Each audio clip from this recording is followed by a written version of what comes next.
Here, we understand how a team is the result of being part of something larger than yourself, creating a better outcome and a better tomorrow.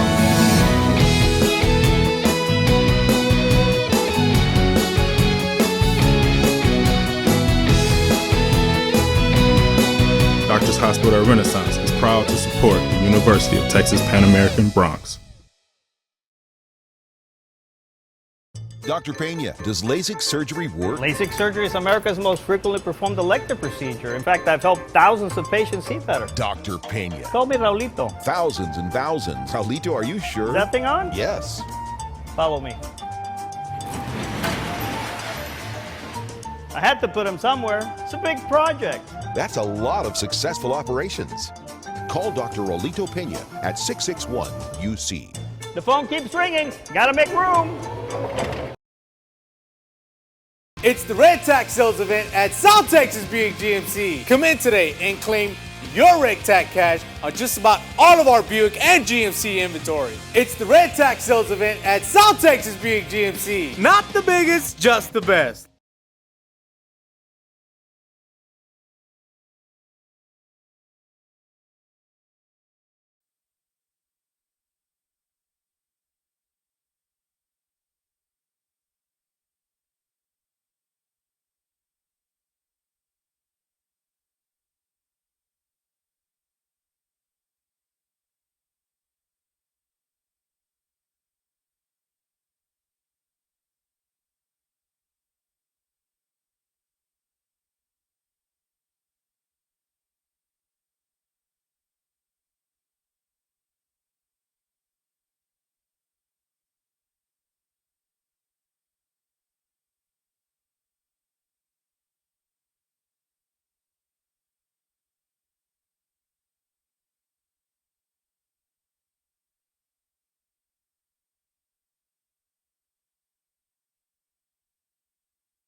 Hey, you can hear us now. Pitch a ball 2-0 on Alex Howe. Sorry about that.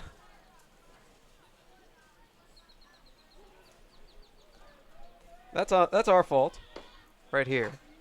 But there's audio now. Pitch a strike to Alex Howe. So here's what you missed. Sam Street threw I guess you could see it. He pitched a scoreless third. Sam Wong's the left-hander on the mound now for Sacramento State. Took over after Lateo went the first two. Pitch a strike to Howe. 2-2.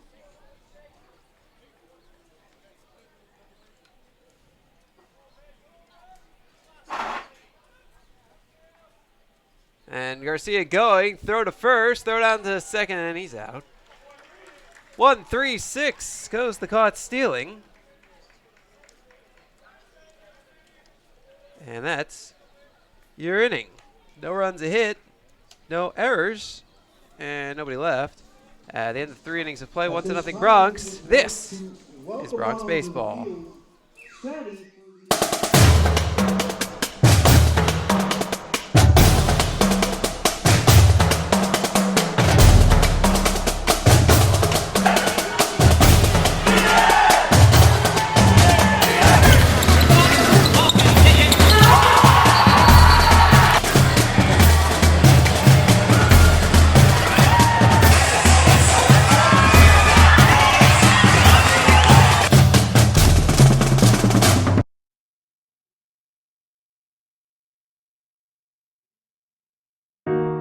They are the dreamers and the promise of the future.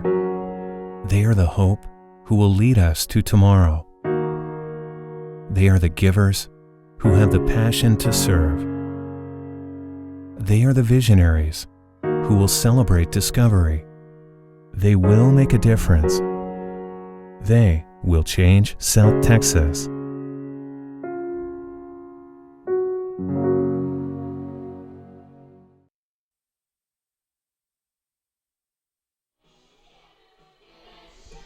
Welcome back out to Edinburgh Baseball Stadium alongside Danny Elizondo. I'm Jonah Goldberg. We go to the top of the 4th. It's 1-0 Bronx. 4-5-6 in the Sacramento State order against UTPA right-hander Sam Street. 3 innings, 3 hits, 1 strikeout thus far. David Del Grande leads it off. He struck out swinging in the first inning yesterday.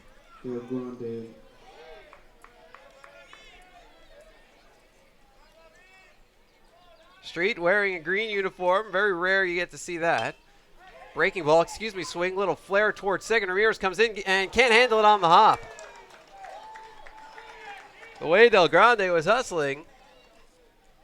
Trying to think if Ramirez had a play. What do you think, Danny? I think it's going to be bang-bang there, but it's a tough play for Ramirez. Check swing, little blooper.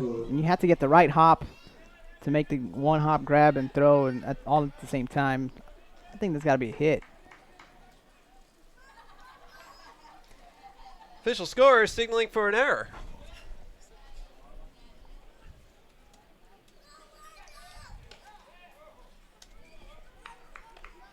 Here's Will Soto, flied out to center field in the second, a left-handed hitter.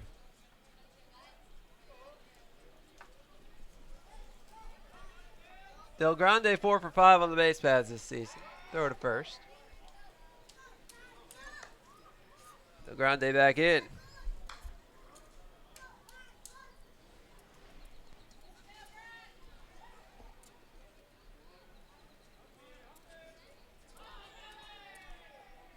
Street wearing a green uniform because it's not Friday night anymore. It's Saturday. He normally wears white. Pitch in the air to center. Mason makes the catch and loses his hat.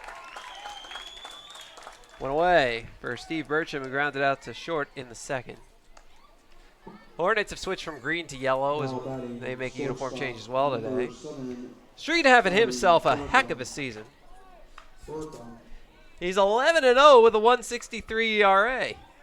12 games and starts, 9 complete games, and leads the nation. 104 2/3 innings, 79 hits. 25 fewer hits than innings pitched. Opponents banked just 205 off him. Struck out 71 while walking 22. 3.5 to 1 ratio. Pitch outside.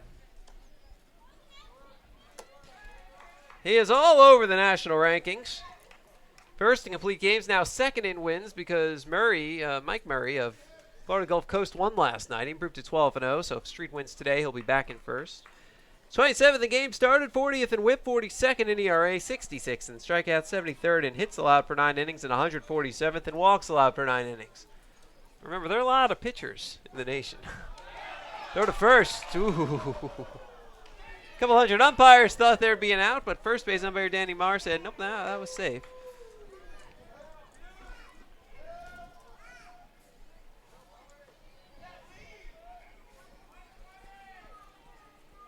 Throw to first. Diving back in head first safely is Del Grande.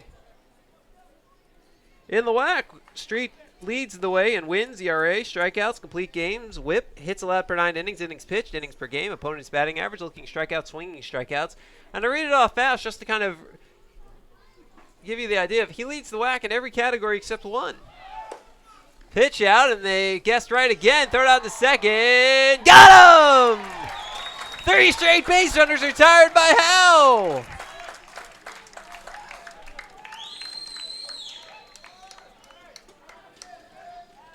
Including 2 today.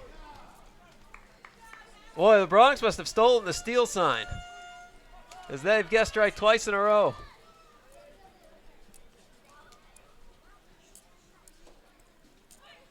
Two-0. There's a strike. Knees 2-1.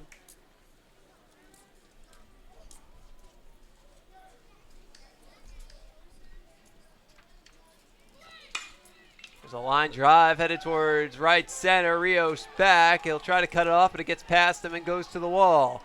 Rounding second and headed for third. Bertram, as he loses the helmet, out by second. Throw to third is not in time. It's a 2-out triple for Scotty Bertram.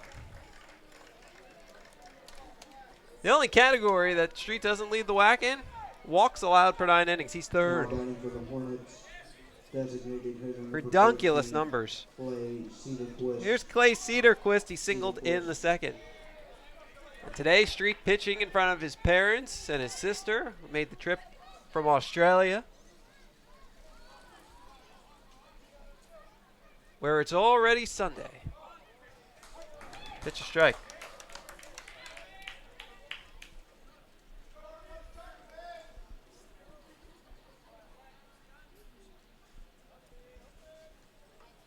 Street deals. Curveball misses outside, 1-1.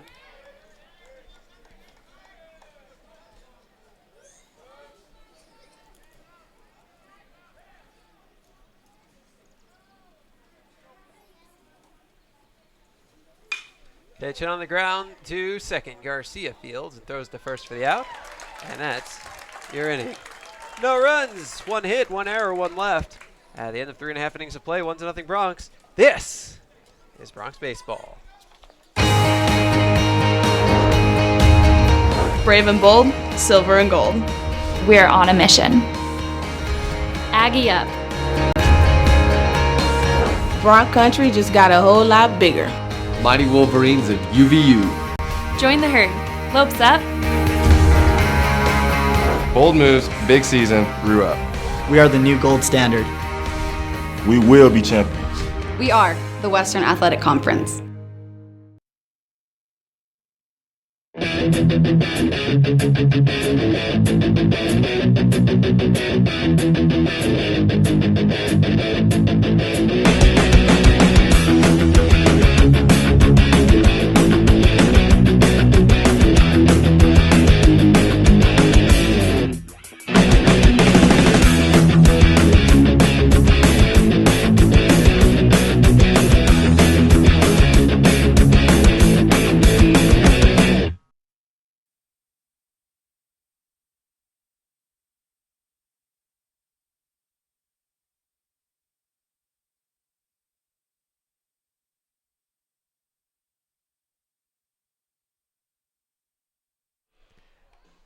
Welcome back out to Edinburgh Baseball Stadium alongside Danny Elizondo. I'm Jonah Goldberg. Go to the bottom of the 4th. It's 1-0 Bronx.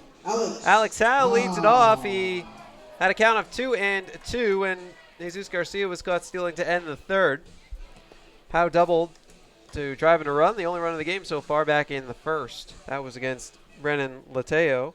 Sam Long on the mound, the rookie left-hander, and he gives Rookie, a whole new meaning as he deals strike one. 6 months ago, Long was in high school. Graduated early, went straight to Sacramento State and became their number 2 starter. Pitch misses low. What an incredible story for the young left-hander. Talk about a transition of going from high school to college baseball.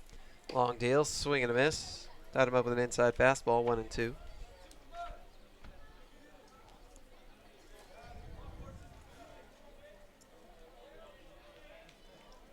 The left-hander deals. Swing and a miss, a breaking ball in the dirt. Dropped by Pullman, so he picks up and throws to first for the out. 2 strikeouts for Long.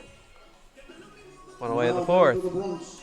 Third baseman, number 13, Alberto. Here's Alberto Morales. Flat out to deep left in the 1st.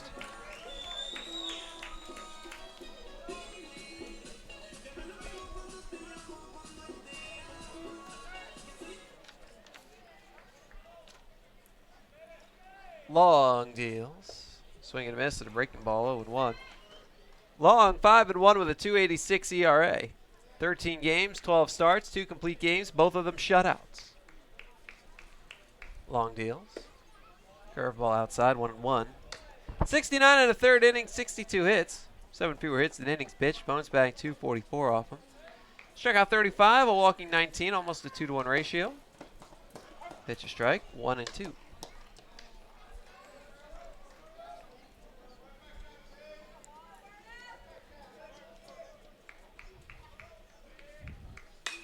Pitch hit in the air out towards left center. Moses and Del Grande. Del Grande underneath, and he makes the catch. For out number 2. Now batting for the Bronx. Here's Brian Ramirez. He popped out to the catcher back in the 1st. Brian Ramirez.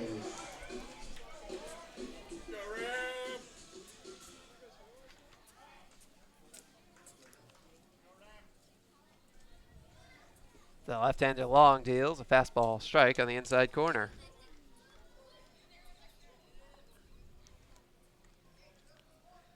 That error Ramirez made in the top of the inning was his first in whack play. Tells you how good he's been defensively this year. Pitch a strike, 0-2.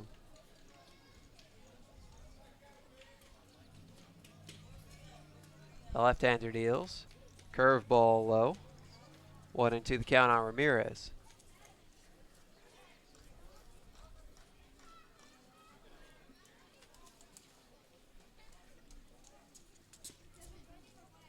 Long deals, swing and a miss. Off speed off the outside. That's 3 strikeouts for Long. That's your inning. 3 up, 3 down. 4 in the books, 1-0 Bronx. This is Bronx baseball.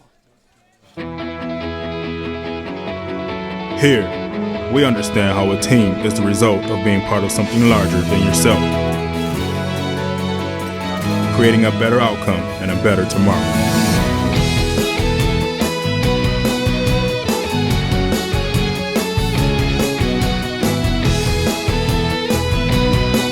Doctors Hospital Renaissance is proud to support the University of Texas Pan American Bronx.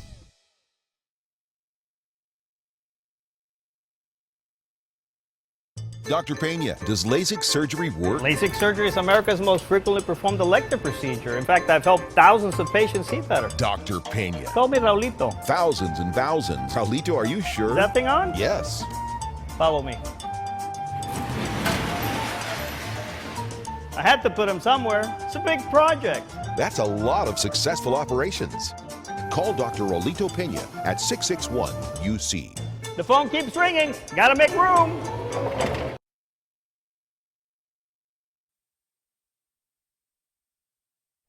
Welcome back out to Edinburgh Baseball Stadium. Alongside Danny Elizondo, I'm Jonah Goldberg. We go to the top of the 5th. It's 1-0 Bronx. And with the play-by-play, here's Danny. Thank you, Jonah. It'll be Gunnar Pullman leading things off for Sacramento State. He's 0 for 1 with a ground out to second. The pitch from Sam Street is right over the heart of the plate, taking for strike 1. Now, that ground out for Pullman was yesterday, or happened yesterday. So this is his first at bat of today, as He looks at another strike from Street. Quickly 0-2.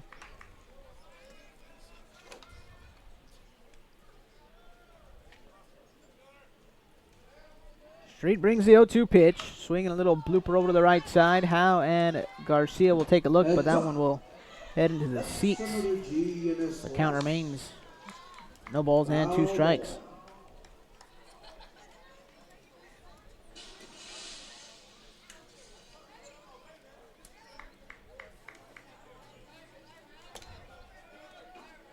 Here's another 0-2 pitch. Swinging a liner over to the right side. Lee Rios over to his right, and he is there to make the catch. So one away here in the top of the 5th now for Brandon Hundley. Hundley's 1 for 1 with the single. He started the top of the 3rd with that leadoff hit, and he was later caught stealing.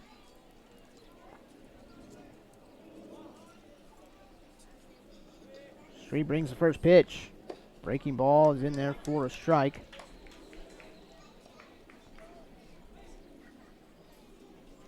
Bronx lead 1-0 here in this 5th.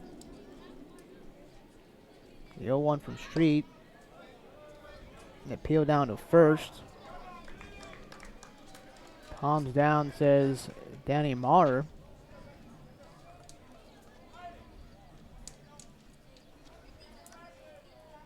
Thomas Wakowiak is behind the plate with Ryan Lieberg at 3rd as that one Heads up. That's another GMS class. goes foul. I think it might have ended up in one of the suites right next to us.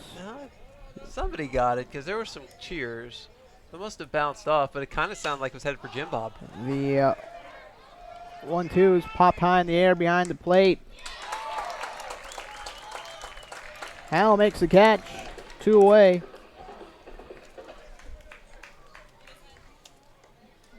Now back to the top of the order with Kyle Moses, who's 0 for 2. With a pop-up and a foul fly out to the left. Moses.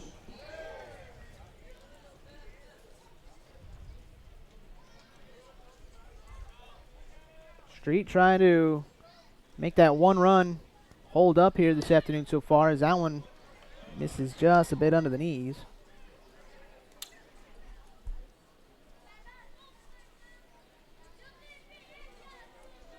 The 1-0, fastball right on the outside corner.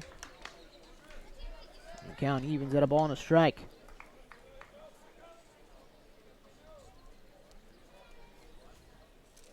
The 1-1 pitch, breaking ball, looped over to the right side, and out of play. 1-2 the count. Thank you, folks. Foul.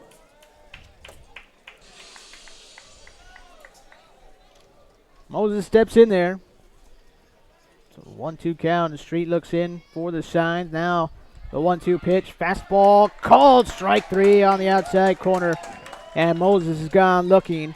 And that'll do it for the Hornets here in the top of the 5th. No runs, no hits, no errors, nobody left on in the middle of the 5th. We're halfway through this ball game. Bronx lead 1-0. We'll be back with more Bronx baseball after this break. It's the Red Tax Sales event at South Texas Buick GMC. Come in today and claim your Red Tax cash on just about all of our Buick and GMC inventory. It's the Red Tax Sales event at South Texas Buick GMC. Not the biggest, just the best.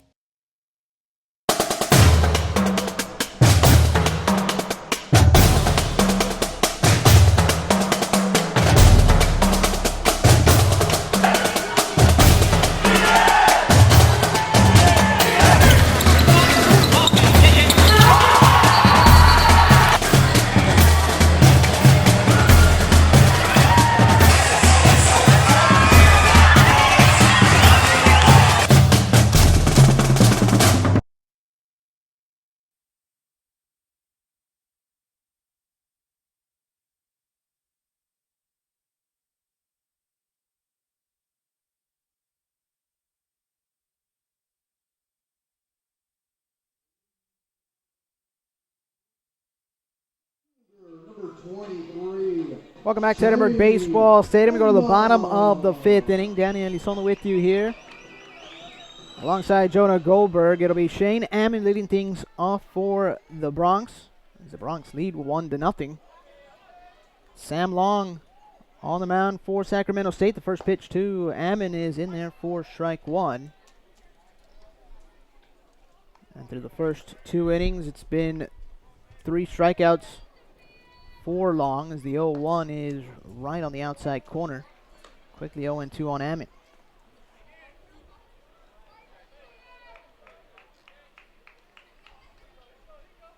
Long kicks and delivers. Swing and a miss. The breaking ball in the dirt. Pullman picks it up, fires on to first to Hoskins to complete the strikeout. Strikeout number 4 for Long. That's 4 in a span of 5 batters, no less. And we heard about his breaking ball, and he's showing us here this afternoon, mixing up speeds pretty well, keeping these Bronx off balance there at the plate. As the first pitch to Edgar Cordon is called a strike on the outside corner.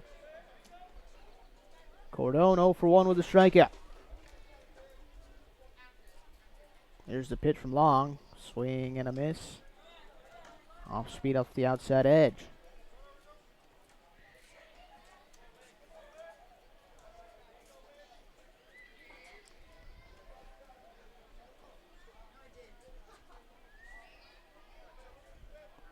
Long working on that first base side of the rubber. Brings the 0-2. Breaking ball called. Strike 3 on the outside corner.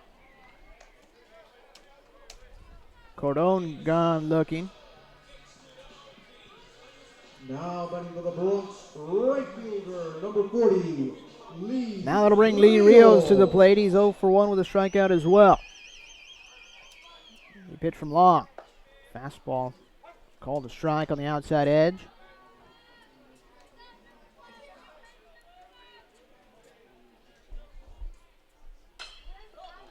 That one's hit over to the right side. That one is caught by Hundley. And that'll do it for the Bronx here in the bottom of the 5th.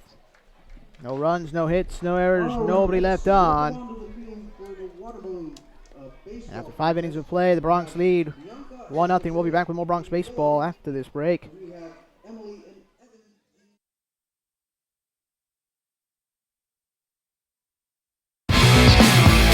The 2-2. Well outside to the backstop. Everybody running. Rio scores the tying run. Swinging a liner past the third baseman into left field. The base hits. Bronx win. Bronx win.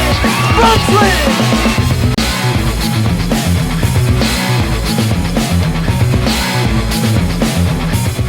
This commercial brought to you by Lax Furniture, an official sponsor of the University of Texas Pan American Intercollegiate Athletics.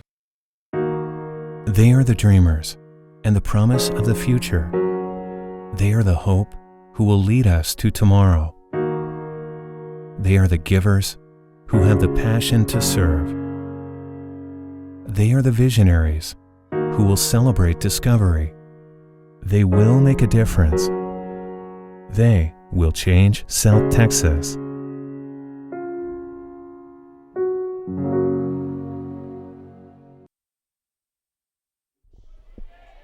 Welcome back to Edinburgh Baseball Stadium. We go to the top of the 6th. Bronx leading 1-0. Danny Elizondo here with Jonah Goldberg to my left, as that one is bunted foul to the left side by Nathan Lukes, the right fielder for Sacramento State. He's 0 for 1, was hit by a pitch in the 3rd. Was left stranded at first base. Here's the 0-1 pitch. Breaking ball on the outside corner. Quickly 0-2.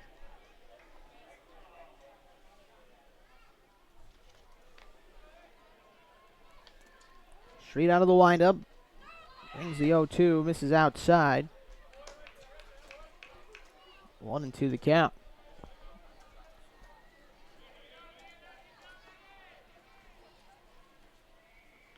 1-2 pitch. Chopper over to the right side. Grabbed by Garcia. He's going to flip it over to Street. He steps on the bag. Not in time. As the hustling Lukes beats out the throw. It'll be an infield single for Lukes. Now batting for the Hornets, first baseman number 12, Reese Hoskins. So that'll bring Reese Hoskins to the plate. He's 1 for 2 with a single. He singled back in the first inning. Street now works out of the stretch here with a runner on. And nobody out as Street brings the pitch. There's a swing and a miss. Fastball upstairs.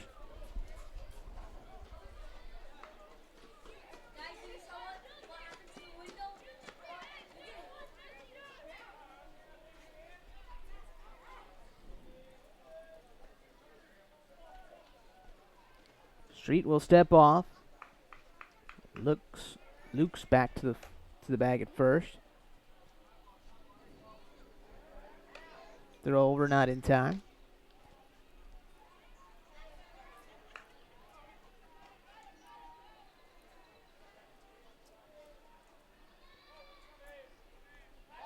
Another throw over.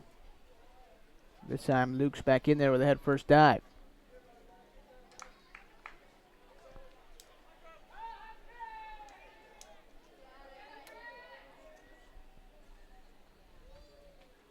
Street sets at the letters, checks his runner.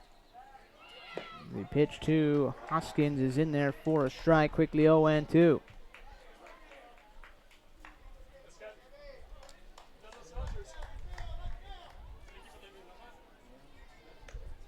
Bronx have 1 run on 2 hits so far. No runs on 5 hits for Sacramento State. Another throw over to first. Not in time.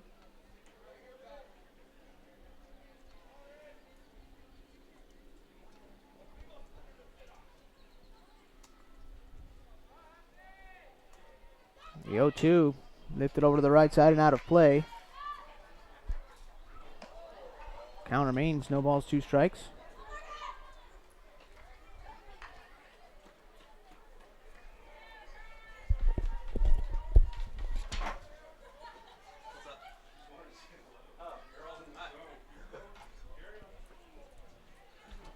Throw over to first, not in time.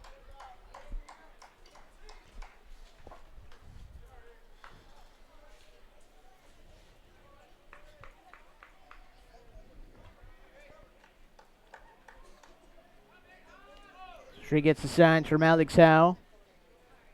There's the 0-2, pop up over to our left. That'll go into the seats. Actually, that'll go off of the concrete and onto the roof of one of the patios right here to our left of the suites. It's always fun. The crowd always waits to see if the ball will roll down.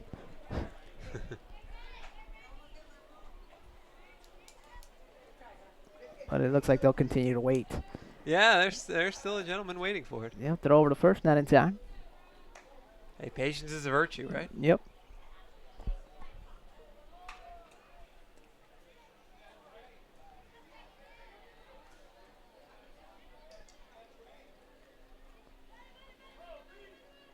The 0-2 pitch again. Hit out towards third. Grab by Morales. Flips it over to second. Ramirez steps on the bag. Fires on to first in time. And around the horn, 5-4-3 double play. And that erases Nathan Luke's leadoff infield single. And just like that, 2 down. You know, it's funny. Street's pitching pretty well here. Pitching on back-to-back days. And I think back to, it was a year ago tomorrow. And technically a year ago the day after that as well. Where Dylan Badura had to do the same thing for the Bronx at Northern Colorado. Here's the pitch to David Del Grande. There's a strike on the outside corner. Their game, it started, went, I don't know, an inning or two, suspended by not only rain but hail. It's on the road. The 0-1 tapped over to the right side. And then Badura came back, and not only did he pitch, he pitched his first and only career complete game. Well, history tends to repeat itself. Badura's not here. No. Badura's not here. Here's the 0-2. Low and away.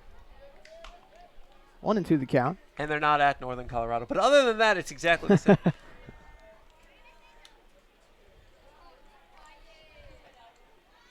Now the 1-2 pitch. Lifted high in the air out towards center field. Mason over to his right, and he is there to make the catch. That'll do it for the Hornets here in the top of the 6th. No runs, 1 hit, no errors, nobody left on. In the middle of the 6th inning, Bronx still lead 1-0. We'll be back with more Bronx baseball after this break. Brave and bold, silver and gold. We're on a mission. Aggie up. Bron country just got a whole lot bigger. Mighty Wolverines of UVU. Join the herd. Lopes up. Bold moves, big season, grew up. We are the new gold standard. We will be champions. We are the Western Athletic Conference.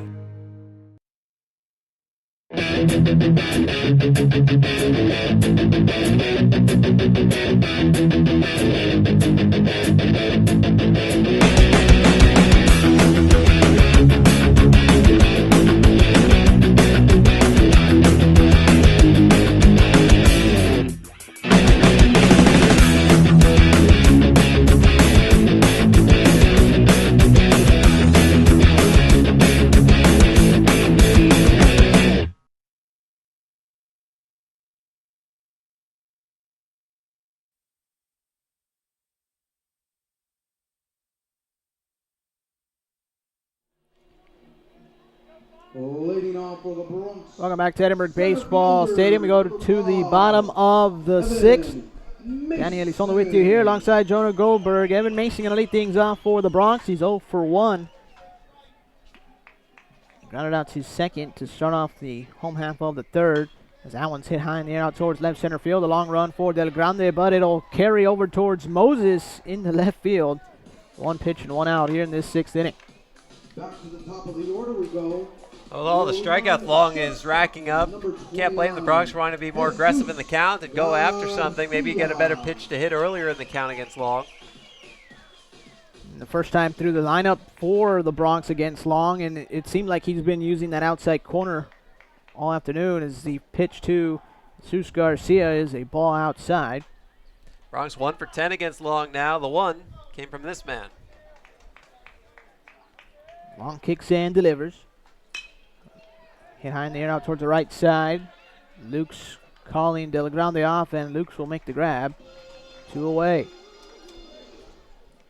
Now batting for the Bronx. Boy, at this rate, Long might be able to pitch game 2 also. Or part of it. And to be honest, that creeped into my mind a little bit before the ball game when we found out that Long was going to pitch. Maybe he'd go from game 1 to game 2. I don't know how possible that is. As the first pitch now to Victor Garcia. Tight on the knees, ball 1. Well, it's half an hour between games. I mean, if you look at it in terms of a long inning, maybe he throws on the side a little during that. The 1-0, fastball right on the outside edge. And his pitch count is certainly manageable. There's still 4 innings, or 3 1/3 innings to go for him. Or 2 1/3, depending on. Oh, no, it's 3 1/3. Yeah, it could be 2 1/3 if the Bronx are winning. They're winning right now. The breaking ball. It stays low, 2-1 the count. That one hit on the ground out towards short. Bertram has it, sets up, fires over to first, and a nice stretch by Hoskins at the other end. Looked like he kept his big toe on that corner. Garcia's out on the 6-3 putout. That'll do it for the Bronx here in the 6th. No runs, no hits, no errors, nobody left on. 6 innings in the books. Bronx lead 1-0. We'll be back with more Bronx baseball after this break. Here, we understand how a team is the result of being part of something larger than yourself, creating a better outcome and a better tomorrow.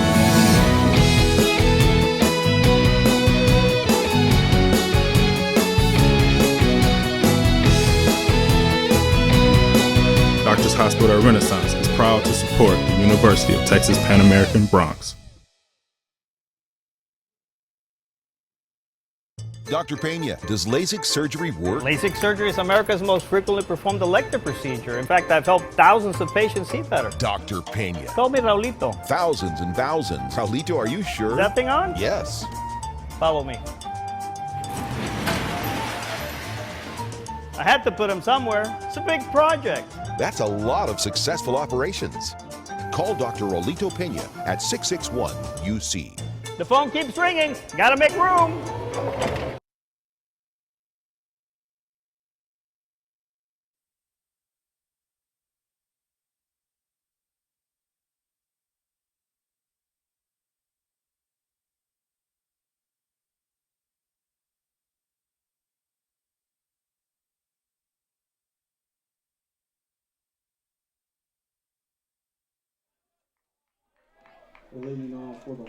Welcome back to Edinburgh Baseball Stadium. We go to the top of the seventh. Danny Elizondo with you here alongside Jonah Goldberg. It'll be Will Soto leading things off for the Hornets. He's 0 for 2 with a couple flies to center. So first pitch from Sam Street is in there for strike one.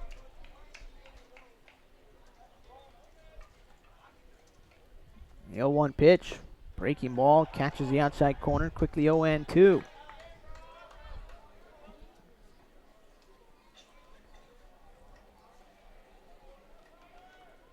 Here's the 0-2 pitch, breaking ball, stays outside. Soto checked his swing. 1-2 the count, and to start the ball game today, Street didn't have that same zip we noticed. That one's chopped out towards first, right underneath the glove of Victor Garcia and into right field.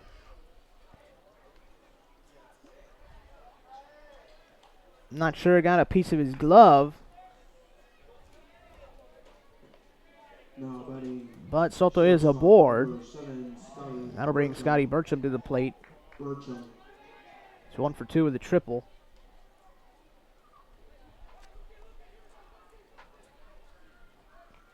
Alex Howe flashes some signs to the infield. Runner on, nobody out here in the top of the seventh. Bronx leading 1-0.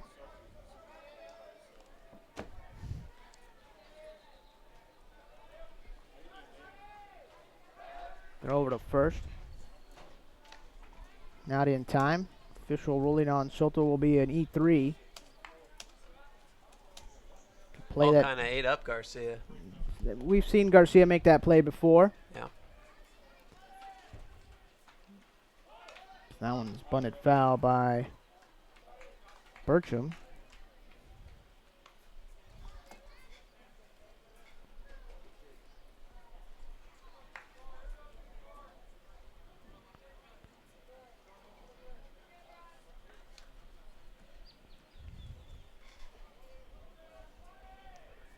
Throw over to first, not in time. Scoreboard says it's 1-1.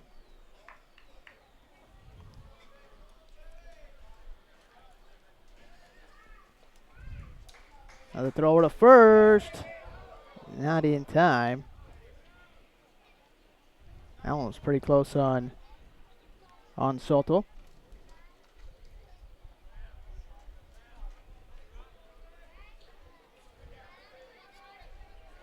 Street checks his runner. Here's the pitch. Breaking ball catches the outside corner.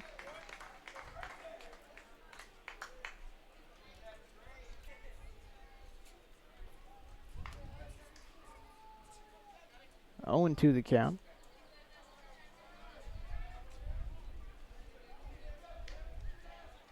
Street looks in.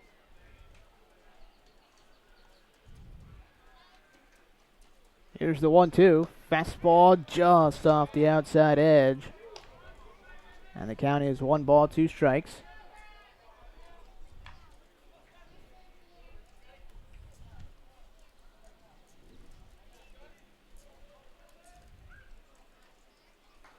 Throw over to first. Soto back in there safely.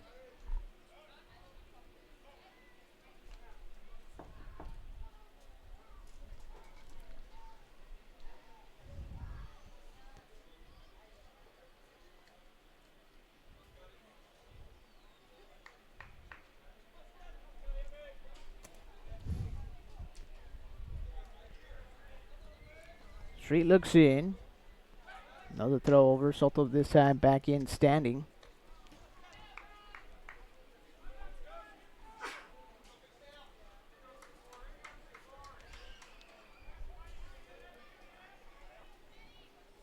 Street now with a 1-2. Swinging a liner through the left side into left field.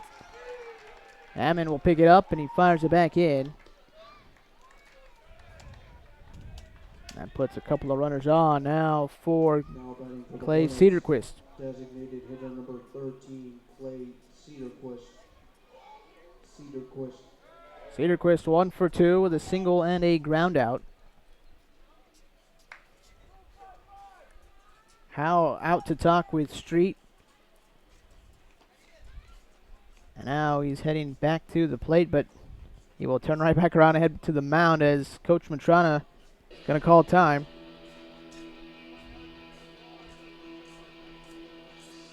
You know, it's the first time Street's had 2 base runners on against him in this game. So Coach Matrana will check on him and give him a chance to breathe.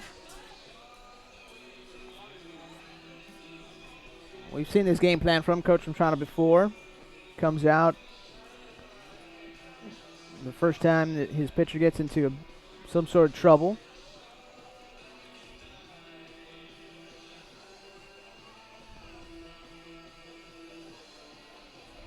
Now Coach Matrana will jog it back to the third base dugout and everybody will get back into their position.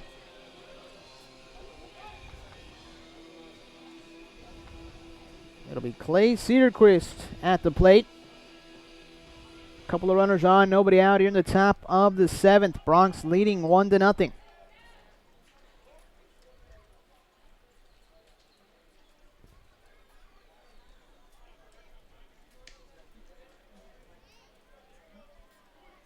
Morales at third, plays in front of the bag.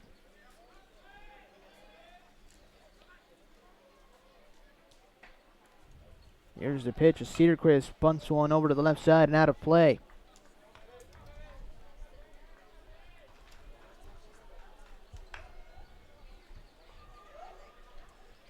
Well, if they can get the runners over, then you get 2 cracks at a single to try and take the lead.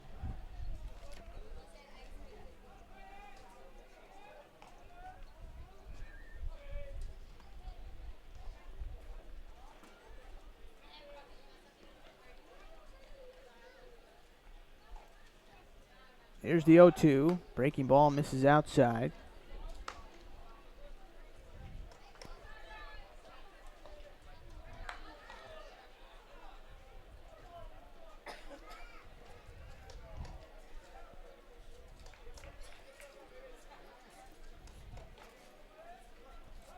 Street out of the stretch, gets his signs.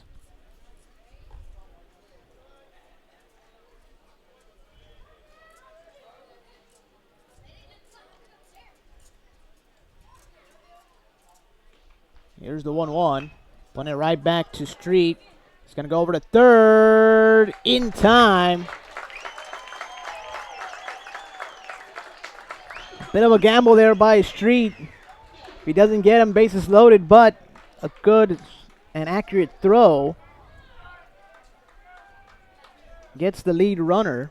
Pinch hitting for the Hornets, number 30, Ryan Locke.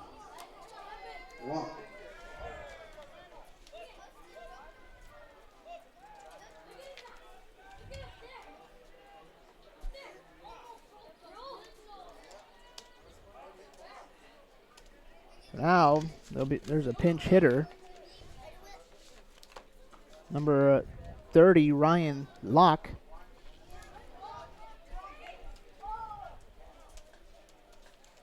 Pitch running at first base now, number 4, Scott Loper.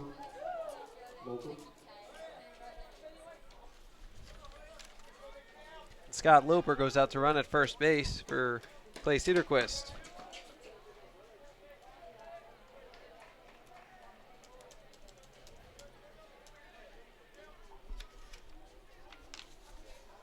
Ryan Locke on the season, batting .286, 1 home run, 10 RBI. The pitch from Street, striker on the outside corner.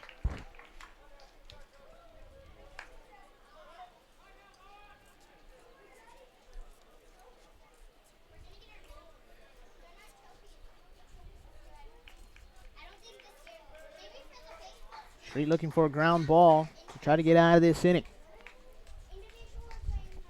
Trying to hold on to the one-run lead. Provided by Alex Howe's RBI double in the first inning yesterday. So he pitched to Locke. Misses just a bit outside, 1-1.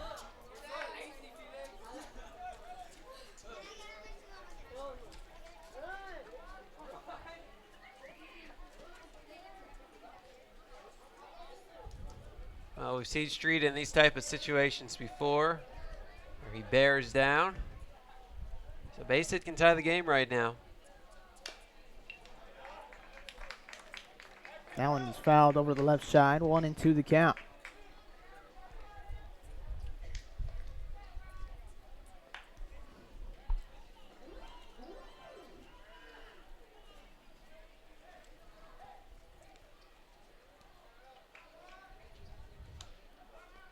Street taking his time to get back onto that mound as he tries to catch his breath here. It's a 1-2 count here on Locke.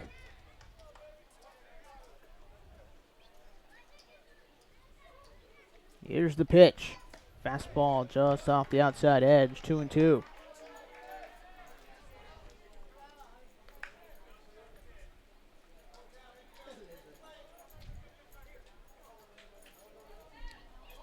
The Bronx have already turned one double play this afternoon.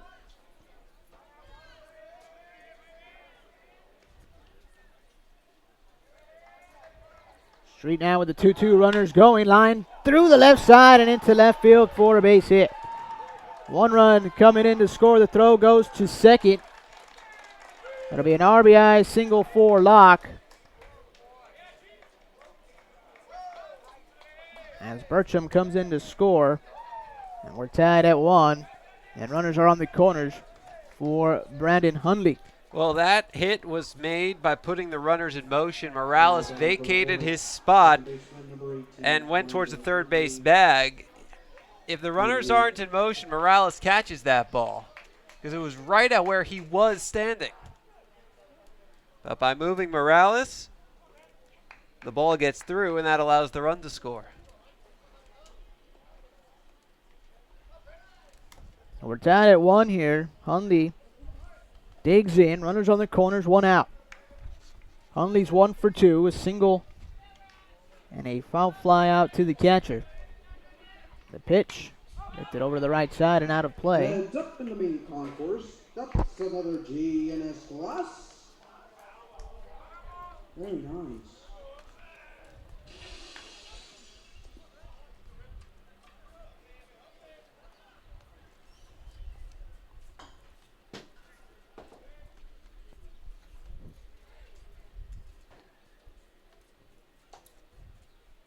Straight now with the 0-1, a swing and a miss right over the top of the breaking ball.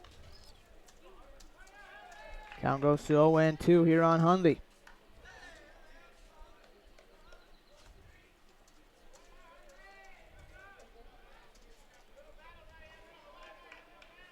Throw over. Not in time.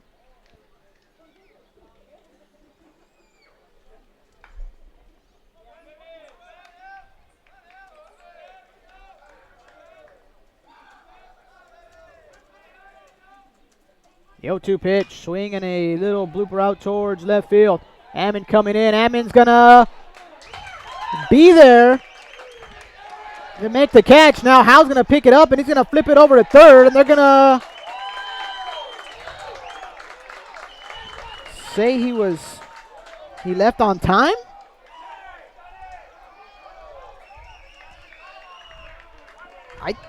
I think they have a legitimate argument that he left early. I think Looper might have thought the ball dropped.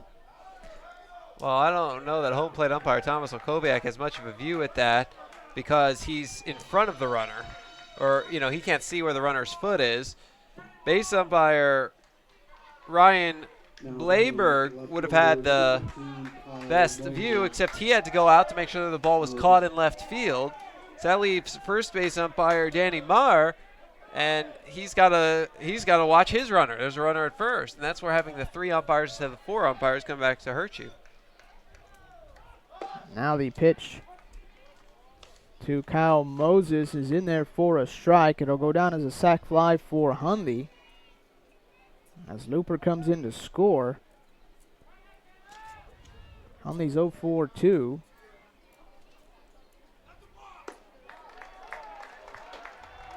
Now they're going to call a balk. Sam Street is frustrated. Threw his arms out. He's kicking at the dirt. It's not the type of body language you often see from him, but you can't blame him in this situation.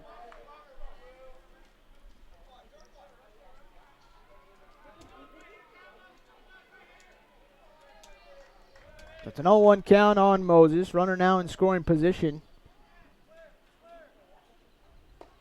In Locke. 2-0. Or excuse me, 1-1 on Moses.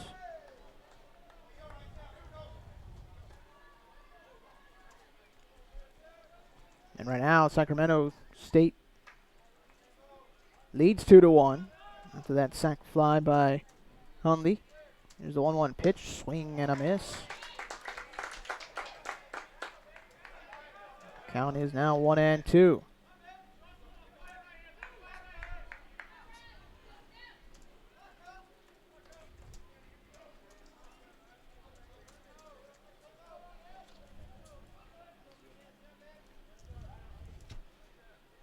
The 1-2 fouled back into the screen.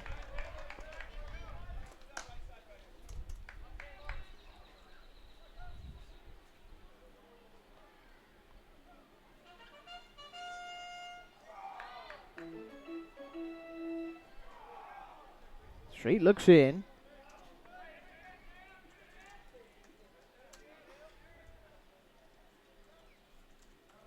Taking his time, getting the signs, and he steps off.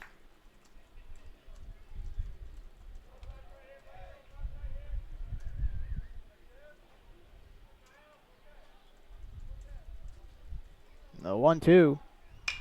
Good to nine the air out towards the right side. Lee Rio's coming in. Ramirez going out. Ramirez dives. Can't make the catch. The throw to second is not in time. RBI single for Moses.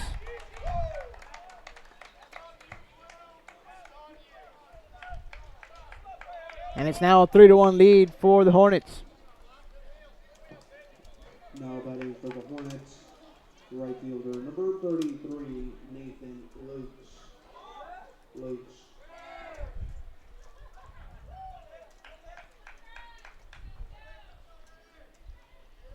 So now Nathan Luke steps in.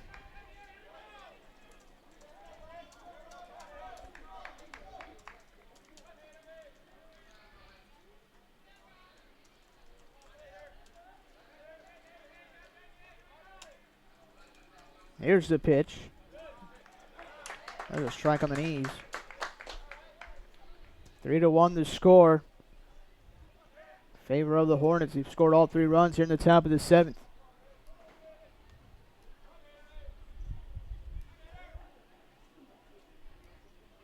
Straight looks in.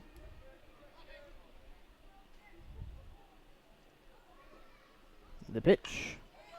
Fouled here to the left. Right over the top of the third base dugout.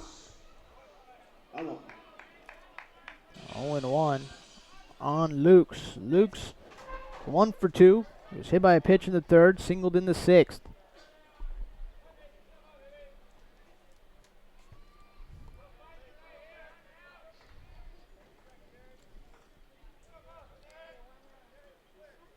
The 0-1.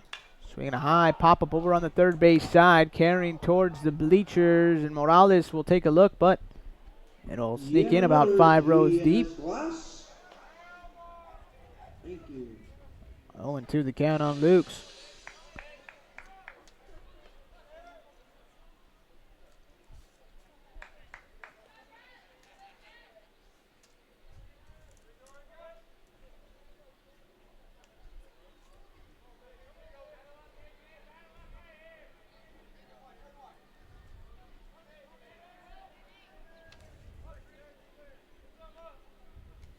The 0-2 pitch.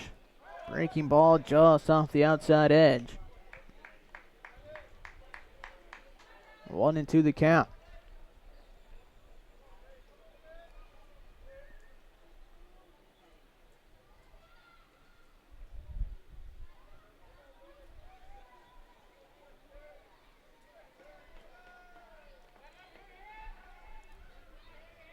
Here's the 1-2 delivery. Called strike 3 on the inside corner. Luke's gone looking. And that'll do it for the Hornets here in the top of the 7th. But not before they get 3 runs on 3 hits, 1 error, and 1 runner left on. Just one of those runs earned for Street. And in the middle of the 7th, it's stretch time here at Edinburgh Baseball Stadium. The Bronx now trail 3-1. We'll be back with more Bronx baseball after this break.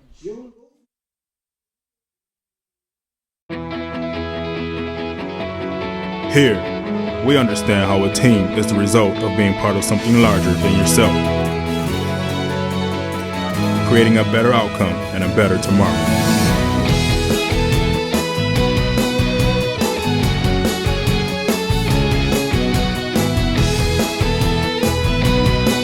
Doctors Hospital Renaissance is proud to support the University of Texas Pan American Bronx. Dr. Pena, does LASIK surgery work? LASIK surgery is America's most frequently performed elective procedure. In fact, I've helped thousands of patients see better. Dr. Pena. Call me Raulito. Thousands and thousands. Raulito, are you sure? Is that thing on? Yes. Follow me. I had to put him somewhere. It's a big project. That's a lot of successful operations. Call Dr. Raulito Pena at 661-UC. The phone keeps ringing. Gotta make room.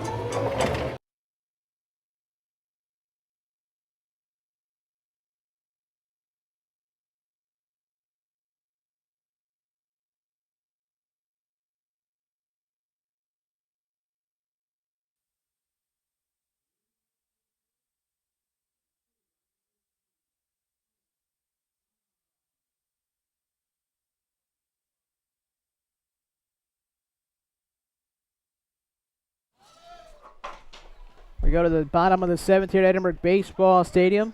First pitch to Alex Howe. He's in there for strike 1. I'm Danny Elizondo alongside Jonah Goldberg. Here's a pitch from Sam Long, the breaking ball. Another strike on the outside edge, quickly 0-2.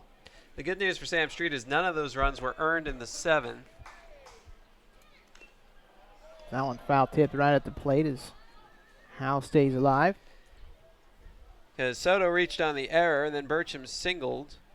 So without the error, it's 1 out. So then Cedarquist hits at the fielder's choice. That's 2 outs. Runner at first. Single.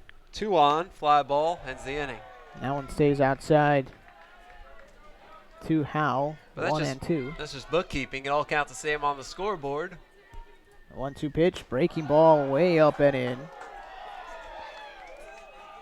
2-2 the count, and the Bronx in that third base dugout once again. They go into their rally positions. This is a 2-2 pitch now. Tapped out towards short. Burcham comes in, grabs, throw to first is in time.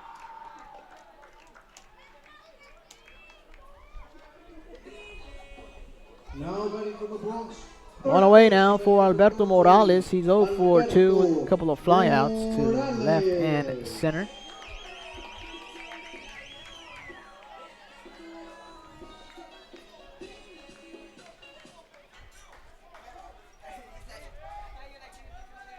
The pitch to Morales, the fastball misses high and away from the lefty Sam Long. The 1-0. On appeal down to first, and he went through with a swing, according to Danny Maurer. The count evens at 1-1. Long with the pitch. Breaking ball misses away. 2-1 the count.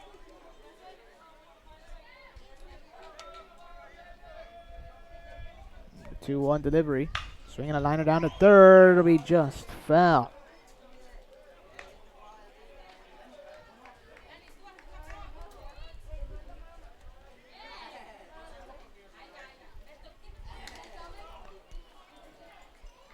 2-2 the count here on Alberto Morales.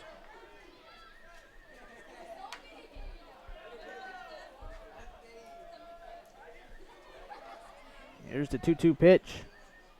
Swinging a liner out towards center field. Del Grande coming in. Del Grande there to make the grab. 2 down. Now batting for the Bronx, second baseman, number 1, Brian Ramirez. So now Brian Ramirez steps in. Trying to get something started here in the home half of the 7th as the Bronx trail 3-1. Pitch from Long, a fastball just a bit tight on the knees.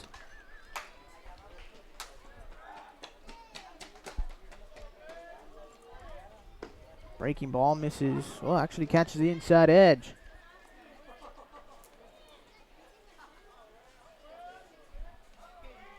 A 1-1 pitch, fastball stays upstairs. 2-1.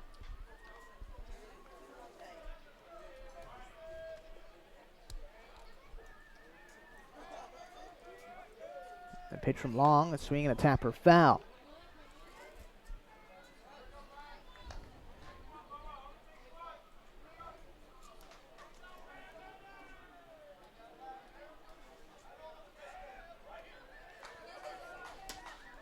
The 2-2.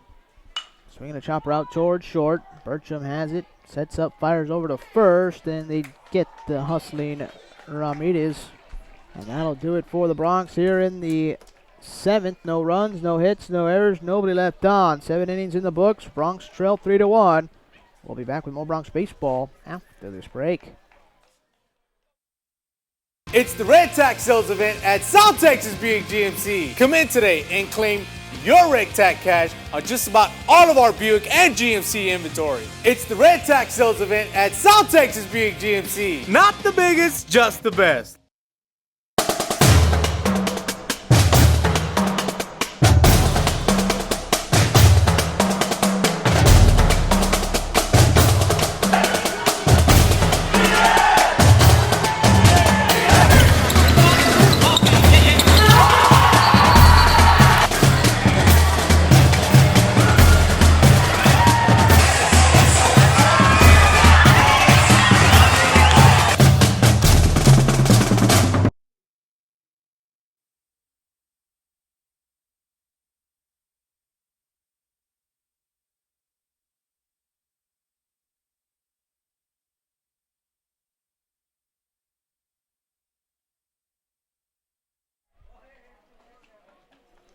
Welcome back to Edinburgh Baseball Stadium. We go to the top of the 8th.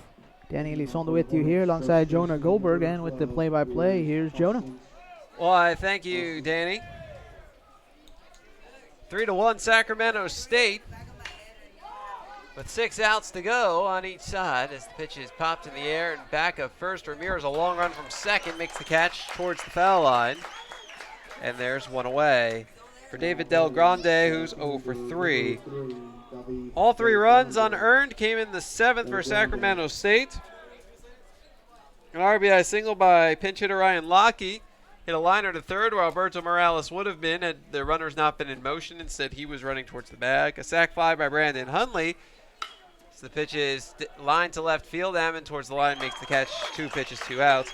The Hundley sac fly controversial because the Bronx appealed and had a pretty good argument that the runner had left early. And then the final run scored an RBI single by Kyle Moses after a balk had moved the runner to second.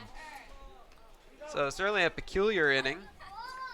Bronx haven't scored since yesterday when Alex Howe hit an RBI double in the first.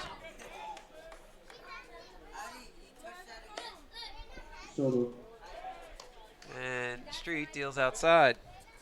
Will Soto's 0 for 3, reached on that error to open up the floodgates in the 7th. Street deals. Good movement on the fastball, strike, 1-1.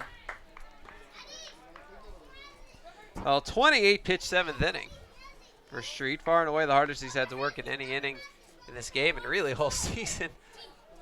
I mean, there may be an inning or 2 in there somewhere, but it's rare. His pitch is in the air to left. Ammon moves back to make the catch, but that is what we call a good catch-up inning. 5 pitches, 4 strikes. 3 up, 3 down, 7.5 in the books. Bronx trail 3-1. You're watching Bronx Baseball. They are the dreamers and the promise of the future. They are the hope who will lead us to tomorrow. They are the givers who have the passion to serve. They are the visionaries who will celebrate discovery. They will make a difference. They will change South Texas.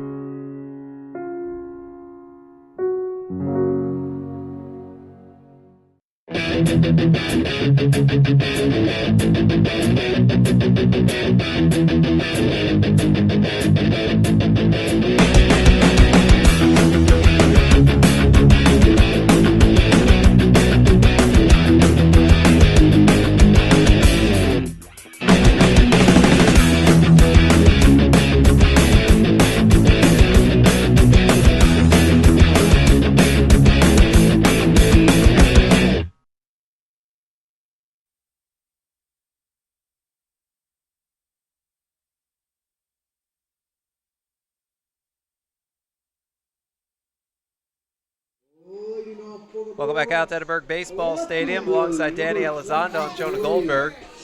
Go to the bottom of the 8th. The Bronx haven't had a base runner since the 3rd. They trail 3-1. 7-8-9, Shane Ammon, Edgar Cordon, Lee Rios. Ammon swings the first pitch and fouls it off to the left. Ammon struck out both times today, once against Mateo and then against Long in the 5th. 13 in a row retired by Long.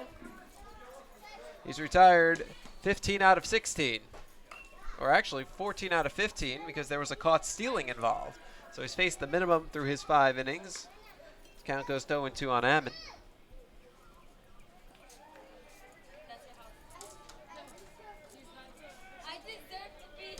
Be interesting to see what Sacramento State does if Long gets through a scoreless 8th. Pitch misses low, 1-2. I wouldn't take him out. Not the way he's pitching, but Sacramento State has arguably the best closer in the WAC, and Suter McLaughlin waiting in the bullpen. He's just a sophomore, and yet he's approaching the WAC record in saves, and he's already tied for the program record.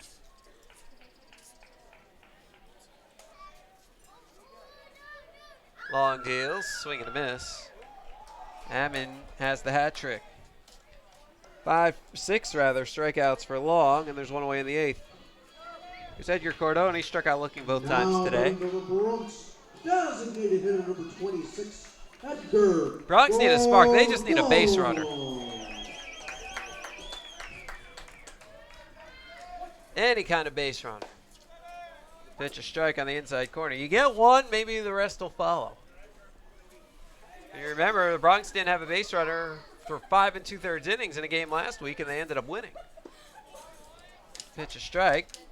All of a sudden, they loaded the bases on 2 walks and a catcher's interference, and then Alex Howe picked up the Bronx first hit to give them the lead. Swing and a miss, ball in the dirt.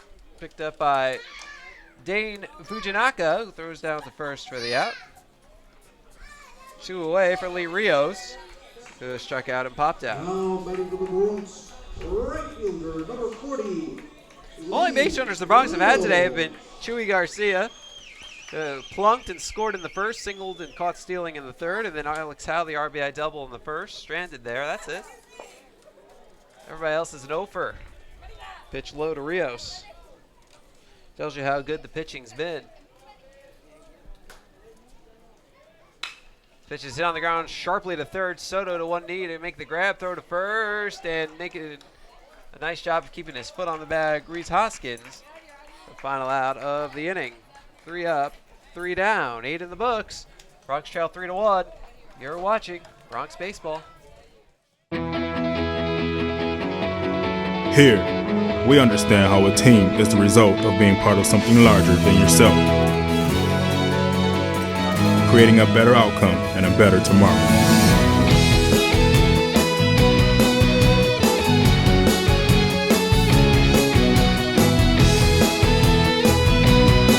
Doctors Hospital at Renaissance is proud to support the University of Texas Pan American Bronx.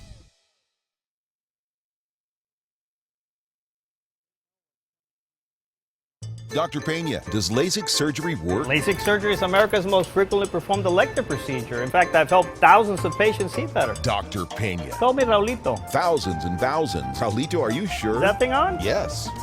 Follow me. I had to put him somewhere. It's a big project. That's a lot of successful operations. Call Dr. Raulito Pena at 661-UC. The phone keeps ringing. Gotta make room. It's the Red Tax Sales event at South Texas Buick GMC. Come in today and claim your Red Tax cash on just about all of our Buick and GMC inventory. It's the Red Tax Sales event at South Texas Buick GMC. Not the biggest, just the best. Back we are at Edinburgh Baseball Stadium alongside Danny Elizondo. I'm Jonah Goldberg as Scotty Burcham, first pitch swing, hits a fly ball to center. Evan Mason makes the catch, one away. Burcham's 2 for 4. Here's, well, it should be Scott Loper. Let's see. It is. Loper came on to pinch run in the 7th. He takes over a DH. Ended up scoring a run. Loper 238, a double, 3 RBI at 42 at bats. Street 103 pitches, 80 strikes. He's looking for his NCAA leading 10th complete game. Pitch inside. But hoping to avoid his first loss since a year ago today. Street deals a fastball strike on the outside corner. Hasn't allowed an earned run. He's done everything he can.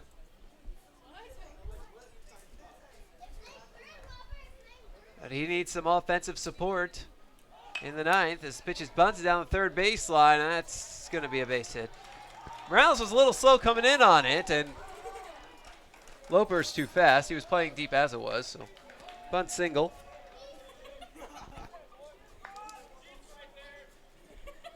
Now we asked, do you keep it long out there? Do you bring in McLaughlin?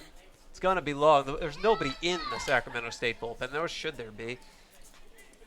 Long has stopped the Bronx in their tracks.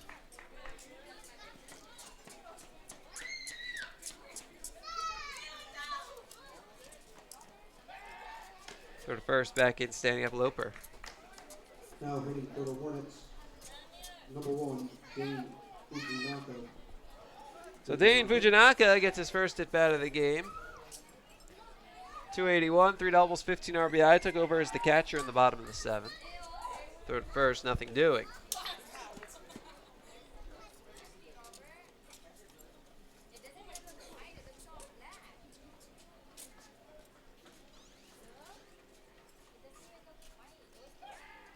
Third first, diving back in head first safely is Loper.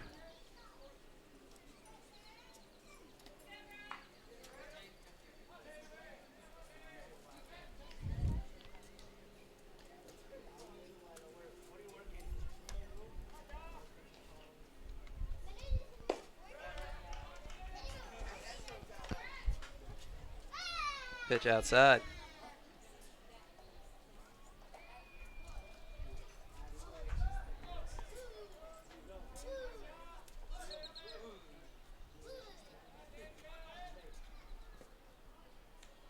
Runner goes, pitches hit in the air to deep short. Garcia on the outfield grass makes the catch. 2 away. Here's Brandon Hundley, who's 1 for 2 rather. He singled in the 3rd at a controversial sac fly in the 7th. Bronx said that Loper didn't tag, but there was really no umpire who could have a view of that.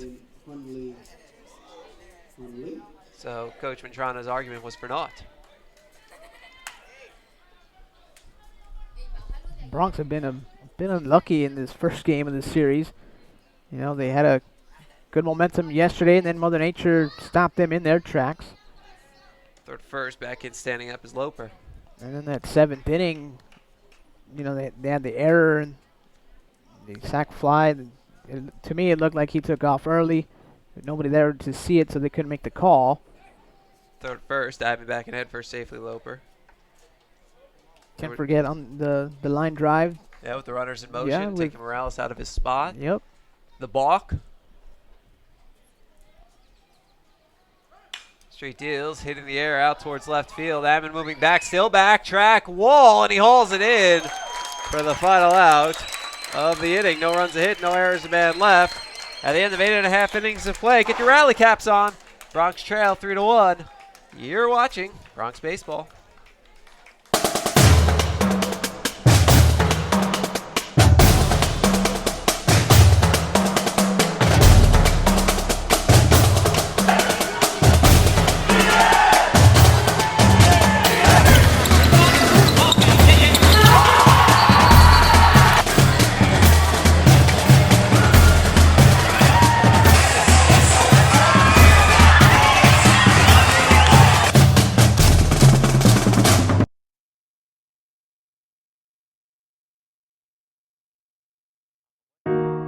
They are the dreamers and the promise of the future. They are the hope who will lead us to tomorrow. They are the givers who have the passion to serve. They are the visionaries who will celebrate discovery. They will make a difference. They will change South Texas.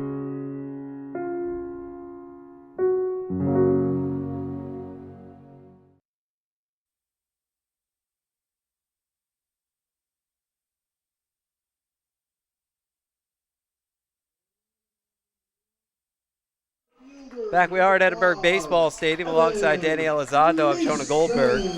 Go to the bottom of the ninth. Bronx need to rally. They trail 3-1. 9-1-2 in the Bronx order against lefty Sam Long, who has been nothing short of dominant. He's faced the minimum in his 6 innings of work. Pitch a strike to Mason. He's only allowed 1 hit. That was to Jesus Garcia in the 3rd. Garcia was caught stealing. Pitch a ball. 16 straight retired by Long, and 17 of 18 retired at the plate. Pitch a fastball strike on the outside corner, 1-2.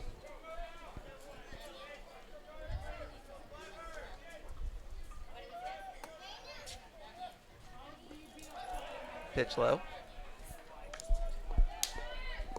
Bronx trying to rally to prevent Sam Street from picking up his first loss of the season. Prevent the team from losing the opener in this series as Mason lifts a fly ball down the left field line. Moses gives it a long run. He makes the catch. 1 away. Street's last loss was a year ago today. Well,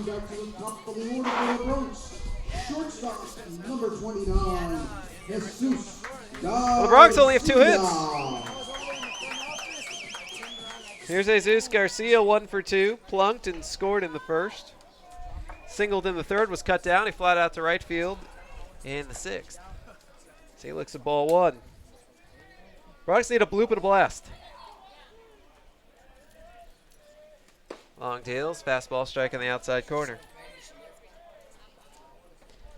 They need to get somebody on because Alex Howe's in the hole. The only way he bats is if there's a base runner, and if he bats, he's at least the tying run at the plate. If they have 2 base runners, they need to be the winning run. Be a 1-2 to Garcia.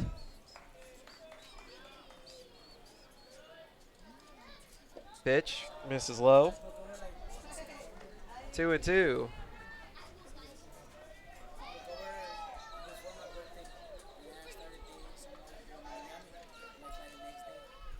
Here's the pitch.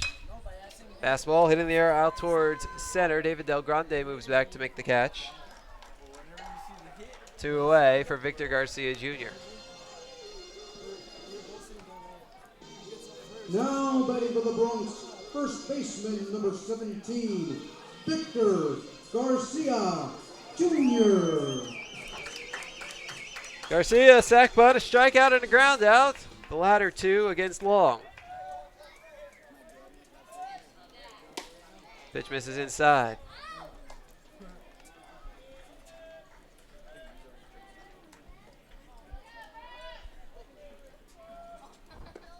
Low and outside, 2-0.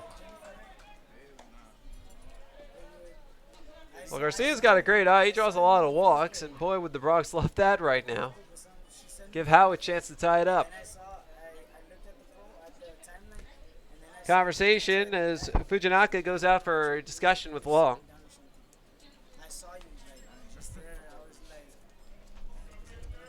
Isn't it great being able to hear other people's conversations?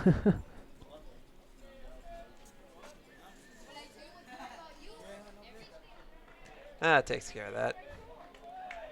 Pitch. Fastball strike. It's the only problem with having an ambience mic. Long deals. Fastball low, 3-1. Well, he's got to take here.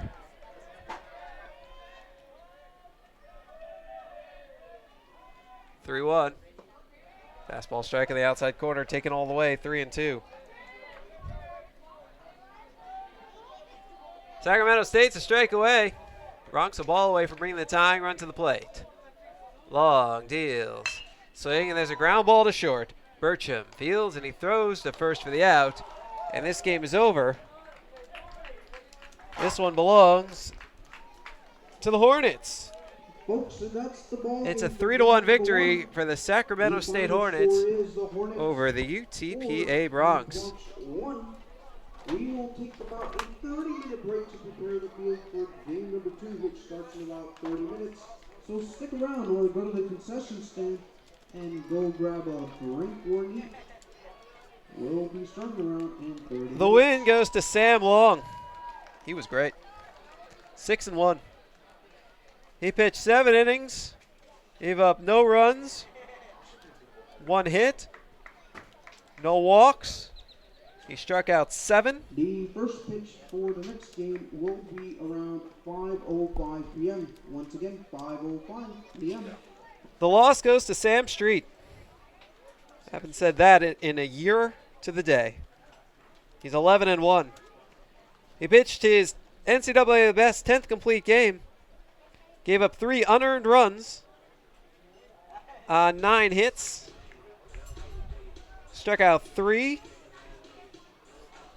Didn't walk anybody. While throwing 84 of his 109 pitches for strikes. Recapping the scoring for you, the Bronx got on the board in the first on RBI double by Alex Howe. All of Sacramento State's runs came in the 7th after an error. Scotty Burcham singled. So he had 2 on. Scott Loper, or rather Clay Cedarquist, laid down a sac bunt. Or tried to anyway.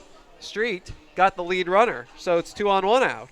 Well, then Ryan Lockey pinch hit in a line drive to third. Alberto Morales vacated third base because the runners were in motion. So the line drive that would have been hit right at him got past and into left field.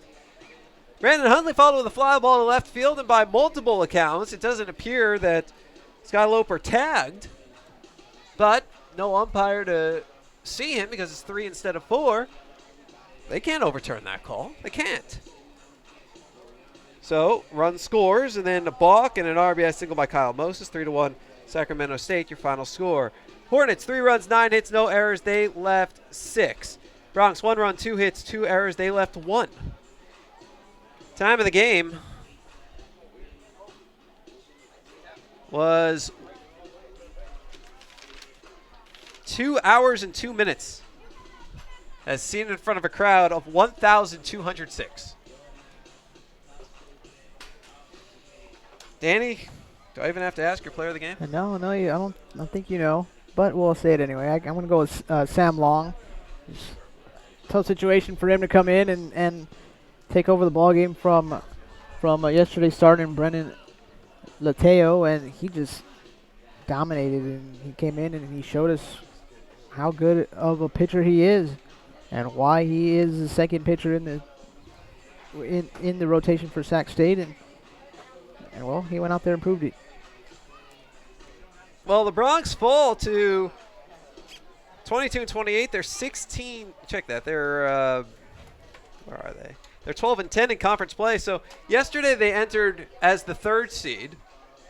If they had won and played, finished the game and won yesterday, they would have been the 2 seed entering today's action. Instead, entering today's scheduled action, they are actually in line for the 5 seed, which tells you just how muddled everything is in the WAC standings right now. Sacramento State drops their magic number to clinching a playoff spot to, they drop it to 1.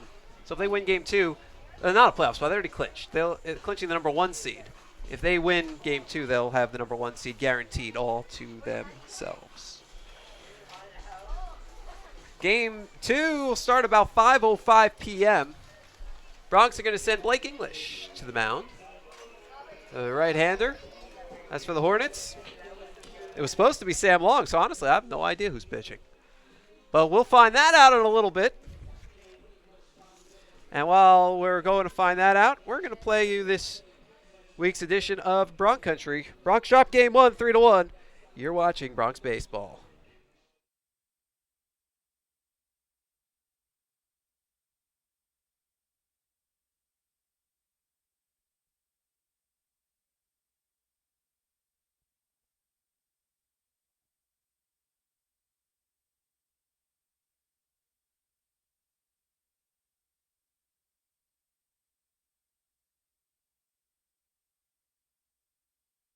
UTPA baseball looking to bust out the brooms against North Dakota. UTPA student athletes received their end-of-year awards, and Martin Cass breaks another program record. This is Bronx Country.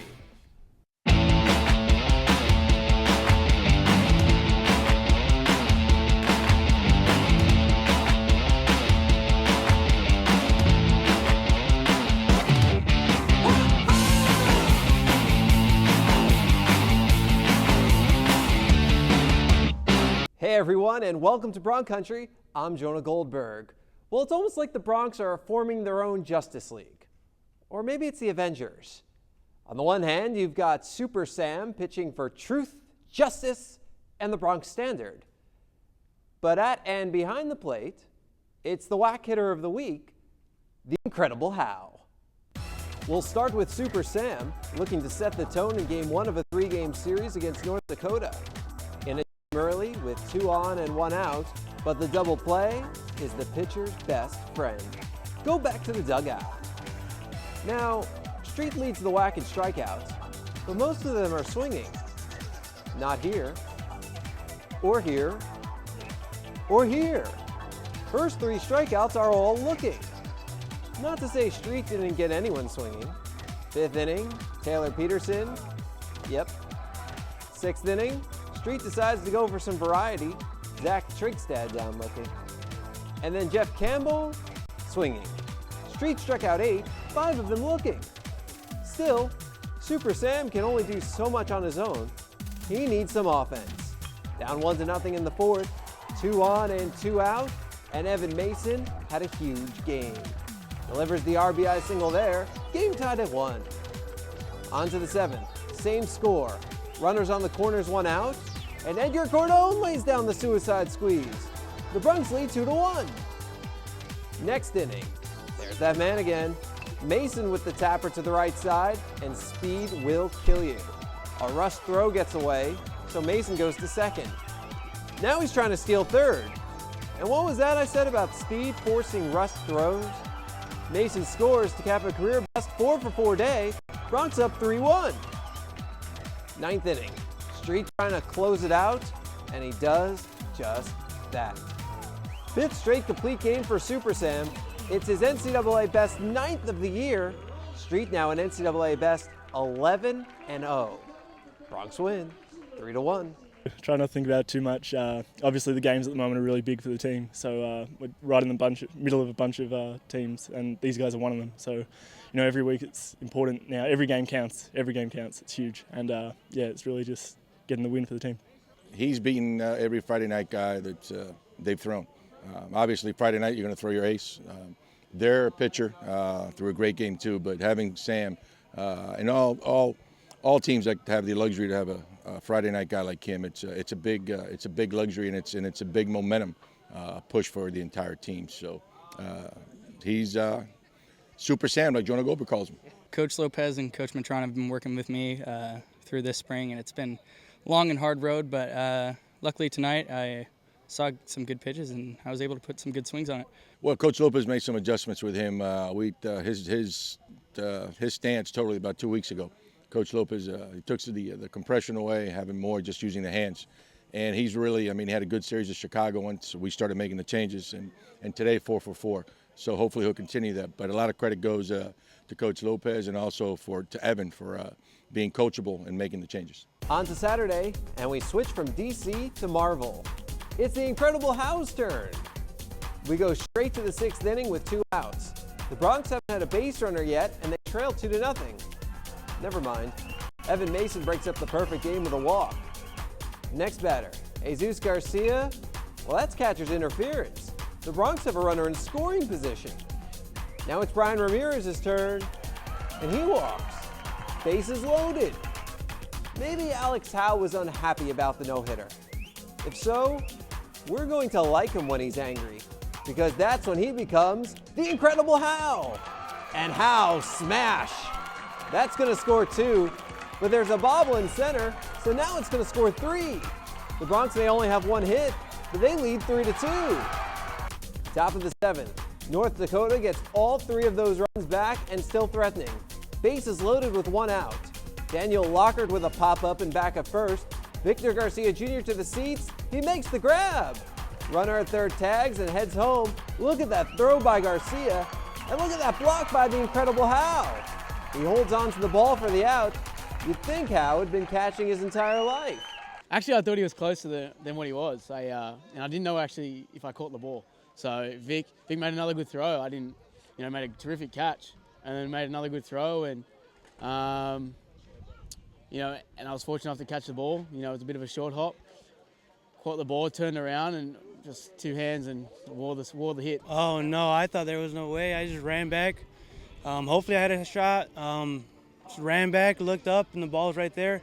Stuck my glove out, caught it, and made a good throw home. And Howie made a good play at the plate, so all credit to him. That was not even a top 10. That was number 1. I mean, Victor goes full speed, turns around, has to deal with the bleachers. He catches the ball, turns around, and throws a strike to Howe. And then Howe catches it, holds on to it, even though he gets knocked over. That was forget top 10. That was a top play. That play may have been a momentum swinger. Bottom of the inning, bases loaded, 1 out. New pitcher, new hitter, and on the first pitch, Edgar Cordon comes up with a pinch hit single. That brings home Garcia Jr. Dylan Engelhardt cut down at the plate, but hey, Bronx within 1. Next batter, Garcia with a ground ball. Safe! North Dakota can't get an out as Shane Ammon scores the tying run. Ramirez is up next, and he gives the Bronx the lead. Pinch runner Andy Fortuna comes home. Bronx up 6-5. Another new pitcher, but with the Incredible Howe at the plate, the outcome is similar. Triple to the wall. That scores Garcia and Ramirez. Bronx up 8-5, and that turns out to be the final score as the Bronx clinch their 5th straight WAC Series victory. We decided to lay off some of the pitches. That's what we spoke about. Got the walks when we needed them, which gave the opportunity to guys like Ramirez and Alex and Cordon to get the big hit for us. Because if you chase those pitches and you don't get those walks, those guys never get the opportunity to do that. So it was a good team win today. We seemed to get a lot of hard contact. We just couldn't get that hit. And, it came. He was a different pitcher from the windup compared to the set.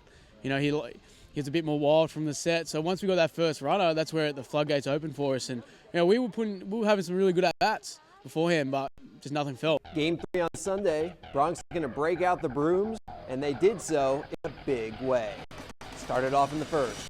2 on, nobody out for the Incredible Howe, and it's like deja vu all over again. Another wall ball. This triple scores Jesus Garcia and Evan Mason. Bronx up 2-0. Howe now with 3 consecutive 2-run smashes. Next batter, Alberto Morales, Yahtzee. Bronx up 3-0 out of the gate. In the top of the 3rd, North Dakota ties the game, but in the bottom of the inning, Brian Ramirez may speak softly, but he carries a big stick into the Bronx bullpen. A 3-run shot, Ramirez's 2nd of the season. Bronx up 6-3. Move ahead to the 6th. Bronx lead cut to 6-4. Let me know if this script sounds familiar at all. 2 on, 2 out, and Garcia singles home a run. Then Mason follows suit. Bronx up 8-4. And then we're back to the Incredible Howe. Line drive to left field, and it gets past the diving Dalton Parrott and rolls all the way to the wall. Howe flips on the afterburners, and he's being waved home. First career inside the park home run, his 5th homer of the season, Bronx up 11-4. Hal finished 3 for 4 with a career-high 5 RBI, a career-high tying 3 runs scored. He was a single short of the cycle. You always want to think that hitting is contagious. I think Alex has been hot all year. He's been really consistent for the entire season. Mo showed some signs today. Mason is showing some signs. Ramirez is showing some signs. So we're hoping, and that's what we talked a little bit about at the end of the game, that we're hoping that this is the time where they all kind of mesh together, get hot, because this is when we need them. Alex Henson on the mound for the Bronx. And after giving up that 4th run, Henson went into lockdown mode. 5th inning, Jeff Campbell down looking. 6th inning, Luis Calvo down on 3 pitches. And then Henson gets a little more help from Howe. Nails Parrott at 2nd. Inning over. 7th inning, Tyler Fallis swinging. And with 1 out in the 9th, Henson punctuates his outing with his 7th strikeout. Career high 8 2/3 for Henson. Bronx roll 13-4. Started off pretty strong, and 3rd inning, I believe, I got some CNI ground ball hits, and then they started squaring me up a little bit. So I kind of just had to change something. I started aiming the ball a little bit and not really just throwing it in there and competing. So after that, I feel like I settled down. Here's a look at the WAC standings. The Bronx started the weekend in line for the 6th seed in the WAC tournament. They're now in line for the 3rd seed and a game back of Utah Valley for the 2nd seed, which includes a first-round bye. And keep in mind that the Bronx hold the tiebreaker over Utah Valley by winning the season series. The Bronx magic number to clinch a playoff spot, now 4. Sacramento State, the only team to clinch so far. Their magic number to clinch the number 1 seed is 2, but the Bronx can stop them from clinching that this weekend when they welcome the Hornets to town for the final home series of the year, Friday at 7, Saturday at 6, and Sunday at 1 at Edinburgh Baseball Stadium. We're looking forward to it. Like I told the guys, they're in first place. They're coming here, and that's what you want to play. You want to play the good teams, and hopefully you get to play them at home. So it's going to be a good series. It's the series that I've circled because they're in first place, and they've got a good team. And then we're going to see just how good they are and just how good we are all next weekend. It's finals week, so we're approaching the end of the year. You know what that means? It's time for awards. Coming up on Bron Country, we take you to the Student Athlete Awards Banquet for a full rundown of the honors. Swing and a miss, strike 3. Right through the changeup, Street pumps his fist. He heads back to the dugout. He's pitched a career-high 10 innings of baseball so far. Run, score! Bronx win! Bronx win! Bronx win! This commercial brought to you by Lax Furniture, an official sponsor of the University of Texas Pan American Intercollegiate Athletics. They are the dreamers and the promise of the future. They are the hope who will lead us to tomorrow. They are the givers who have the passion to serve. They are the visionaries who will celebrate discovery. They will make a difference. They will change South Texas.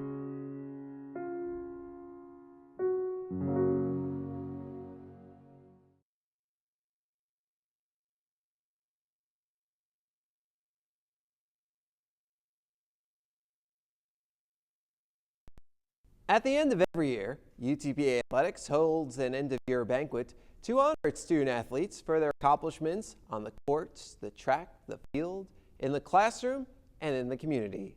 This year, 16 award winners and 12 athletic endowment honorees got to take the stage. Romeo Villarreal has the story.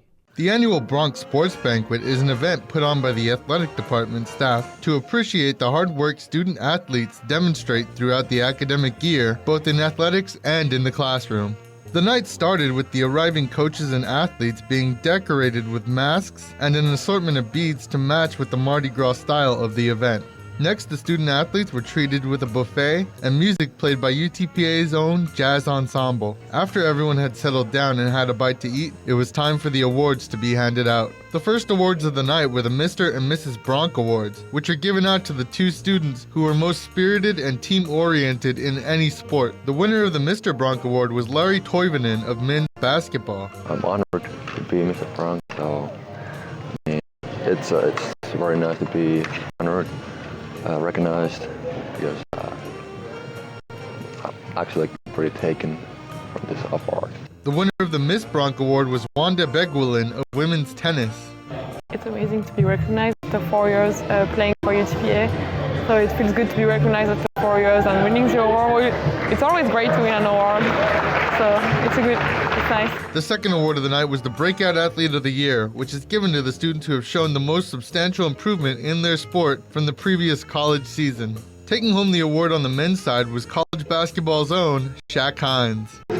Just a big leap from my freshman year to now. You know, that was a huge leap, and I got to give all the credit to my teammates and my coaches. For the women, the Breakout Athlete of the Year was Regan Greenwood of women's tennis. I'm really happy. I wasn't expecting to get an award, but I came off with a really great season, so I'm just really happy I got an award. Next, 2 endowments were handed out, starting with the Anne Lamantia Endowment Award, which is given to a senior female student athlete who has shown strong academic performance in her time as a Bronc.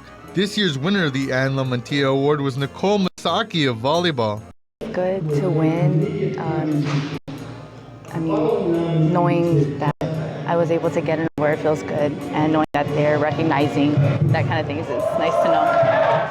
Next up was the Lou Hassel Endowment Award, given to a senior male athlete who has shown strong academic performance in his time as a Bronc. The winner of this year's Lou Hassel Award was Ricardo Hopker of men's tennis. It's great. It's good to be recognized. This is the first award that I win, so it's great. The Rookie of the Year award was awarded to 2 freshmen who made the most immediate contributions to their team during their season. The winner on the men's side was Javier Cortero of men's track and field. It's a surprise. I didn't really hope this award is amazing. This season is being really well. It's my first year in the United States, first time that I leave of my country, of Spain. So I'm really proud of all this award of this year. So I'm really happy. This year's Female Rookie of the Year was awarded to Shantae Goff of women's basketball. I think I put in a lot of work during the season, especially during practice time, and I know I have a lot more things that I need to accomplish because for me it's a good award, but this is more, I want more than what I have now. So I think that I'm going to get better as a player, and we're definitely going to get better as a team and try to win the WAC championship. The Comeback Player of the Year award goes to one athlete in either men's or women's sports who overcame significant factors impacting his or her last playing season to have an impact this season. This year, that award was presented to Alex Howell of baseball, who came back from a summer of injury to lead the Bronx offense. It's a great honor, definitely unexpected. It was really a big shock today. Like I said, it was a good honor to win, and I'm very happy to win. The final individual awards of the night were the Student Athlete of the Year awards, given to the students with overall outstanding performance in their sport. The Men's Student Athlete of the Year was a tie between 2 of this year's most noted athletes at UTPA, track and field's own Martin Cass, who was in California at a meet, and pitcher Sam Street, who 2 days prior, the event had just won his 11th game of the season. It means a lot. A lot of people put in the hard work. We had 4 matches this year, so it shows grueling it is on those guys as well, and the coaches. It's been a long year, and it's exciting times ahead for it. The Female Student Athlete of the Year was awarded to Nicole Masaki, who earlier that night had won the Anne Lamantia Endowment Award. I'm very honored.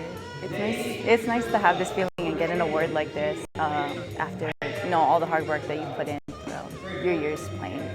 The next awards presented on the night were awards dedicated to team performance in different areas of athletics. The first of these awards was none other than Performance of the Year, which is awarded to the team that has done something great for their program and the department in terms of athletic accomplishment. This year, that award was presented to the baseball team for their 3-1 victory over 15th ranked Oklahoma State. Big win, huge for our program, not only for our team, for our program.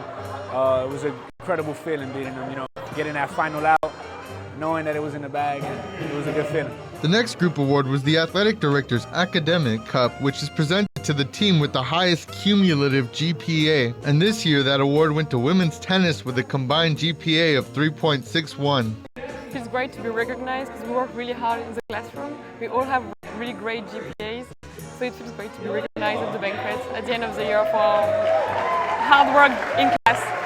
The last award of the night was the Athletic Director's Community Service Cup, which was presented to women's basketball. It feels great to be recognized. We don't do it to be recognized, we do it to help people, but we have a great president, Dr. Robert Nelson, who said engage the community. We embraced that, we engaged it, and as a team, over 1,500 hours of community service. After all the awards were handed out, rings were given to senior athletes to wrap up the ceremony. Afterwards, everybody had time to socialize over dessert and take pictures with one another, making more memories for themselves here at UTPA, some of them for the last time. For Bron Country, this is Romeo Villarreal. In addition to all those awards, there were quite a few endowment honorees recognized at the banquet. There are varying criteria for each endowment, but the underlying one is good grades. And the Bronx were able to honor Dylan Engelhart, Brandon Roush, Laquita Garner, Carrie Williams, Brian McDonald, Lori Toivonen, Chris Felix, Edgar Cordone, Ashley Garcia, and Wanda Begalin as Athletic Endowment honorees. One student athlete who wasn't at the banquet to accept his award was Martin Kass. Next on Bron Country, we'll tell you where he was and what record he was breaking.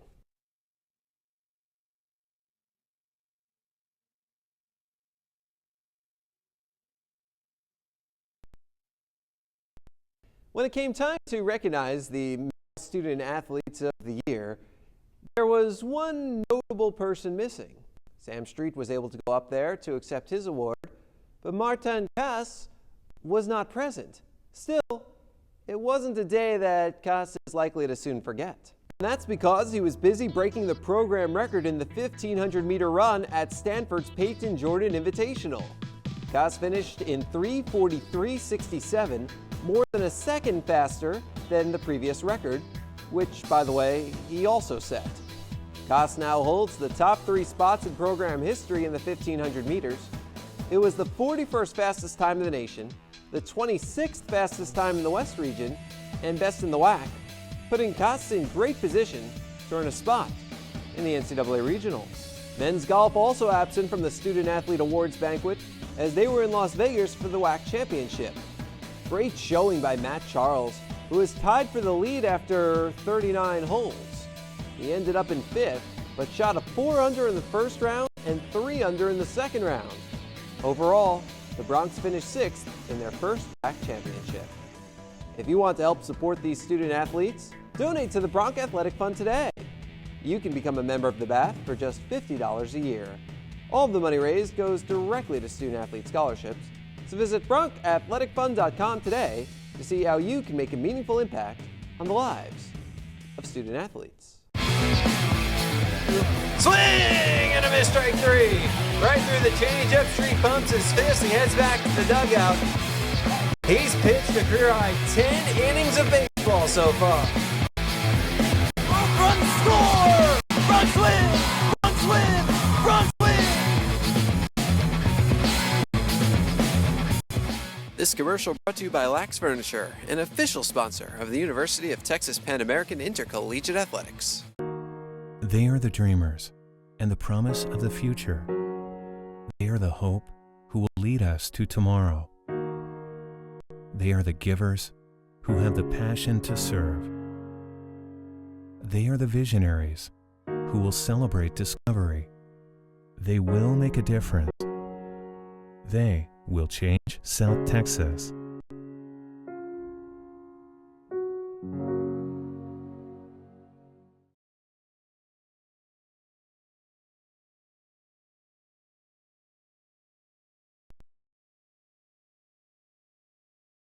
Just one team and one individual in action this week for the Bronx.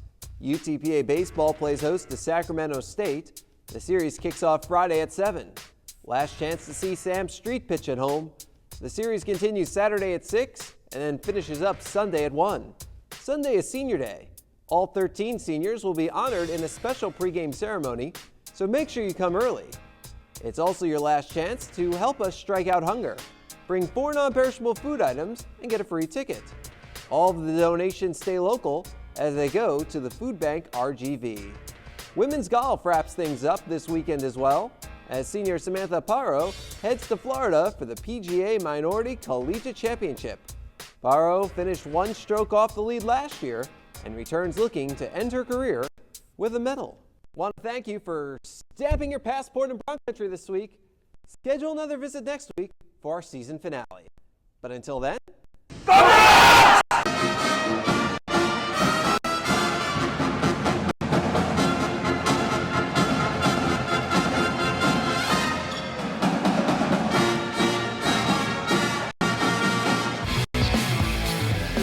Swing! And a miss, strike three. Right through the changeup. Street pumps his fist. He heads back to the dugout. He's pitched a career-high 10 innings of baseball so far. Run score! Bronx win! Bronx win! Bronx win! this commercial brought to you by Lax Furniture, an official sponsor of the University of Texas Pan American Intercollegiate Athletics. They are the dreamers and the promise of the future. They are the hope who will lead us to tomorrow. They are the givers who have the passion to serve. They are the visionaries who will celebrate discovery. They will make a difference. They will change South Texas.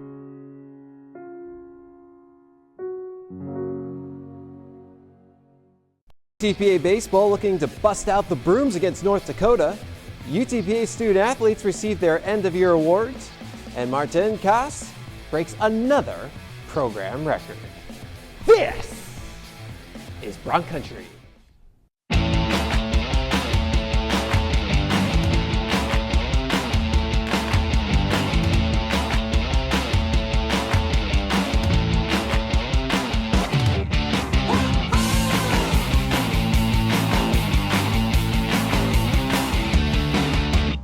Hey everyone, and welcome to Bron Country. I'm Jonah Goldberg.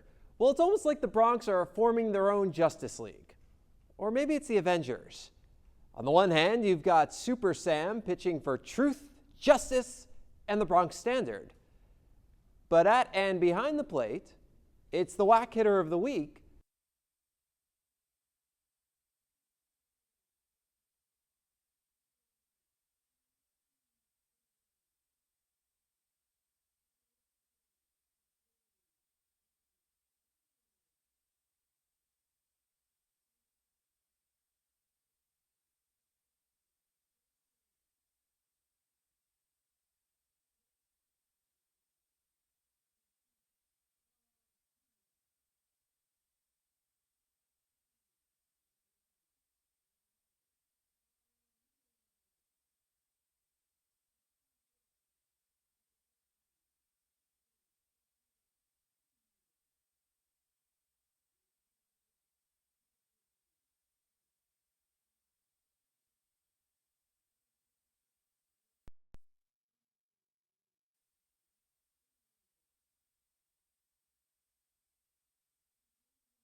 Welcome back out to Edinburgh Baseball Stadium. Alongside Danny Elizondo, I'm Jonah Goldberg as we get ready for the regularly scheduled game that's starting an hour early of today's pseudo doubleheader, 1 7/9, I guess, between the UTPA Bronx and the Sacramento State Hornets. Bronx dropped what was really yesterday's game earlier today, 3-1. Let's get you to the starting lineups. We'll start with visiting Sacramento State. Kyle Moses leads off in left.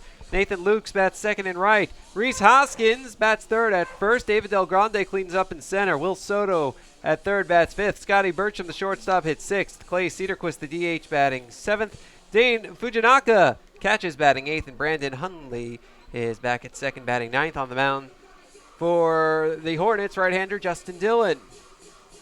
Head coach of the head coach of Sacramento State is Reggie Christensen, assisted by Steve Holm, Jake Angier, and Trevor Payne.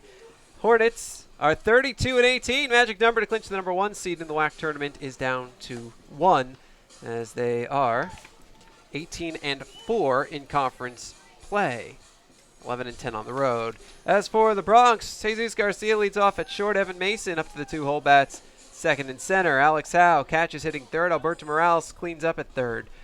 Brian Ramirez bats fifth at second. Victor Garcia Jr. at first base hitting sixth. Brandon Roush, the DH, hitting seventh.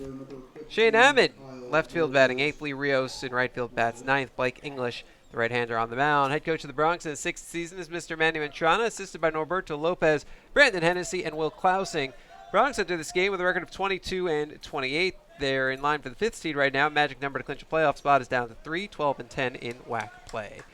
Umpires, Danny Marr behind the plate. Thomas Walkowiak moves to third, and Ryan Bleberg at first. And at 5:14 p.m., the first pitch to Kyle Moses from Blake English is a strike. Moses 338, a home run, and 14 RBI. Pitch fouled off to the left and out of play. And the count quickly 0-2.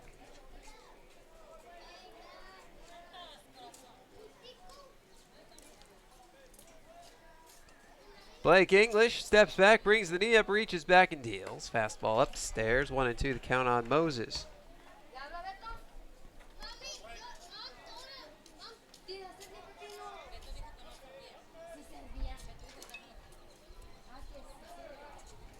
Game time temperature 90 degrees. It feels like 94 with the heat index.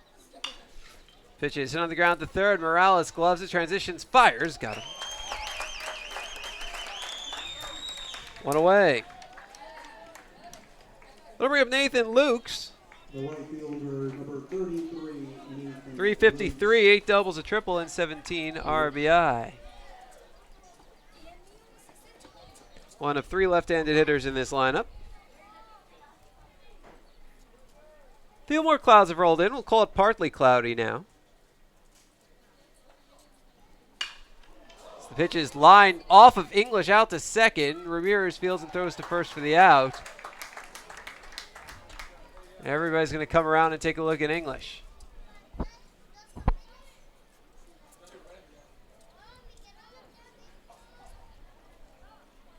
Dyer infield, the trainers, Coach Mantrana.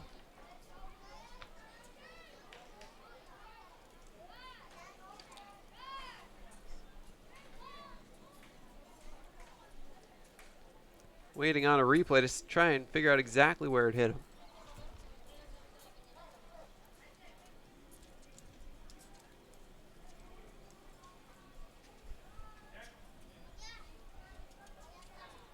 That's tough to tell because he turned his body away from it. So it could have been the right shoulder, could have been the face. Well, I believe the trainer, he was pointing at the right shoulder. Well, he sure hopes so. I mean, the latter, not good at all.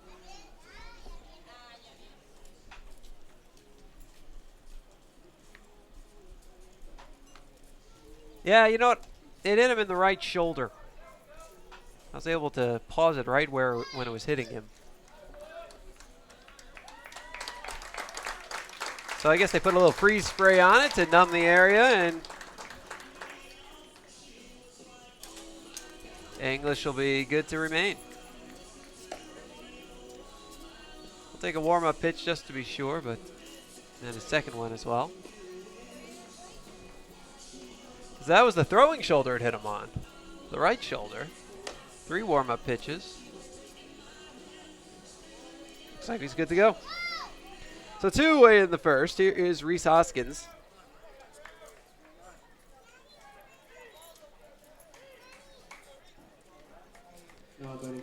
.350, whack best 8 homers and 42 RBI.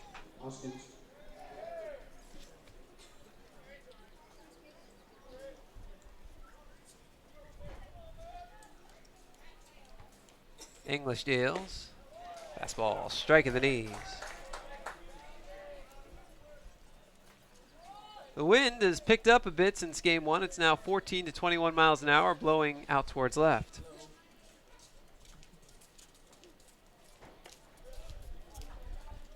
Count 1-1 on Hoskins.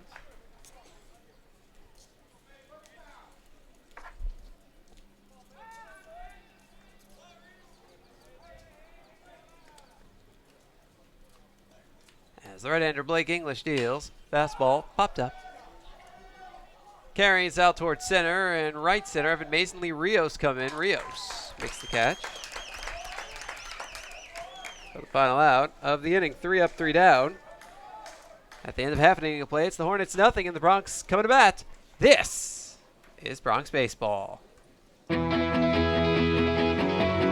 Here, we understand how a team is the result of being part of something larger than yourself, creating a better outcome and a better tomorrow.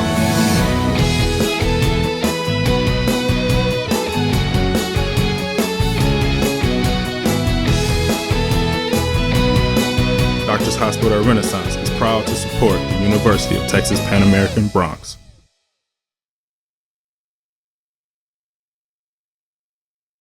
Dr. Pena, does LASIK surgery work? LASIK surgery is America's most frequently performed elective procedure. In fact, I've helped thousands of patients see better. Dr. Pena. Call me Raulito. Thousands and thousands. Raulito, are you sure? Is that thing on? Yes. Follow me. I had to put him somewhere. It's a big project. That's a lot of successful operations. Call Dr. Raulito Pena at 661-UC. The phone keeps ringing. Gotta make room.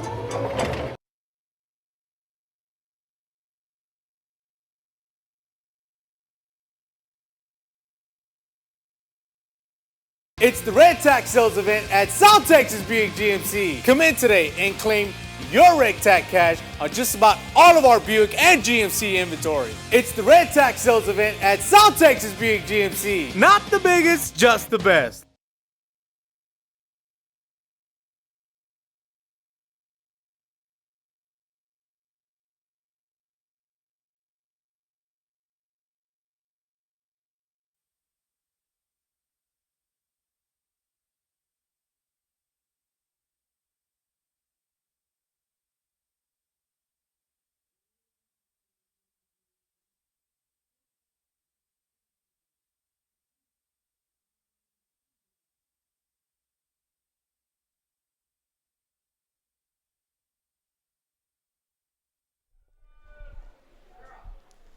Welcome back out to Edinburgh Baseball Stadium alongside Danny Elizondo. I'm Jonah Goldberg.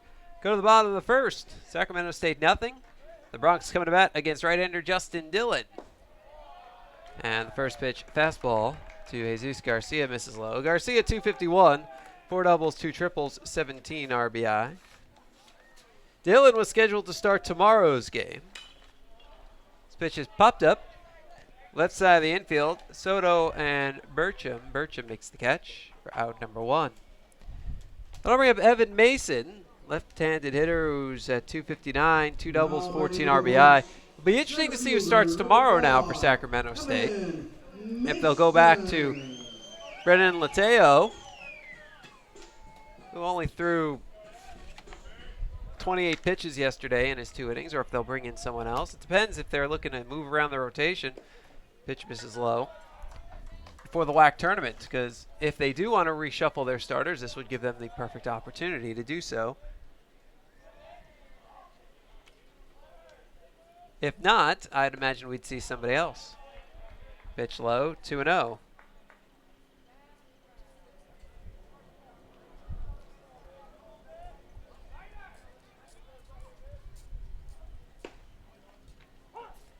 Pitch strike. 2-1 the count on Mason. Dillon deals. Fastball, chopper, right side. Racing in is Hundley. He grabs and fires to first for the out. 2 away. For Alex Howe, left-handed hitting catcher at 350, 5 homers, 41 RBI. Defensively, Hornets line up with Kyle Moses in left, David Del Grande in center, Nathan Lukes in right. Will Soto at third, Scotty Burcham at short, Brandon Hundley at second, Reese Hoskins at first. Dean Fuchinaga calls the pitches, and Justin Dillon delivers them.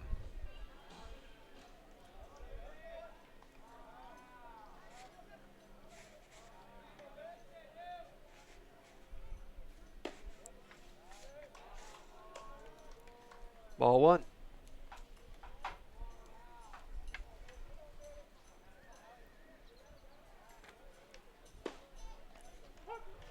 Strike 1 on Howe.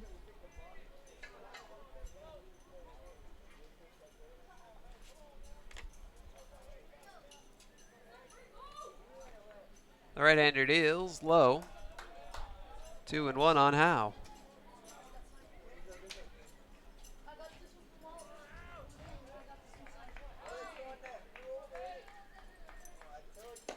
Dillon deals upstairs, 3-1.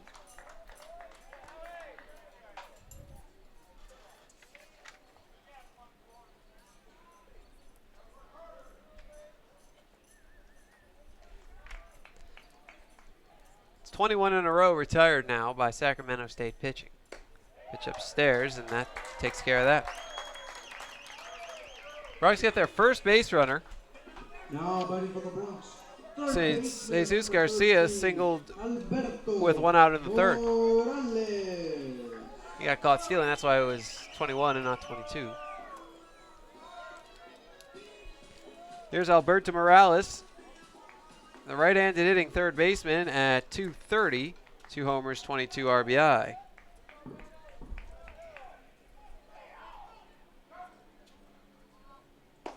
Big rip and a miss by Morales.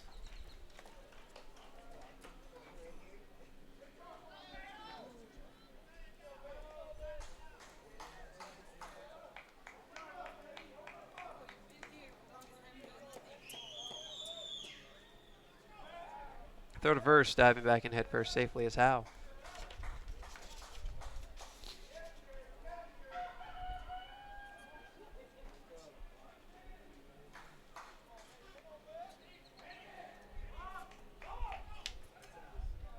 As the right-hander Dillon deals. Curveball, and it got Morales on the back of the helmet. Well, that just slipped out of Dillon's hand. No intent there. Second baseman, number 1. Morales tosses the bat, heads to first. Howe moves up to second. And the Bronx have a runner in scoring position for the first time since the first inning of Game 1. Brian Ramirez is the batter. Looking to give the Bronx an early lead. Dillon deals. Fastball, ground up the middle and through to center field to base hit. Rounding third and flying home is Howe. The throw coming through is not in time. RBI single Brian Ramirez, and the Bronx are back on the board. It's 1-0.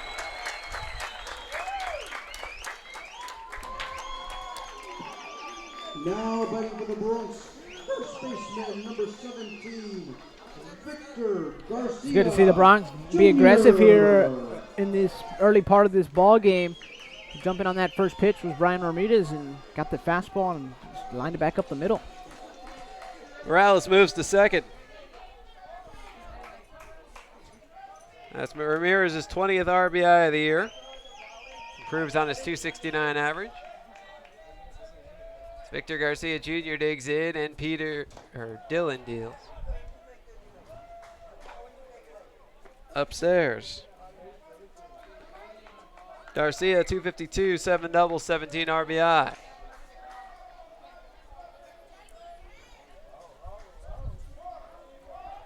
Here's the pitch. Fastball golfed into center. David Del Grande was back in left center to make the catch. for the final out of the inning. But not before the Bronx get a run on one hit. No errors, they leave two. At the end of an inning of play, it's 1-0 Bronx. This is Bronx baseball.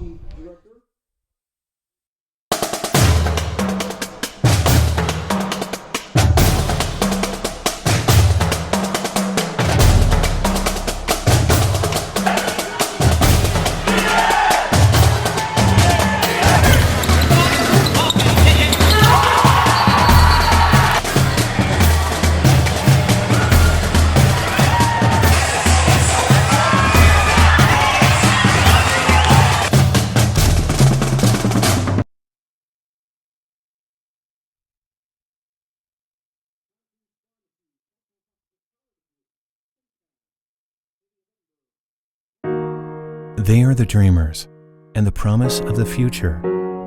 They are the hope who will lead us to tomorrow. They are the givers who have the passion to serve. They are the visionaries who will celebrate discovery. They will make a difference. They will change South Texas.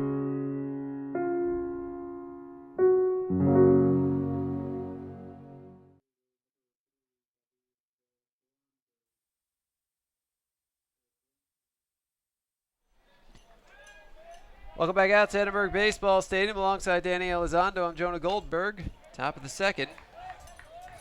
1-0 Bronx. David Del Grande fouls off the first pitch he sees. Del Grande, 284, 5 homers, 38 RBI. Tied for third in the WAC.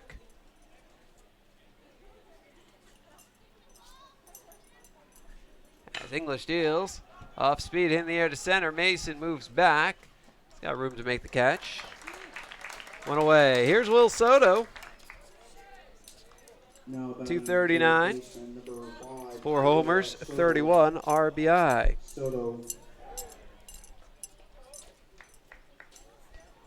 Defensively, Shane Ammon in left, Evan Mason in center, Lee Rios in right. Alberto Morales at third, Jesus Garcia at short, Brian Ramirez at second, Victor Garcia Jr. at first. Alex Howe calls the pitches.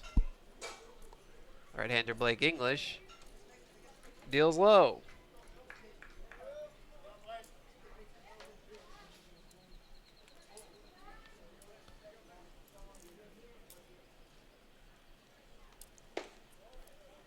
Pitch misses low and outside, 2-0. English having a strong season.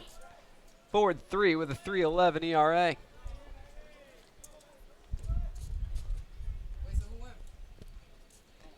The right-hander deals, swing and a miss. Late on the fastball, 2-1.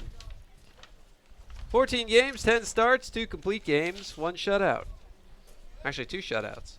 66 and 2/3 innings, 68 hits. Hit per inning. Opponent's batting 260 off him. English deals, fastball, little cue shot out toward center. Mason coming on, he dives, and he makes the catch.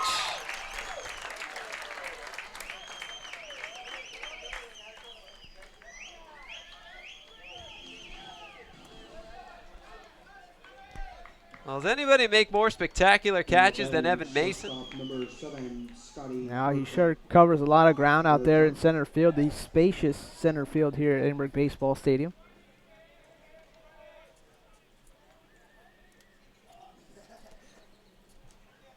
Here's Scotty Burcham. Swings to the first pitch. And a grounder to third, stopped by Davy Morales, who throws the first for the out. Back-to-back spectacular plays by the Bronx defense. And that's the end of the inning. 6 up, 6 down. Inning and a half in the books. Bronx lead 1-0. This is Bronx baseball. Brave and bold, silver and gold. We're on a mission. Aggie up.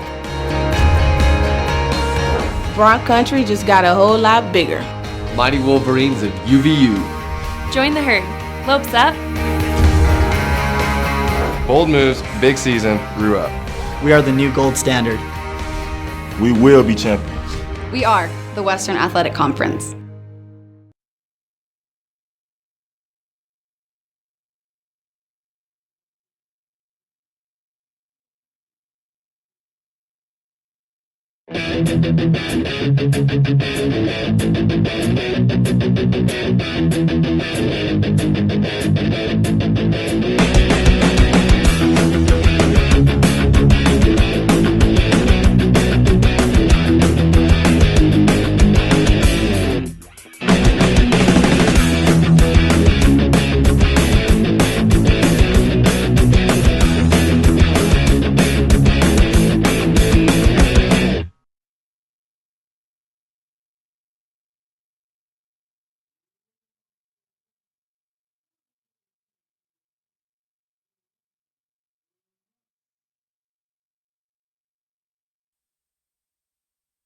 Back we are at Edinburgh Baseball Stadium alongside Danny Elizondo. I'm Jonah Goldberg. We go to the bottom of the second. It's 1-0 Bronx, and here's a sight for sore eyes. Brandon Roush is at the plate. Looks at strike one. Haven't seen Roush in weeks. 250, 2 doubles, a triple, 7 RBI. He had injured his elbow diving into third base on a triple. Pitch chopped to short, fielded by Scotty Bertram, throws to first for the out, one away. Well, the idea that he can play is the most important thing right now. Roush had become the Bronx starting catcher after Jacob Huckabee went down. His injury is what necessitated Alex Howe becoming the catcher. Roush hasn't played since April 8th. On his first career triple. That's when he hurt himself, diving into third. But active this weekend, and it's a great sign for the Bronx. Pitch misses to Shane Emmon.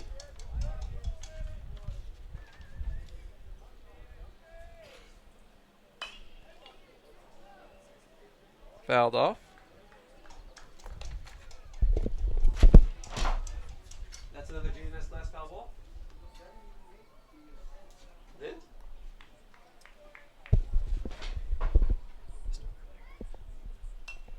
Pitch foul back to the screen. 1-2.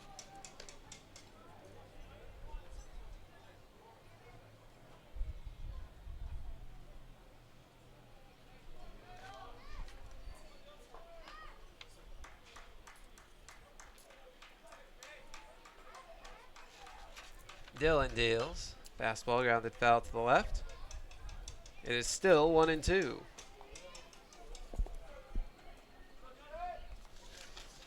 Bronx got their run in the first on a Brian Ramirez RBI single.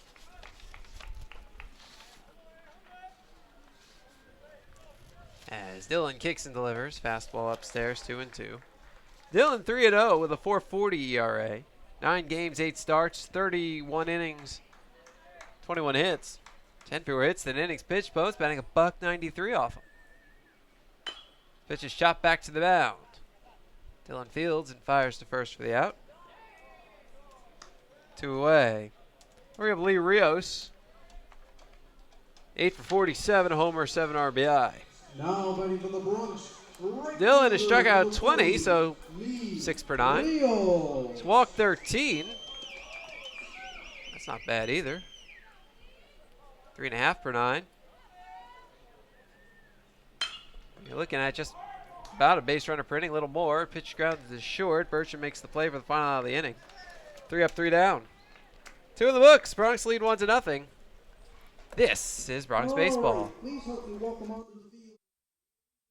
Dr. Payne. Here, we understand how a team is the result of being part of something larger than yourself, creating a better outcome and a better tomorrow.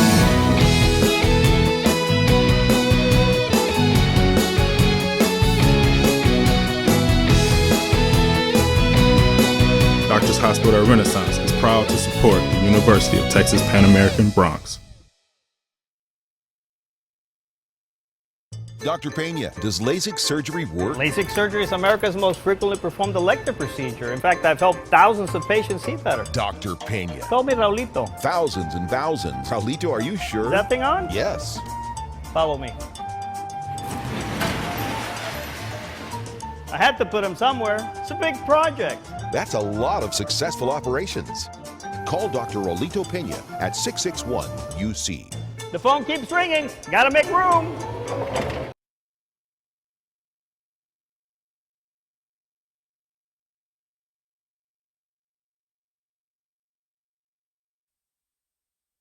off for the Hornets.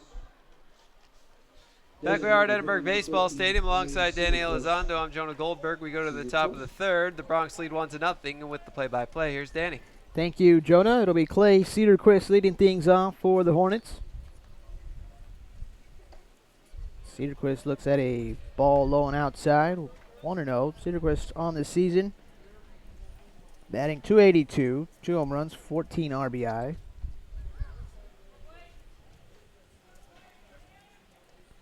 English kicks and delivers.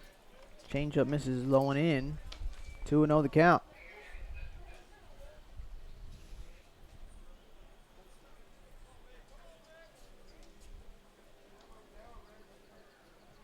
English working on that first base side of the rubber. Brings the 2-0. There's a fastball on the outside corner. The count is now 2-1.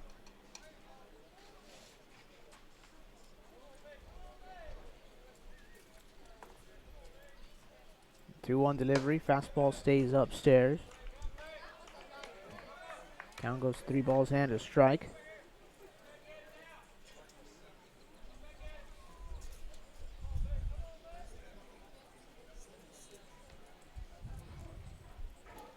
Here's the 3-1. Swinging a grounder out towards second. Backhanded by Ramirez. He fires on to first and in time. 1 away here in the top of the third now for Dane Fujinaka. Fujinaka batting .279. No home runs, 15 RBI. He came in as a pinch hitter, I believe, in first game.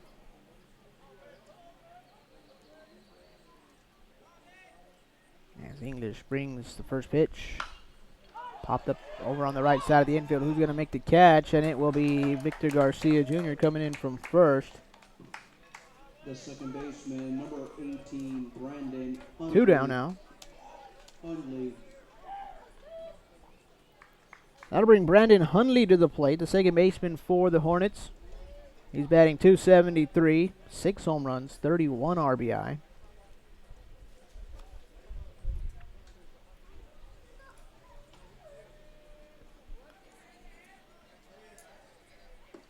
English with the pitch, misses just a bit under the knees. 1 ball, no strikes.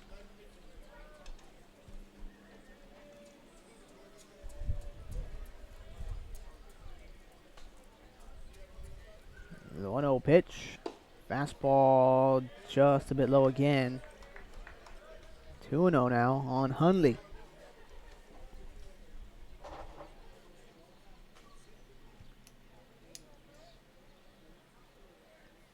English with the pitch lined over the left side. That'll hook foul. Heads up. Ricochet out towards that left field bullpen. Bronx magic number to clinch a playoff spot is dropped to 2. Grand Canyon beat North Dakota 4-0. So the Bronx win the final 2 games of this series, or they win 1 and North Dakota loses again to Grand Canyon tomorrow, then the Bronx will clinch a playoff spot. Here's a 2-1. Fastball misses on that inside part of the plate. Count goes to 3-1 here on Brandon Hundley.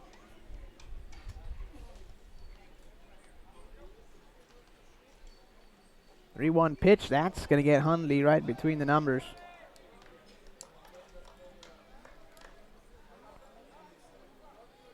So Hundley is aboard to keep this inning going. Now back to the top of the order with Kyle Moses.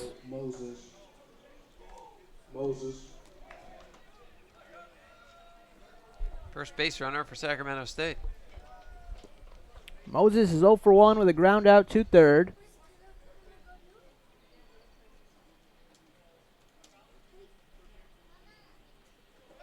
Throw over to first, not in time.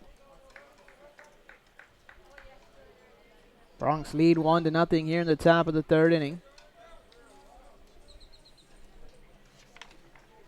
Got the run on the RBI single by Brian Ramirez. That allowed Alex Howe to come in and score.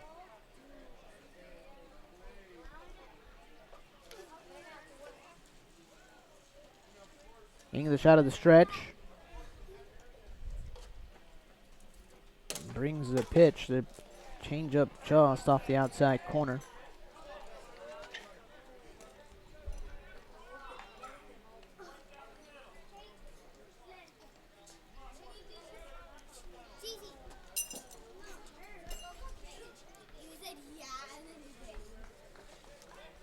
Another throw over to first, not in time.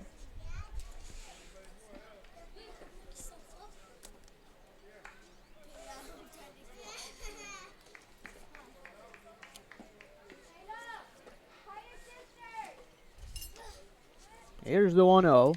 Swinging a foul tip right at the plate. English will get a new baseball.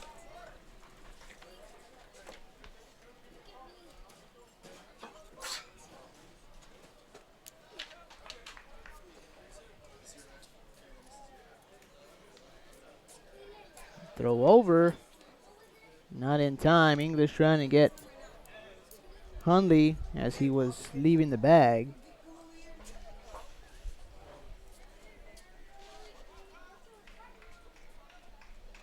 Another throw, not in time. Hundley back in there with a head-first dive.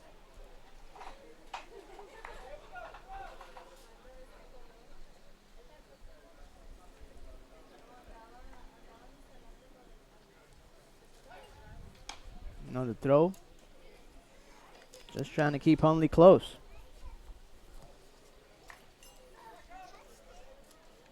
Hundley is 3 for 6 on the season in stolen bases.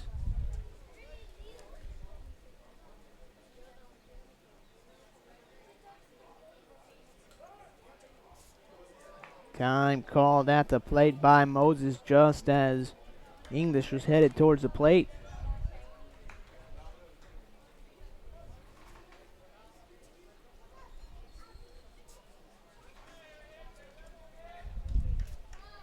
The 1-1 runner goes. Fouled off by Moses. So the count goes to 1-2. Hundley will have to rewind and do it again from first.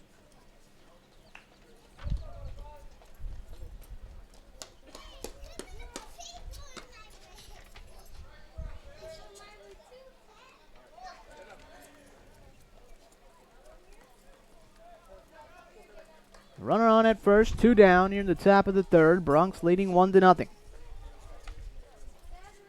Here's the 1-2 pitch. Swinging a high fly ball out towards the left side. A long run for Ammon. Will it be fair? No, it'll hook foul. That's another G in his glass. Count stays at 1-2. Moses gave that one a ride.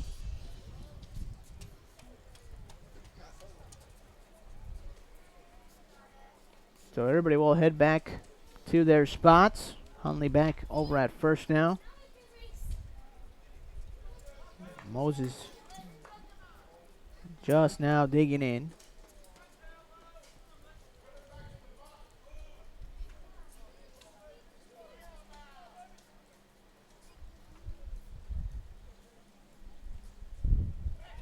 Throw over, not in time.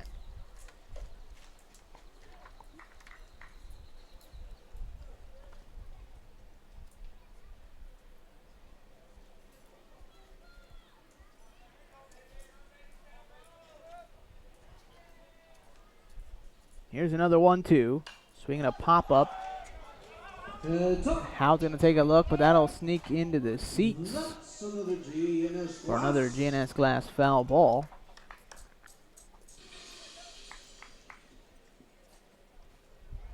So I'm staring at these magic number scenarios and this convoluted spreadsheet I came up with. Sacramento State is assured of at least a first-round bye now with their win earlier today. The only team that can still catch them for first is the Bronx. If the Bronx win out and Sacramento State loses out.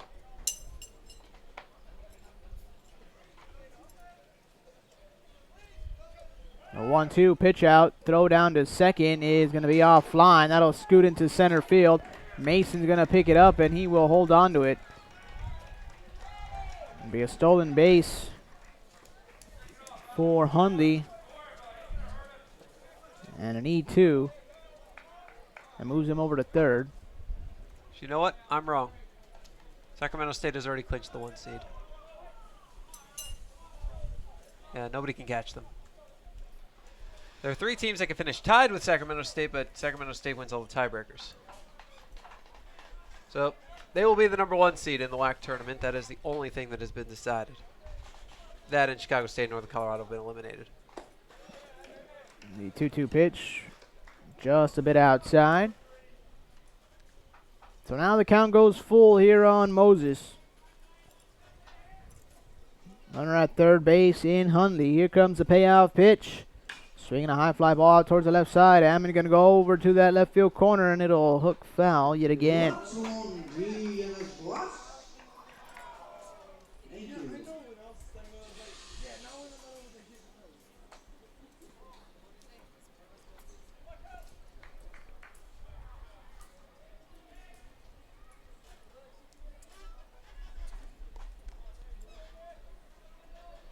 Here comes another payoff pitch.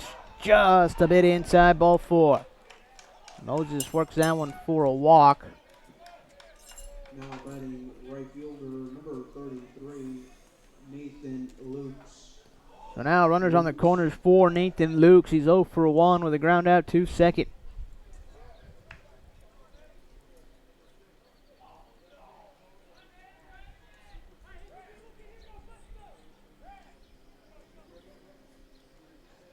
So Howe will flash some signs to the infield.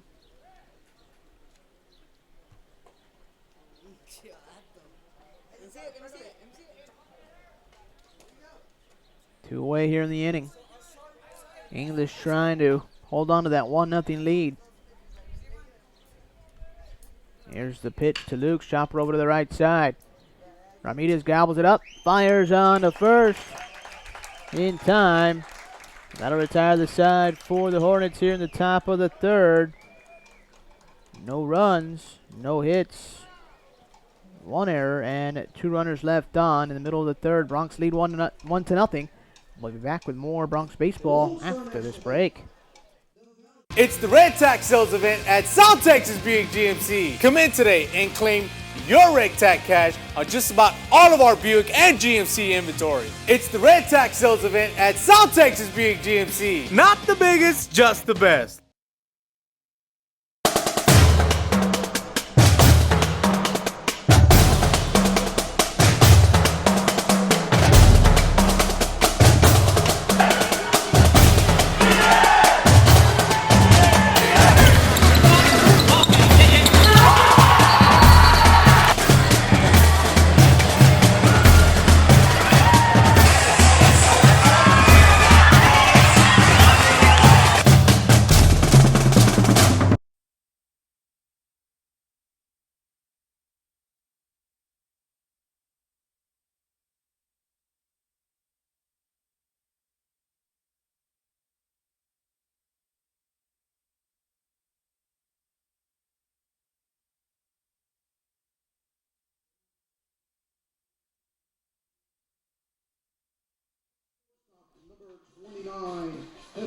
We go to the bottom of the 3rd here at Edinburgh Baseball Stadium. Danny Elizondo with you here alongside Jonah Goldberg. Bronx lead 1-0.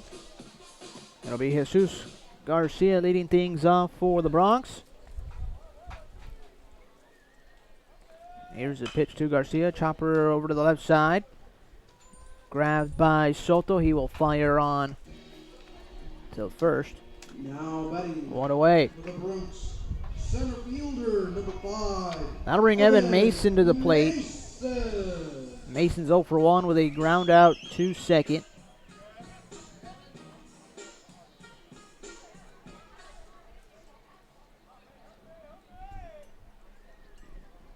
The pitch from Dylan misses high and outside. 1-0. Breaking ball misses low and inside this time. 2 balls, no strikes.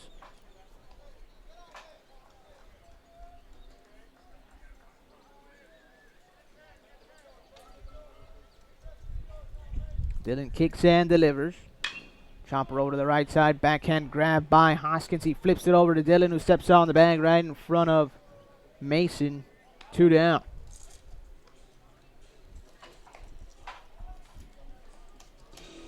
Now batting for the Bronx, Catcher, number 14. With 2 down and nobody on, Alex Howe will come to the plate. He walked his first time up. Came in to score the only run of the ball game thus far.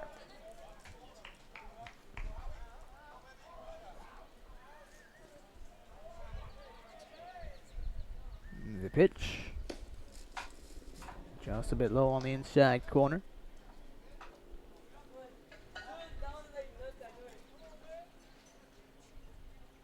The 1-0. Fastball just a bit high. 2 balls, no strikes.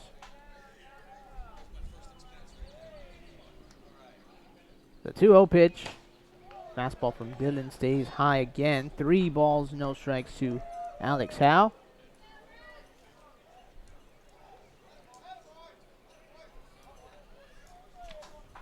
Here's the 3-0 delivery. Howe taking all the way, takes a strike.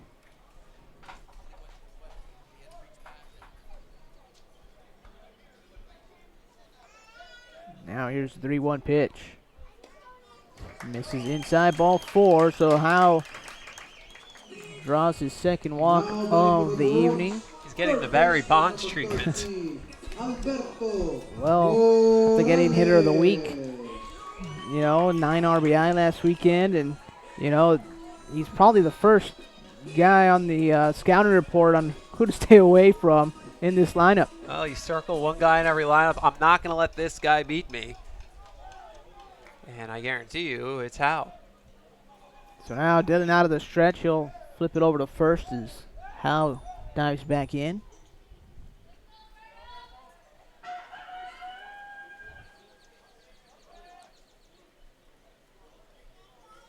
Alberto Morales at the plate. He was hit by a pitch his first time up. Another throw over to first. Howe back in there safely.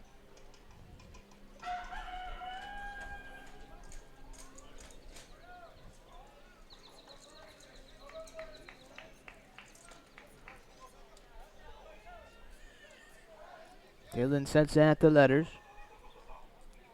Here's the pitch to Morales. A fastball up and in.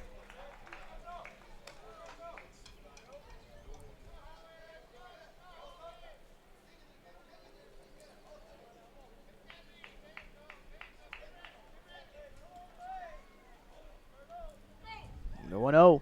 Runner goes. Pitch is high. Throw down to second is not in time. Stolen base for Alex Howe. That is his 11th of the season. Now 11 of 16. So the Bronx have another runner in scoring position here. A base hit could mean another run. Bronx already lead 1-0 as the right-hander Justin Dillon brings the 2-0 pitch to Alberto Morales. That one's popped up behind at the press box out towards the main concourse. Count is 2-1 here on Morales. Brian Ramirez is on deck for the Bronx.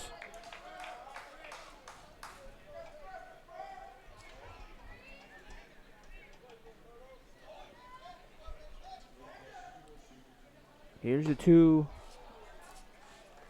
pitch. Swung on and missed. The count evens up here at 2-2.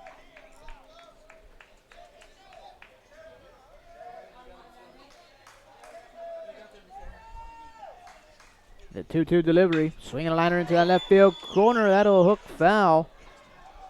Right to a group of kids waiting on that third base railing. Luckily, nobody got hit. Ball ricocheted back out onto the field. Count remains 2 strikes here on Alberto Morales. Utah Valley just beat Seattle 8-2. Utah Valley has clinched a playoff spot. Here's the 2-2 pitch. Fastball stays upstairs. And now the count goes full at 3 strikes. Utah Valley can still be any of the seeds 2 through 6, but now we know 2 of the teams that are for sure in the playoffs.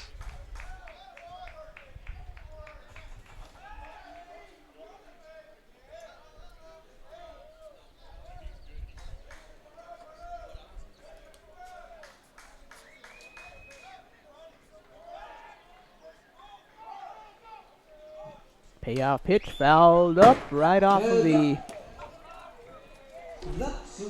press box right here above us. Ricochets back down into the seats.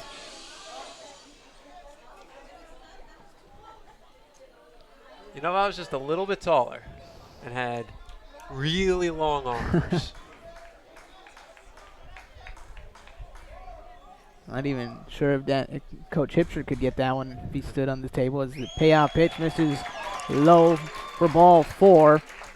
Morales is aboard. Now for Brian Ramirez. Our super tall men's basketball head coach in the crowd today. Brian Ramirez. It's one of the advantages of having a suite. You can bring outside food and drink in, and he's done just that. He's got a cup from Rudy's. So a couple of runners on here for Ramirez. He's 1 for 1 with an RBI single. The only hit of the ball game so far. Spin move towards second. No throw from Dylan.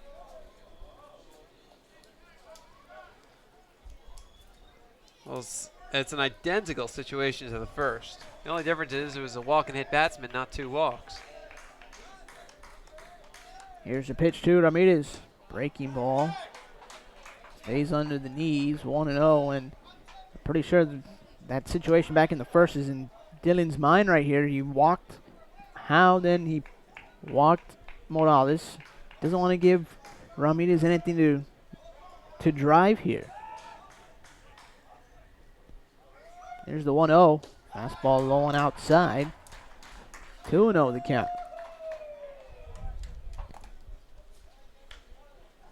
And Fujinaka will call time, and he heads to the mound. Wants to have a word with his right-hander.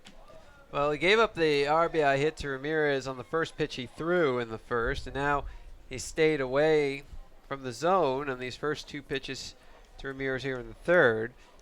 The last thing you want to do is walk him, because then you load him up and you push 2 runners up. Then you set up a single, meaning 2. Here's the 2-0 pitch to Ramirez. Fastball lifted over to the right side. Slice out of play. And the count is now 2-1.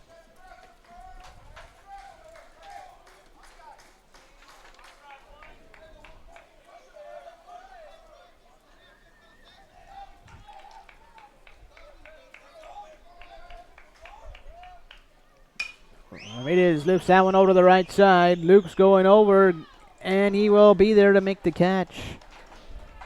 For a moment there, it looked like he might have had a chance to find some green grass, but nice play by Luke's. And that'll do it for the Bronx here in the bottom of the third. No runs, no hits, no errors. 2 runners left on. After 3 innings of play, Bronx lead 1-0. We'll be back with more Bronx baseball after this break. The 2-2, well outside to the backstop. Everybody running. Rio scores the tying run.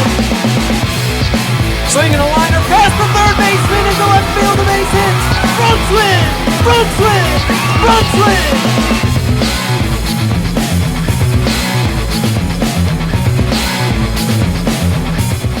This commercial brought to you by Lax Furniture, an official sponsor of the University of Texas Pan American Intercollegiate Athletics. They are the dreamers and the promise of the future.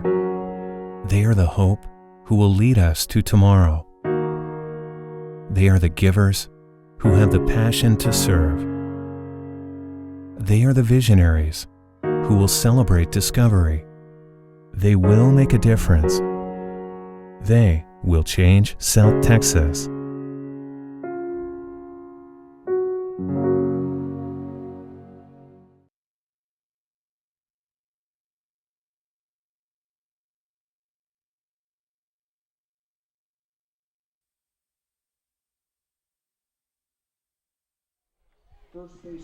Welcome back to Edinburgh Baseball Stadium. We go to the top of the 4th. Danny Elizondo with you here alongside Jonah Goldberg. Leading things up for the Hornets here in the 4th, that'll be Reese Hoskins. He'll be followed by David Del Grande and Will Soto. Hoskins 0 for 1 with a fly out to right.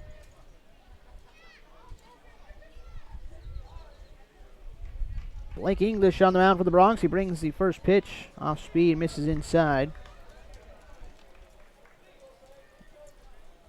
1-0.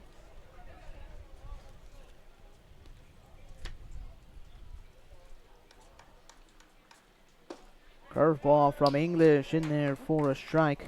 Count evens at 1-1.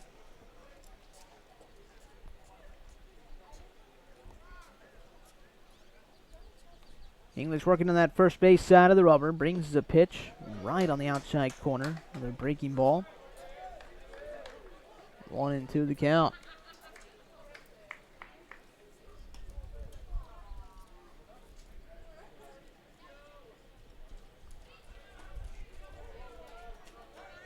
Here's the 1-2 pitch. Called strike 3 right on the inside corner. Hoskins down looking. First strikeout of the ball game for English. And that'll bring David Del Grande to the plate. So for 1 with a fly out to center.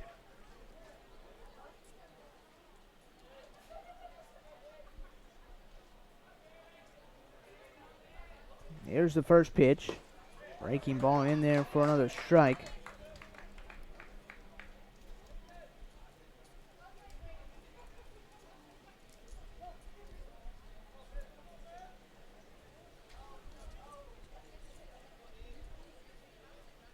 Here's the 0-1, swinging a pop-up directly over our heads.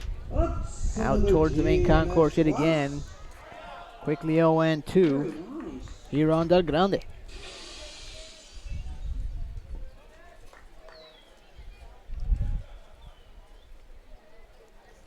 Big day in UTPA athletics today. 24 student athletes graduating. The 0-2 pitch, breaking ball low and away. Including a host of baseball players. Got the full list up on UTPABronx.com. Always great to see student athletes get their diplomas and move on into their professional lives, whether it's still on the field or something else. A 1-2, hit out towards short, grabbed by Garcia. He fires on the first in time. And of course, tomorrow we'll honor all 13 seniors on this UTPA baseball team before the game. We'll have full coverage of Senior Day. That'll probably be our pregame show. So 2 away now for Will Soto, who's 0 for 1 with a fly out to center. And can't forget about the coverage that will be coming up on Bron Country this week. The pitch is swung on and missed by Soto. Yeah, our own Romeo Villarreal is working on a story about Senior Day and the senior class. They'll air on the season finale of Bron Country this week, and it's going to be great. Here's the 0-1. Fastball misses just a bit outside. And as always, we'll have highlights from these and post-game reaction from all 3 of these baseball games.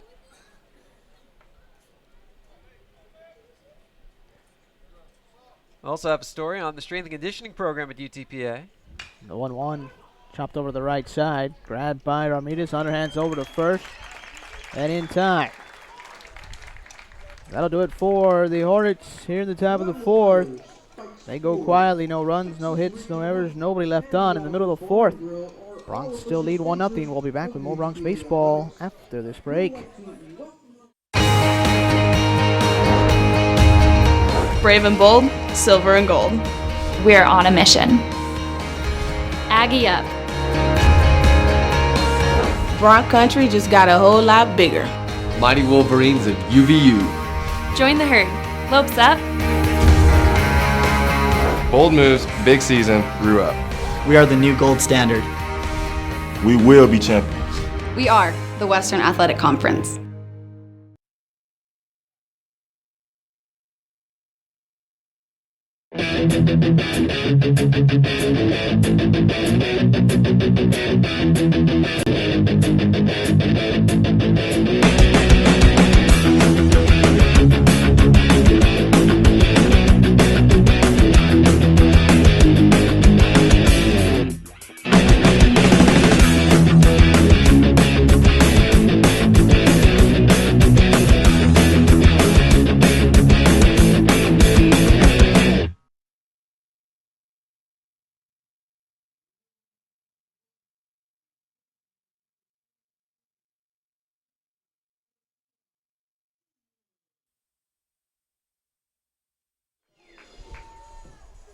We go to the bottom of the fourth here at Edinburgh Baseball Stadium. Danny Elizondo with you here alongside Jonah Goldberg. Victor Garcia Jr. going to lead things off. Bronx lead 1-0. Garcia going to be facing off against the right-hander, Justin Dillon. Here's the first pitch. There's a strike on the outside corner.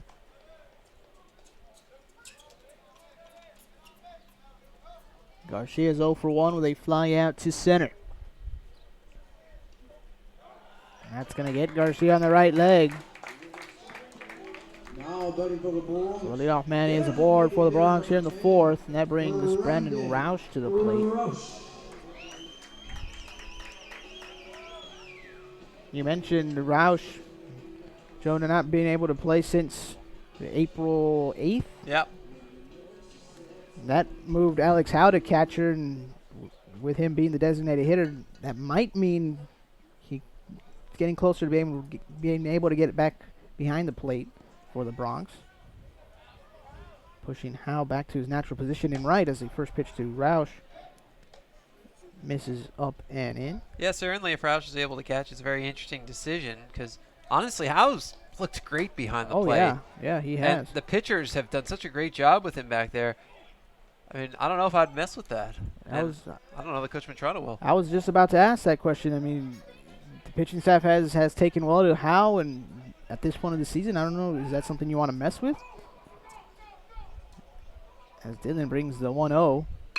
The dribbler out towards second base. Grabbed by Hundley. Flipped over to Burcham. Burcham fires on to Hoskins for the 4-6-3 double play.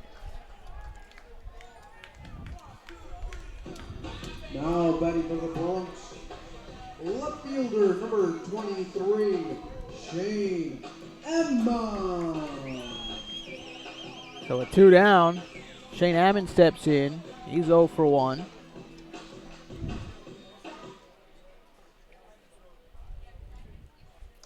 The pitch. Chopped over to the right side. Hundley comes in, grabs, and fires on the first and in time. And that'll do it for the Bronx. Here in the bottom of the fourth, they go quietly. No runs, no hits, no errors, nobody left on. After 4 innings of play, Bronx lead 1-0. We'll be back with more Bronx baseball after this break.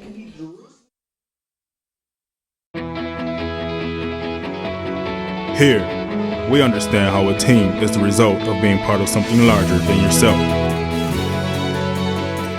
creating a better outcome and a better tomorrow.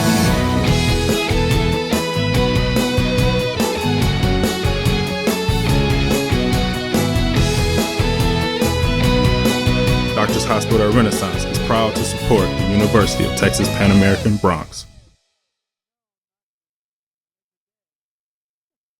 Dr. Pena, does LASIK surgery work? LASIK surgery is America's most frequently performed elective procedure. In fact, I've helped thousands of patients see better. Dr. Pena. Call me Raulito. Thousands and thousands. Raulito, are you sure? Is that thing on? Yes. Follow me. I had to put him somewhere. It's a big project. That's a lot of successful operations. Call Dr. Raulito Pena at 661-UC. The phone keeps ringing. Gotta make room.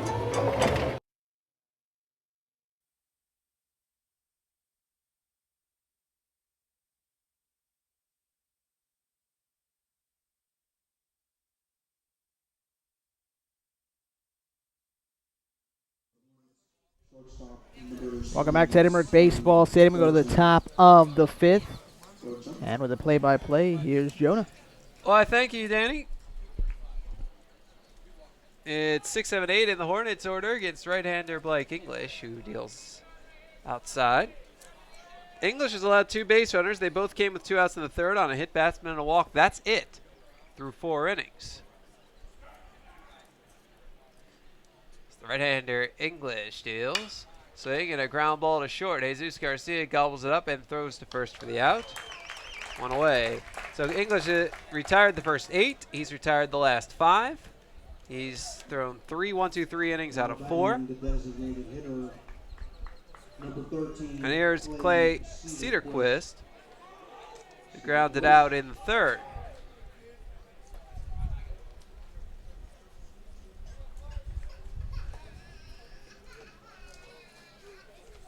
English deals. Fastball outside. He's been very efficient with his pitches. That was number 50.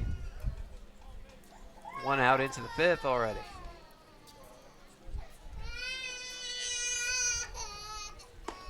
English deals outside with the breaking ball, 2-0.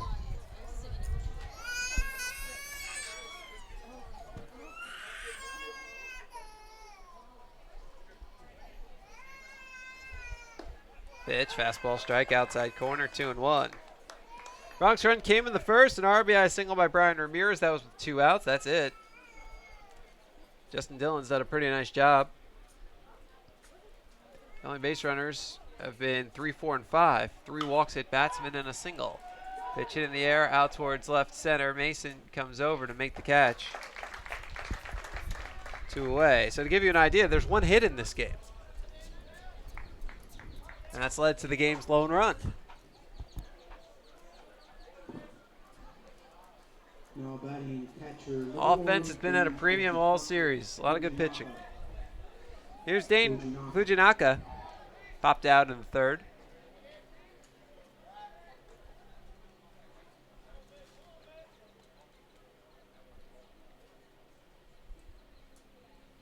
English deals. Curveball outside.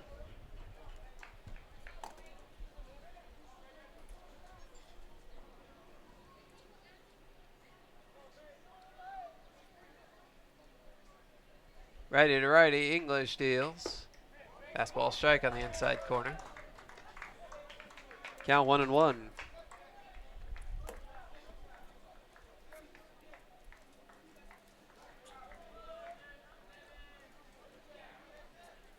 English deals.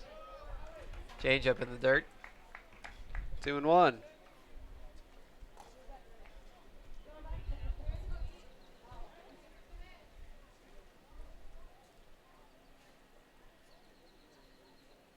Here's the pitch, fastball low. 3-1, and now Howe is heading out to the mound for a discussion. Or not. Takes a few steps, throws it, and decides to come back.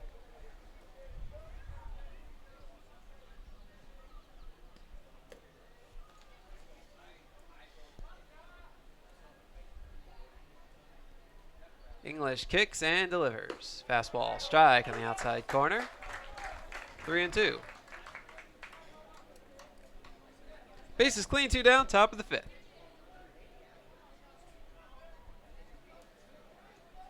And English deals. Fastball hit on the ground left side. Called up by Morales, who throws to first for the out. And that's your inning. No hits through 5 allowed by Blake English. 3 up, 3 down. And at the end of 4.5 innings of play, we're halfway through it. Bronx lead 1-0. This is Bronx baseball. It's the Red Tax Sales event at South Texas Buick GMC. Come in today and claim your Red Tax cash on just about all of our Buick and GMC inventory. It's the Red Tax Sales event at South Texas Buick GMC. Not the biggest, just the best.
Welcome back out to Edinburgh Baseball Stadium. Alongside Danny Elizondo, I'm Jonah Goldberg. Go to the bottom of the 5th.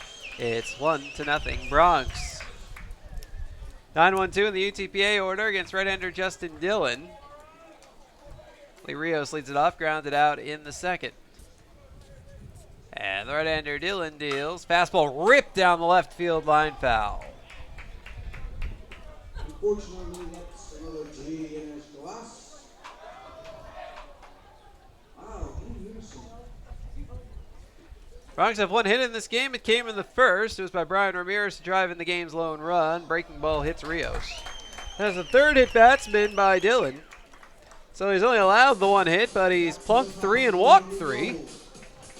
Still, he's limited the damage by not allowing anything more than that one hit. And the Bronx haven't been able to take advantage of those hit by pitches and the walks. And you talk about that just one hit. You got to be able to scrape something else together. Get yourself a couple of insurance runs here. Here's Jesus Garcia, pop out and a ground out today.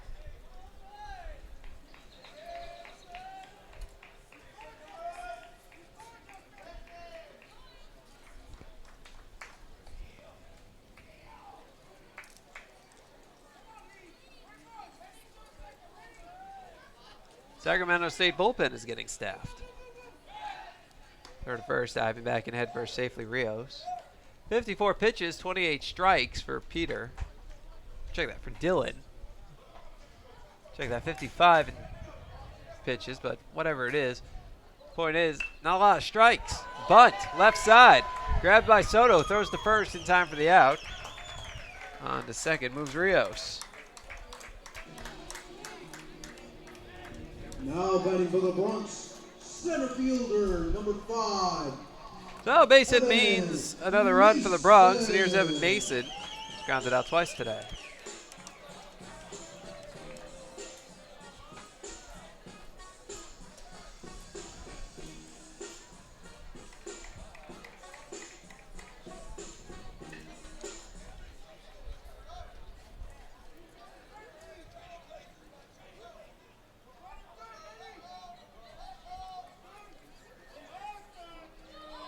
Dylan deals.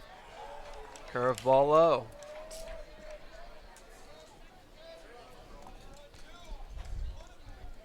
Bronx got a run in the first of game 1. That's all they got. Of course, they only had one more base runner the rest of the game. They had plenty of base runners today. Pitches on the ground, left side. Grabbed by Soto. Looks back the runner and throws to first for the out. 2 away. It's up to Alex Howe. He's walked twice today. Scored the game's lone run.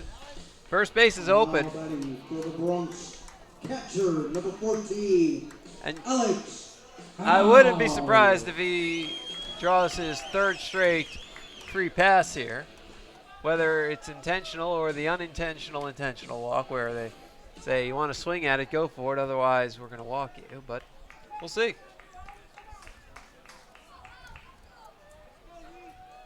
They play House straight away. Right-hander deals. Curveball low.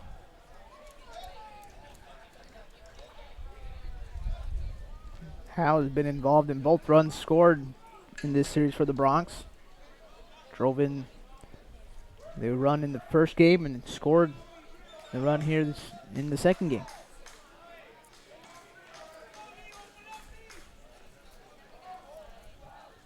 Dylan deals.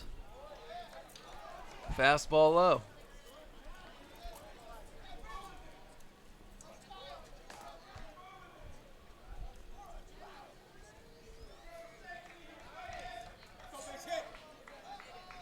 Base hit means another run for UTPA.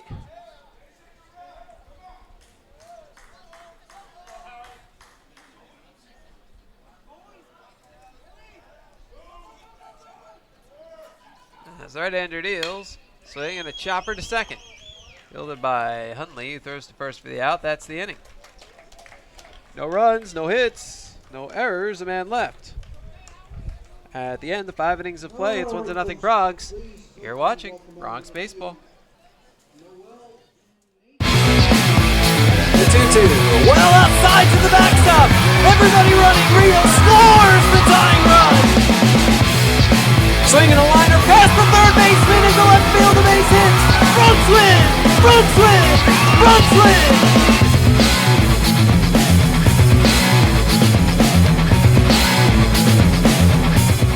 This commercial brought to you by Lax Furniture, an official sponsor of the University of Texas Pan American Intercollegiate Athletics.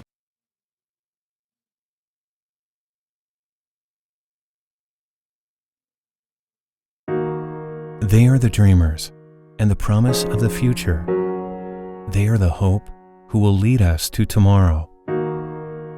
They are the givers who have the passion to serve. They are the visionaries who will celebrate discovery. They will make a difference. They will change South Texas.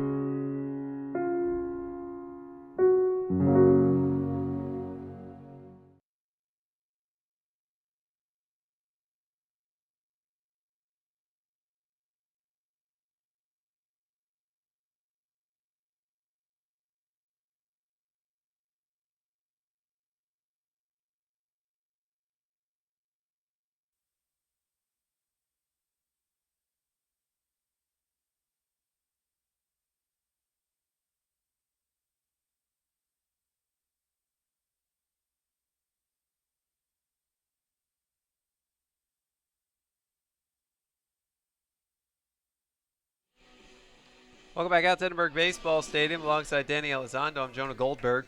Go to the top of the sixth. It's 1-0. Bronx. Blake English back on the mound. 59 pitches, 35 strikes. Second baseman, number 18, Brandon. Through 5 innings.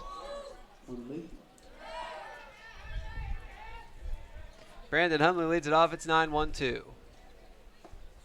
Whiff and a miss out in front of a changeup was Hundley. Hundley plunked in the third. He was the first base runner against English. 1 of 2. Hit batsman and a walk. That's it.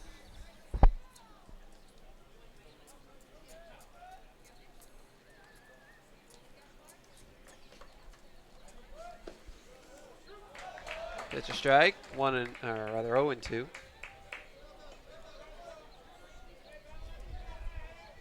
English did something like this not that long ago. Was it 2 weeks? At Chicago State. Curveball misses outside. 1-2.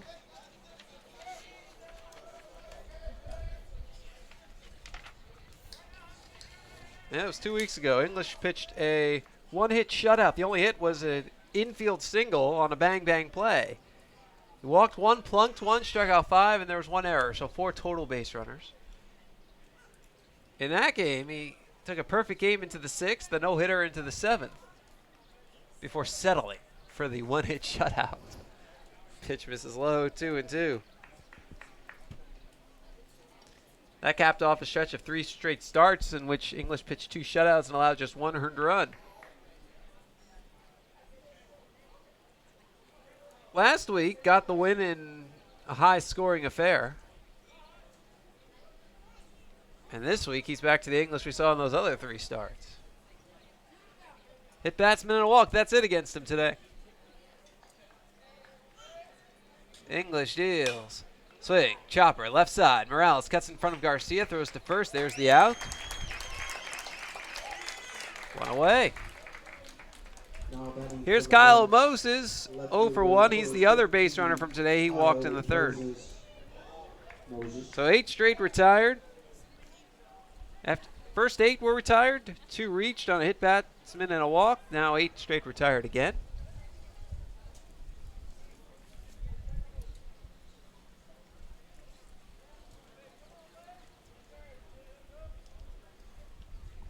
As English deals. Breaking ball outside.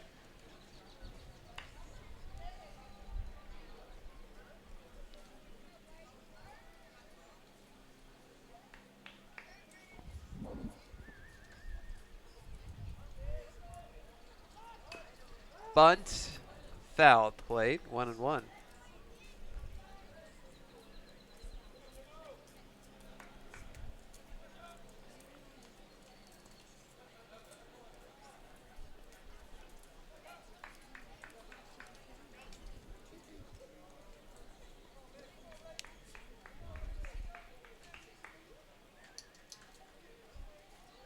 English kicks and deals. Fastball low. 2-1 on Moses.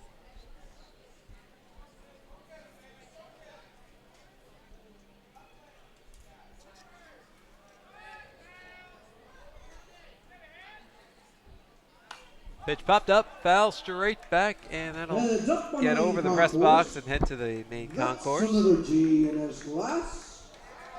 Count 2-2. Very nice. Foul ball.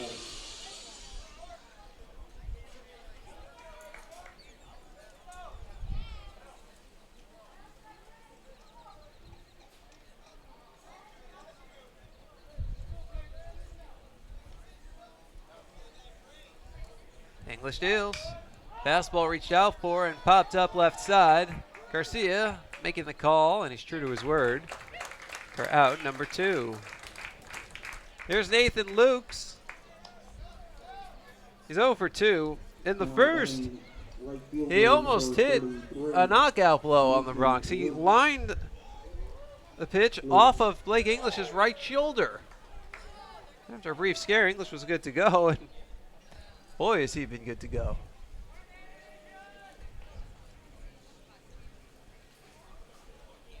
He's working on history. Pitch grounded foul at the plate.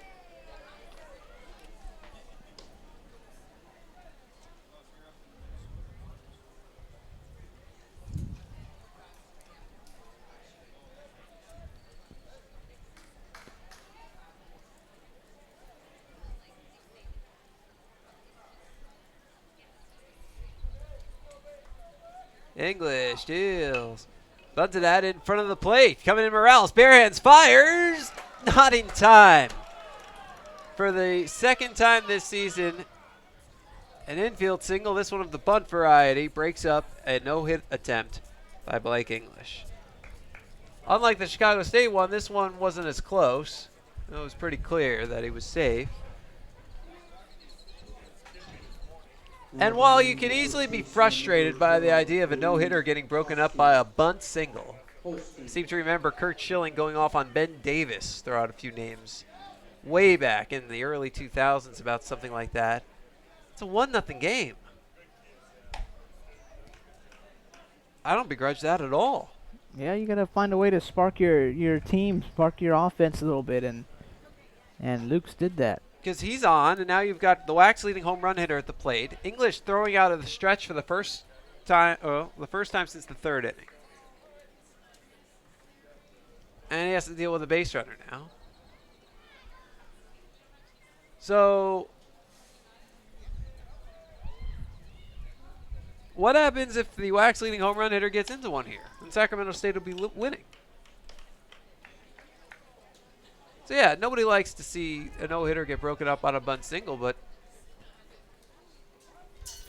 players don't play for milestones, they play to win the game. Sacramento State, exactly what they're trying to do. They're trying to win. Pitch inside. They're not worried about milestones for Blake English, nor should they be.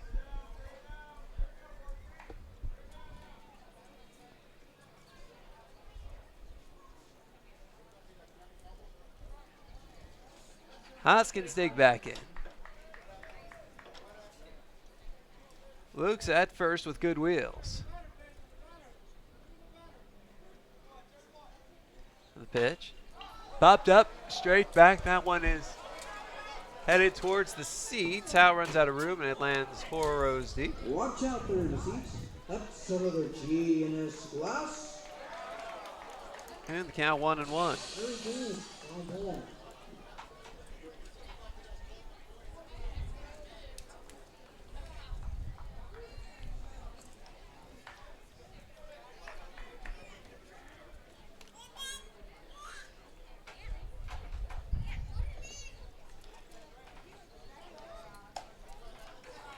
Throw to first. Nothing doing. Hey, they brought us the airplane size cans, international flight size cans. The domestic flights, they give you the real can. 7.5 fluid ounces of Coke for each of us. Changeup misses outside, 2-1. And, you know, they're selling the bottles to the paying customers. That's what happens when you don't tip your waitress. I'm not sure if that's from the Bronx or the BAF appreciation. You know what? That makes sense. Yeah.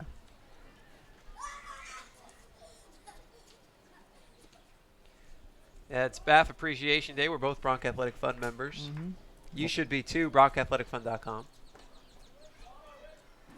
Just $50 a year. I mean, that's $4.17 a month.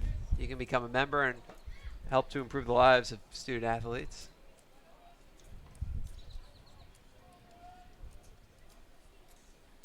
Fastball misses outside, 3-1. Got a hot dog here and a miniature can of Coke.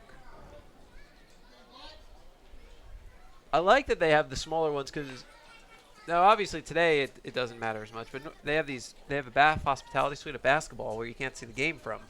So like you go before the game and at halftime. If you have too big a can, I mean, it's a lot of liquid you're trying to finish. Runner goes, pitch a strike, throw to second, not in time. I guess you could bring it with you, but who wants to do that? And then if you're still thirsty, you can just get another one. And that way you don't have half-drank cans of soda lying around. It's more efficient. Because there's no limit on how much you can take in the hospitality suite.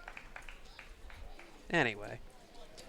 Runner in scoring position for the first time today. It's Luke's with 2 out in the 6th. It'll be a 3-2 to Hoskins. Calls time at the plate.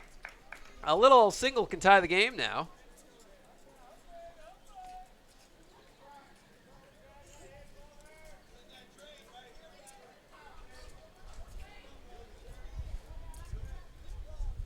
And the pitch is grounded back towards the mound. Garcia off the mound, throws to English. Got him! Which is good, because otherwise a run would have scored. Great play by Garcia and great hustle by English to get there. And that's your inning. No runs, a hit. No errors, a man left. At the end of 5.5 innings of play, 1-0 Bronx. This is Bronx baseball.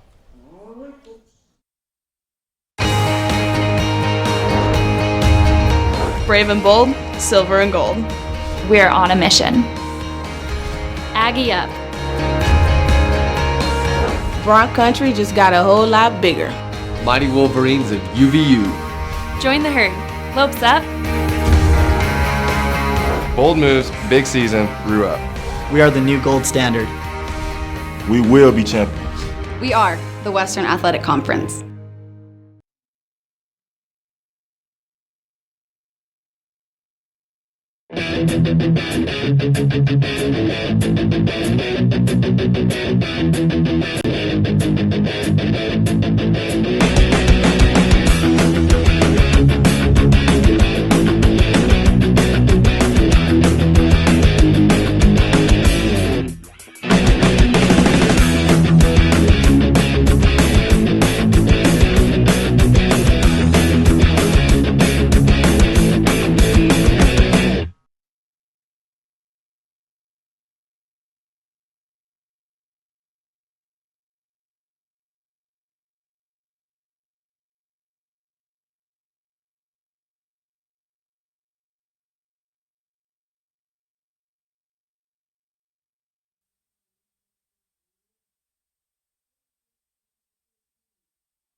Welcome back out to Edinburgh Baseball Stadium alongside Danny Elizondo. I'm Jonah Goldberg.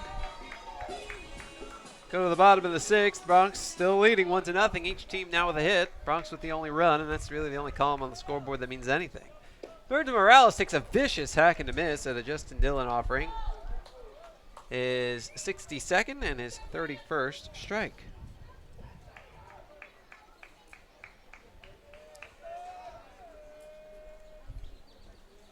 Pitch low, 1-1. Morales has reached both times. He was plunked in the first, walked in the third. Getting hit in the first set up Brian Ramirez's RBI single to provide the game's only run. Pitch popped up, foul straight back. That is going to make the seats. Takes a high hop, but just through the fingertips of a fan a little bit in front of us, and a little kid will pick it up instead. Danny reached out the window for it. Just in case, you never know. Never know.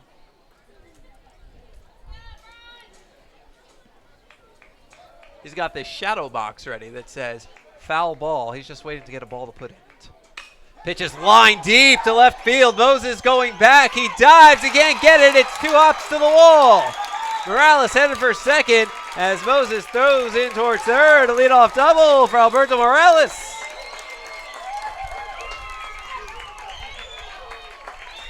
Well, now the Bronx have a choice. 3 cracks and a base hit to get an insurance run, or get a ground ball to the right side and a fly ball. In ABC baseball, you can score a run without the benefit of a hit. Brian Ramirez at the plate, 1 for 2. The one, an RBI single, that was in the first.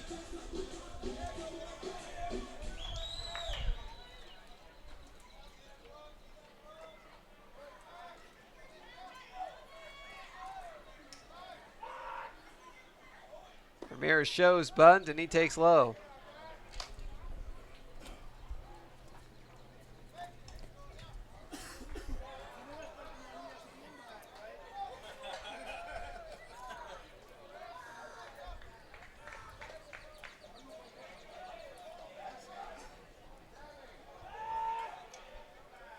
Ramirez still showing bunt.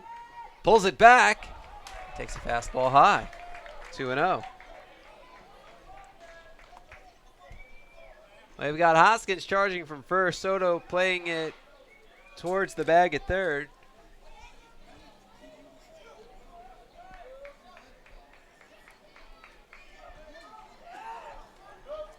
The pitch. They didn't charge this time. It's outside. Ramirez still not showing bunt, but that's okay. It's 3-0.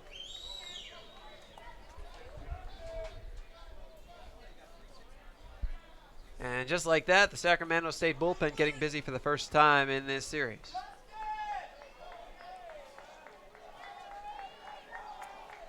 Nobody out in the 6th. Morales 180 feet away. And the 3-0. Bunt shown. Fastball taken for a strike on the outside corner.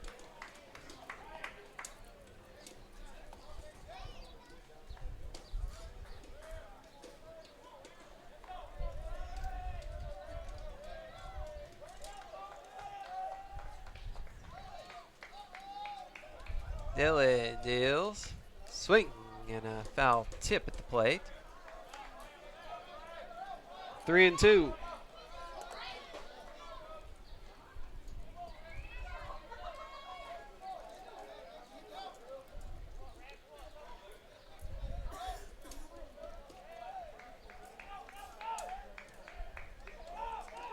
Dylan deals. Fastball at the end of that, lined into the Sacramento State dugout.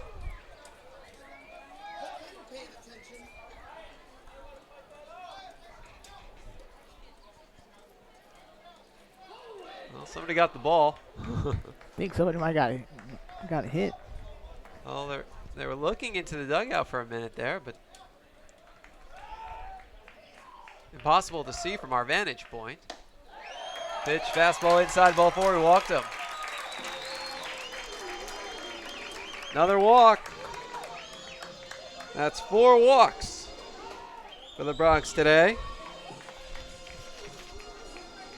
And here comes associate head coach Steve Holm for a meeting of the minds on the mound. Brings the entire infield in. First mound visit of the series for Sacramento State.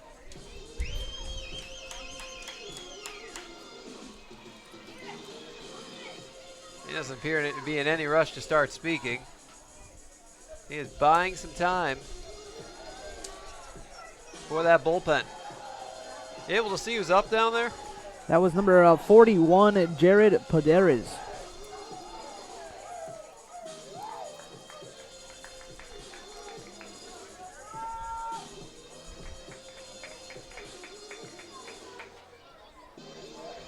Now batting for the Bronx, first baseman number 17, Victor Garcia Jr. There's Victor Garcia Jr., 0 for 1. He was plunked in the 4th.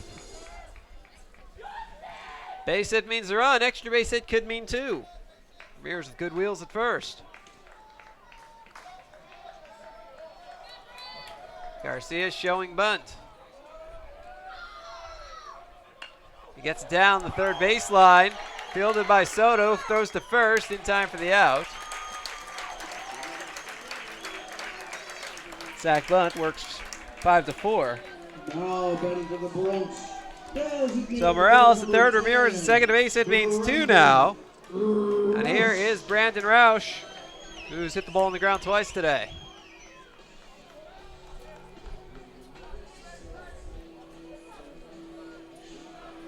Infield comes in. They'll try and cut off the run at the plate on a ground ball.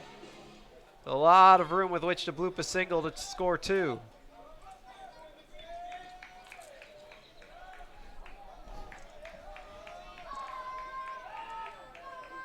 Here's the pitch.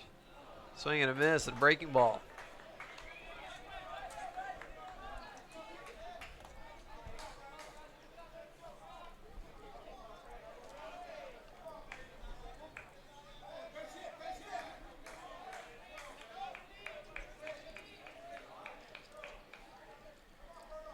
The right-hander deals.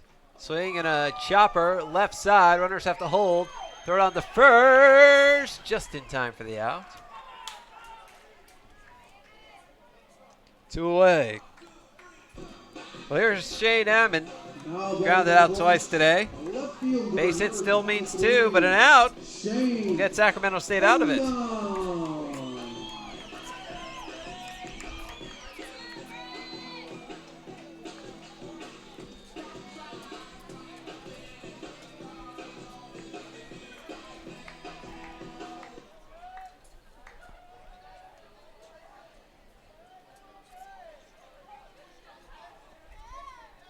Dylan deals.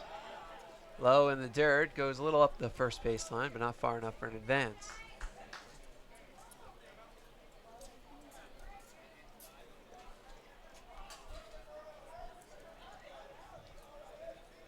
Now Ammon, quick talk with Coach Manchana to our left.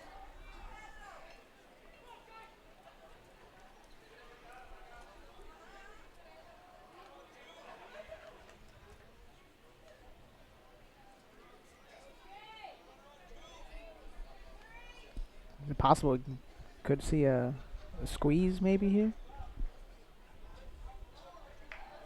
First baseman up that first base line, playing pretty deep.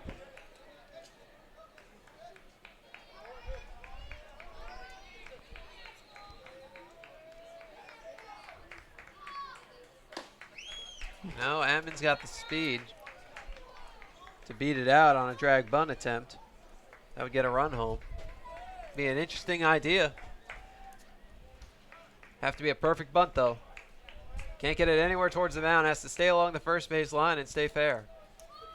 Ammon deals. Or Peter deals. Dylan deals. My goodness.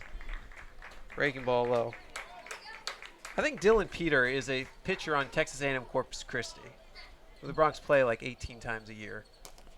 That has to be why I keep saying that. By 18, I think I mean, what, 6, 8?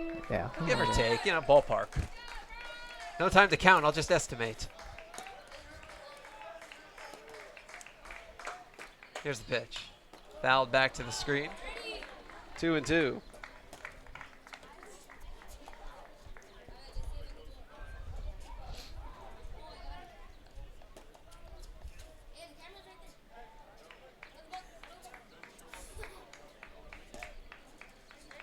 Time called at the plate by Fujinaka.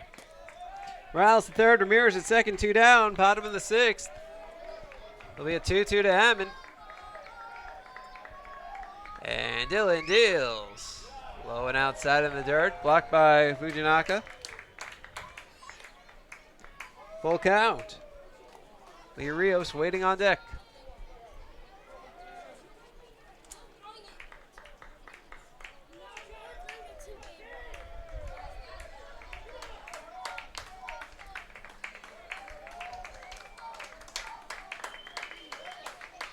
Here's the pitch. Curveball off the end of the batter, ground ball to third. Give me a tough play. Bobble, throw to first. Not in time. Safe.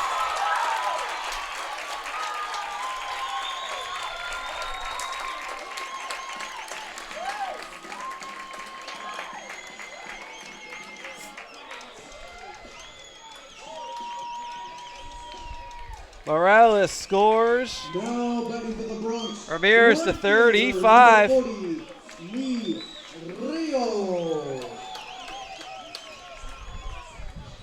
Take him however you can get him. Bronx lead 2-0. And that error created by Ammon's speed. Soto knew he had to hurry. And honestly, with a slower runner, he still would have gotten the out. Here's Lee Rios, a ground out. He's been hit. Step to third, look to first, nothing doing.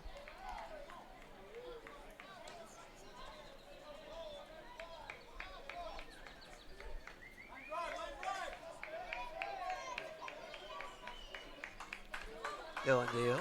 Swing and a miss.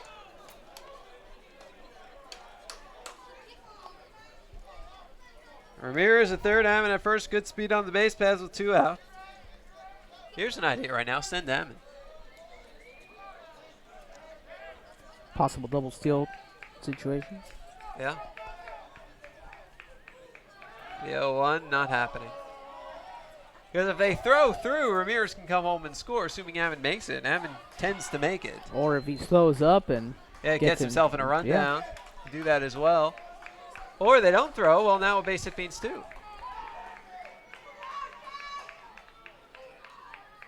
Here's the pitch.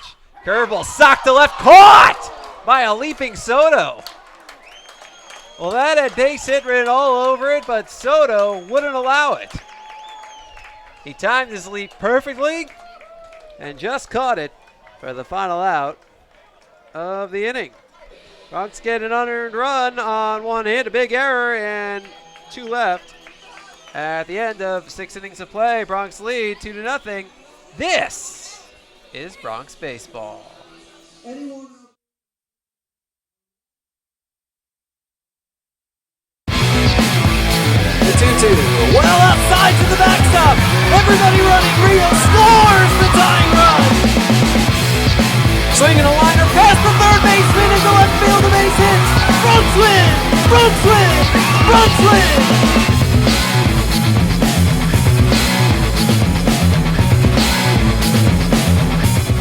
This commercial brought to you by Lax Furniture, an official sponsor of the University of Texas Pan American Intercollegiate Athletics.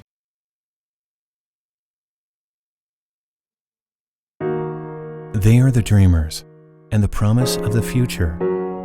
They are the hope who will lead us to tomorrow. They are the givers who have the passion to serve.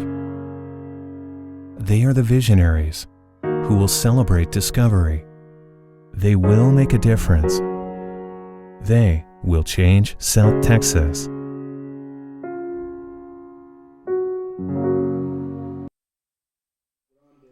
Back at Edinburgh Baseball Stadium, we go to the top of the 7th, and Danny's got the play-by-play. Thank you, Jonah. First pitch to David Del Grande. Hits out to short. Grabbed by Garcia. He fires on to Victor Garcia at the other end. 1 pitch and 1 out. Now batting third baseman number 5. That'll bring the third baseman to the plate. Will Soto, who's 0 for 2. They fly out to center. And a ground out to second.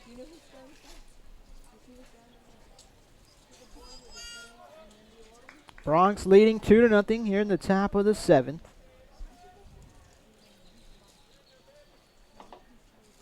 Here's the pitch to Soto. A ball just a bit outside.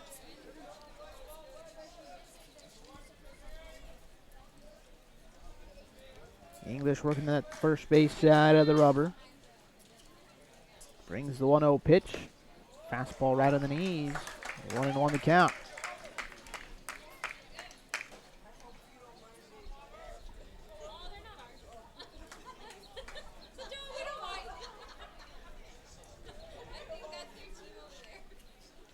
The 1-1 pitch, swinging a pop-up over to the left side. That is going to go out of play.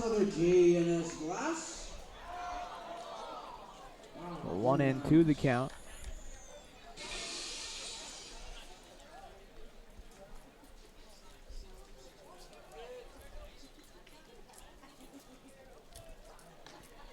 Howell flashes the signs to English. Here comes the 1-2.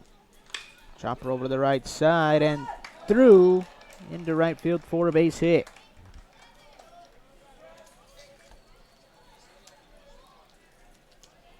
It's a 1-out single for Soto. He's aboard now for Scotty Burcham. Bertram's 0 for 2, a couple of ground outs. One to third base and one to the shortstop.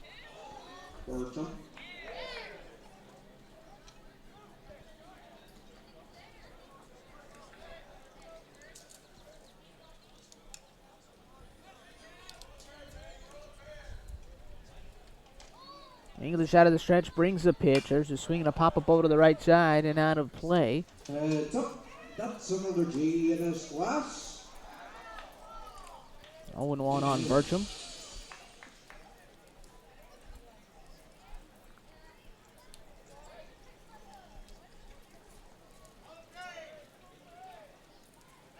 Throw over to first, not in time.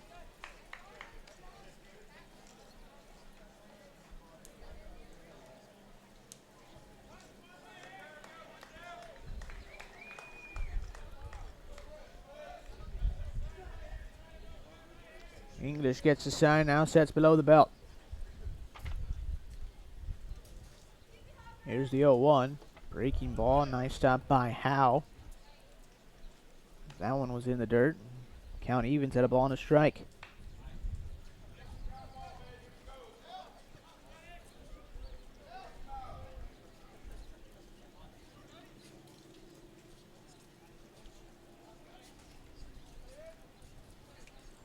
The 1-1, lifted over to the right side again and out of play. The count goes to 1-2 on the GNS Glass foul ball.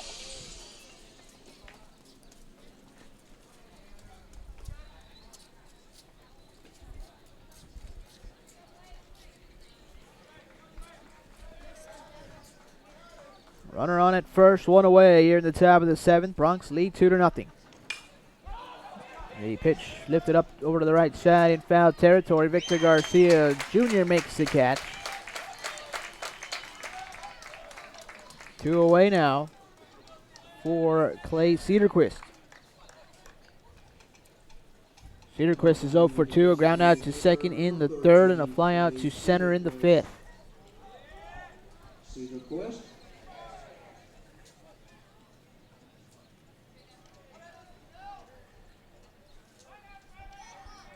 Throw over to first, not in time as Salto goes back in with a head first dive.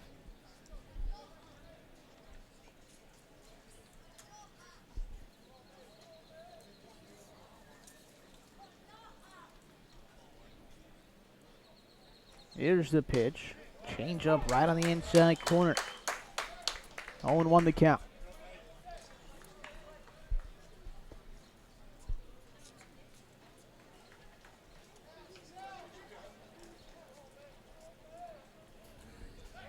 Another throw over to first, not in time. Bronx trying to win this second game to even up this series at a game apiece to send it to the series finale tomorrow afternoon at 1 o'clock. So there's another throw over to first, not in time. We'll have that for you here. 12:50 pregame. Senior day tomorrow. The 0-1 lifted high in the air over to the left side. Ammon on the move, and Ammon will be there to make the catch. That'll retire the side for the Hornets here in the top of the 7th. No runs, 1 hit, no errors, 1 runner left on in the middle of the 7th. Bronx lead 2-0, and a stretch time here at Edinburgh Baseball Stadium. We'll be back with more Bronx baseball after this break. It's the Red Tax Sales event at South Texas Buick GMC. Come in today and claim your Red Tax cash on just about all of our Buick and GMC inventory. It's the Red Tax Sales event at South Texas Buick GMC. Not the biggest, just the best. Brave and bold, silver and gold. We're on a mission. Aggie up. Bron country just got a whole lot bigger. Mighty Wolverines of UVU. Join the herd. Lopes up. Bold moves, big season, grew up. We are the new gold standard. We will be champions. We are the Western Athletic Conference.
Welcome back to Edinburgh Baseball Stadium. Danny Elizondo with you here alongside Jonah Goldberg.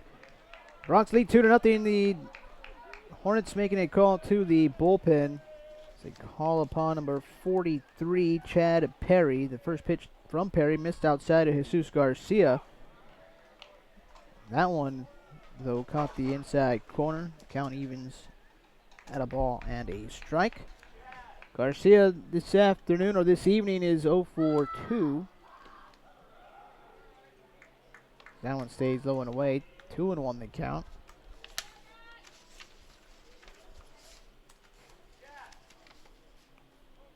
The 2-1 pitch now from Perry. Fastball right on the outside edge. Evens the count at 2 balls and 2 strikes. Perry stands in at 6'5", 220 pounds, a freshman out of Marysville, California. Here's the 2-2 pitch. Swinging a liner out towards right center field. A long run for Lukes, and he will be there to make the catch.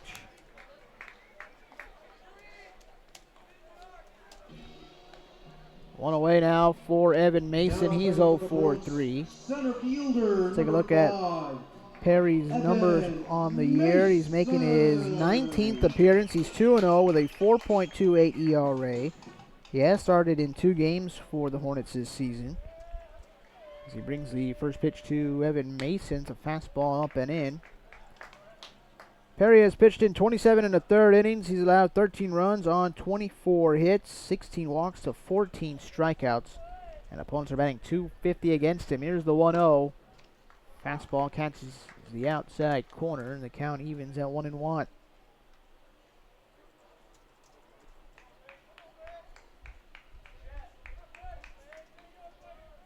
The pitch from Perry stays up in the zone. 2-1 the count. Bronx lead 2-0. They have 2 runs on 2 hits tonight. The 2-1. Tapped foul. At the plate, the count evens at 2-2.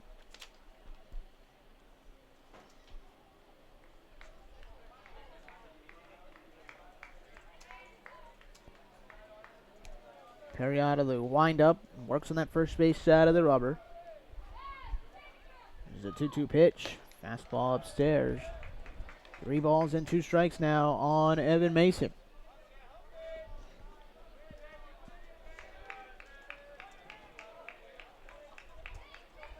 Here comes the payoff pitch. Swinging a foul ball over to the left side. Yet another G&S Glass. The count remains at 3-2.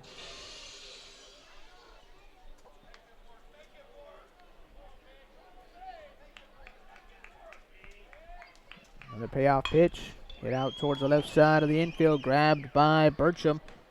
Fires on to first. In time. So now 2 down for Alex Howe. He has a couple of walks here in game 2. Scored a run in the first. Stole a base in the third. Number 14, Alex Howe.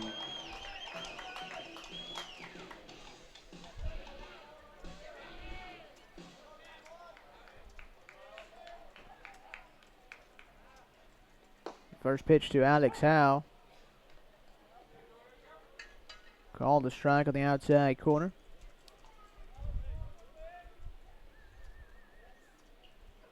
The 0-1 hit high in the air over on the left side. Long run for Moses, but Bertram goes out and he makes the catch. That'll do it for the Bronx here in the bottom of the 7th. No runs, no hits, no errors, nobody left on. After 7 innings of play, Bronx lead 2-0. We'll be back with more Bronx baseball after this break.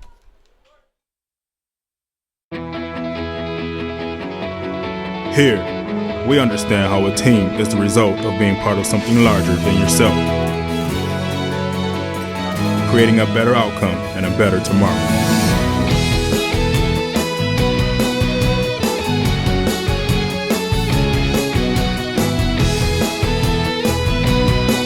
Doctors Hospital Renaissance is proud to support the University of Texas Pan American Bronx.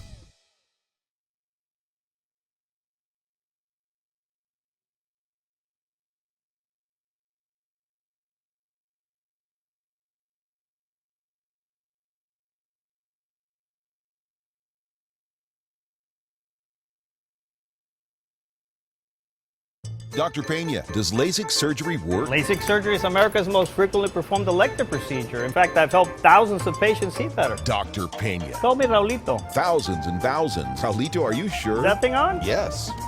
Follow me. I had to put him somewhere. It's a big project. That's a lot of successful operations. Call Dr. Raulito Pena at 661-UC. The phone keeps ringing. Gotta make room.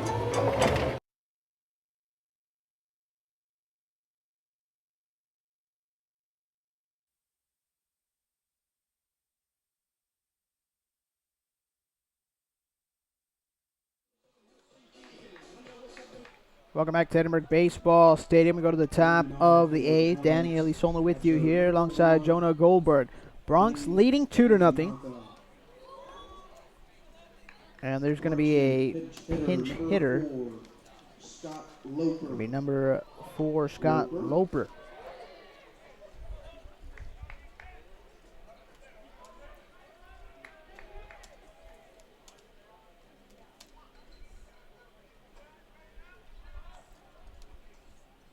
First pitch to Loper. Misses just a bit outside.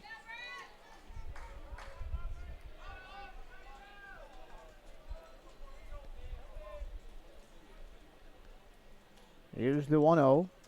Fastball stays underneath the knees. 2-0 the count.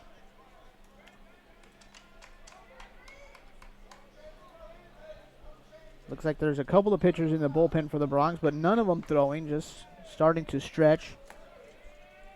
The 2-0 pitch misses up and in. 3 balls, no strikes. English will take his time to get back on the mound as he takes the ball.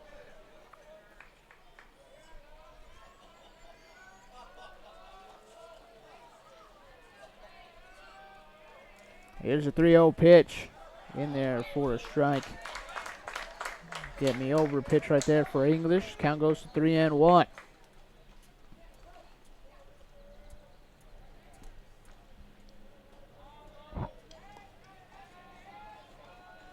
3-1 delivery. Swinging a high fly ball out towards the left side. Garcia going out. Ammon coming in foul territory. Ammon will make the catch.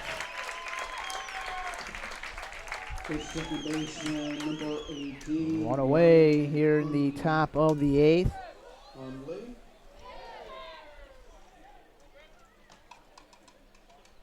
That'll bring Brandon Hunley to the plate. He was hit by a pitch back in the 3rd. Stole a base and then moved over to 3rd on the E2, but was left stranded at 3rd. Then he grounded out to 3rd in the 6th. He steps in there with 1 out and nobody on. The pitch from English, a breaking ball right on the inside edge.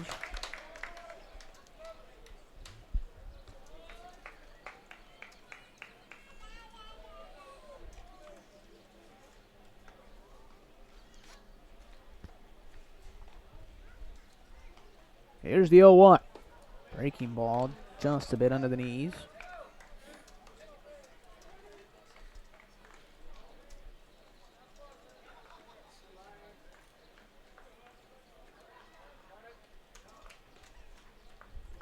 English looks in for the sign. The 1-1 pitch. Fastball hit out towards second.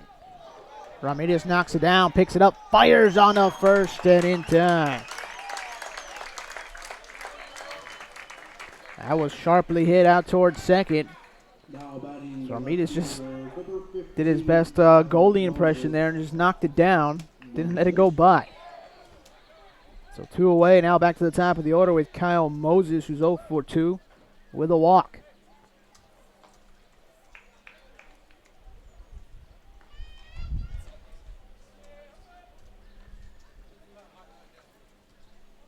The first pitch to Moses, a fastball, stays outside. 1 ball, no strikes.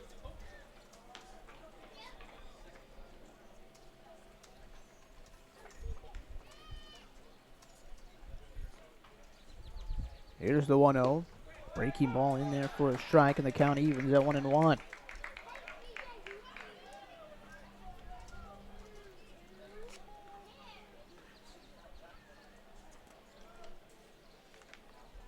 The 1-1 pitch.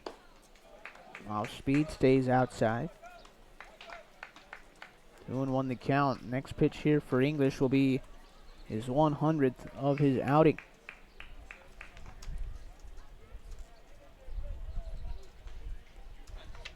The 2-1. Swinging a chopper over on the left side. Backhand grab by Garcia. The throw to first. Not in time. An infield single for Moses.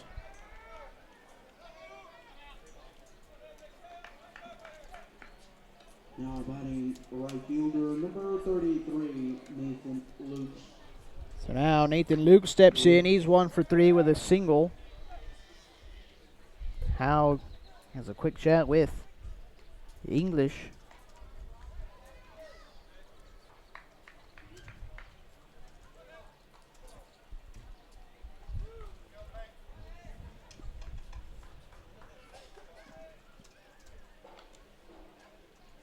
Throw over to first, not in time.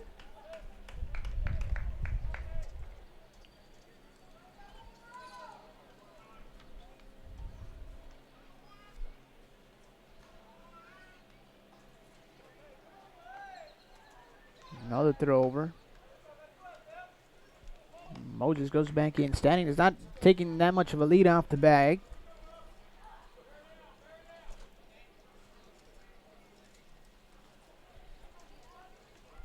English sets below the belt. Here's the pitch. Bunt drop down. Howe grabs, fires on a first, not in time.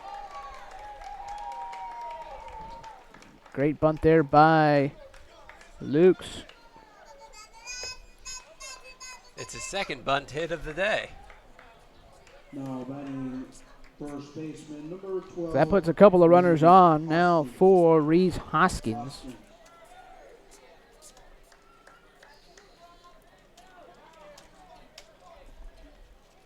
Hoskins is 0 for 3. His time is called. Coach Montrana will take the slow walk out to the mound.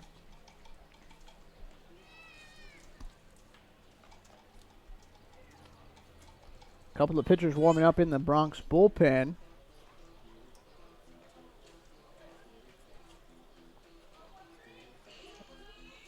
I believe that is Tanner Dickerson and Andrew Padron.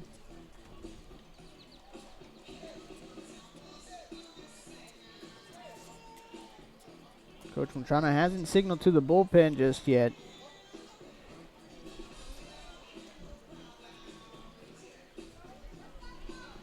It's not going to. I mean, only 1 hit has left the infield against English today. That was last inning off the bat of Will Soto. The other 3 hits have been infield hits. 2 on the bunt and one on a full swing. And I believe the sign from the bullpen said somebody's ready. But English remains on the mound. Couple of runners on, 2 away as Reese Hoskins steps in.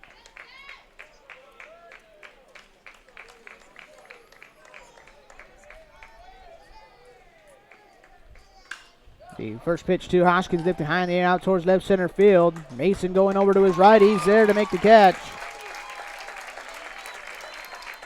And that'll do it for Sacramento State here in the top of the 8th. No runs, couple of hits, no errors, 2 runners left on. In the middle of the 8th, Bronx lead 2-0.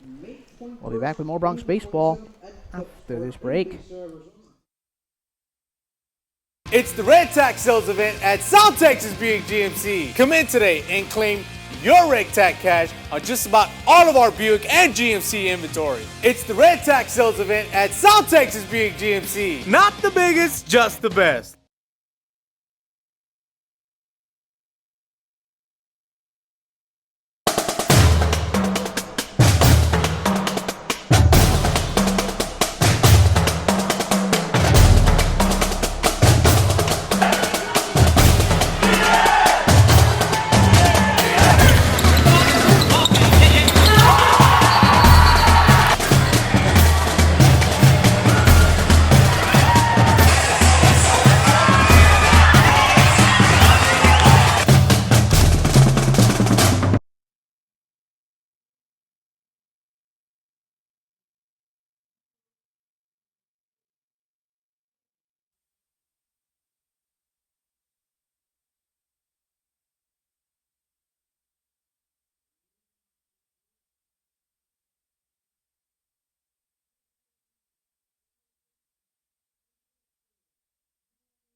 We go to the bottom of the 8th here at Edinburgh Baseball Stadium. Danny Elizondo with you here alongside Jonah Goldberg. Bronx leading 2-0.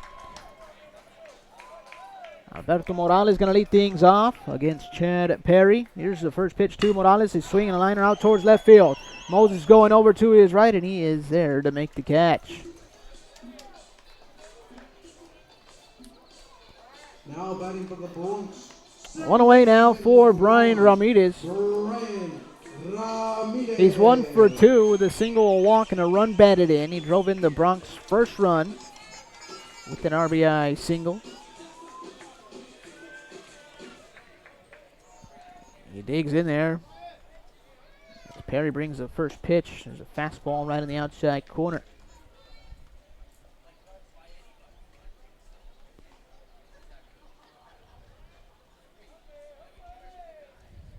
Here's the 0-1.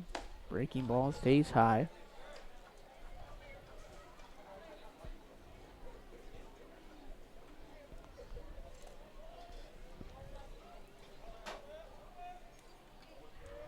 The 1-1. Fastball tight on the knees. 2-1 the count.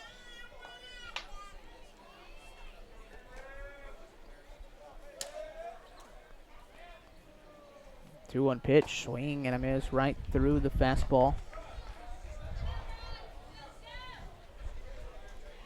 Count evens at 2 balls and 2 strikes.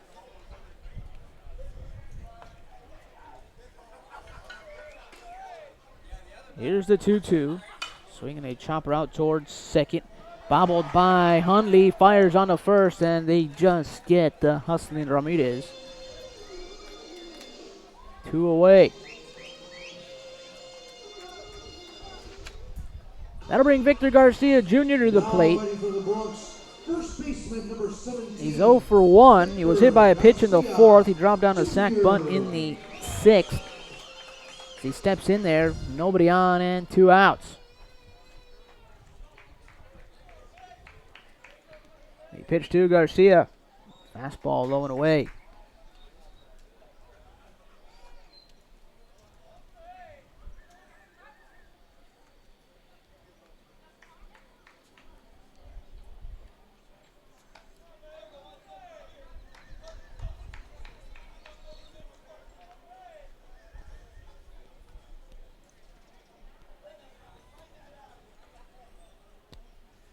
The 1-0, swinging a high fly ball out towards left field. Moses going over to his left. And he camps underneath, makes a catch, and that will retire the side for the Bronx here in the bottom of the 8th. No runs, no hits, no errors, nobody left on. 8 innings in the books. Bronx lead 2-0. We'll be back with more Bronx baseball after this break.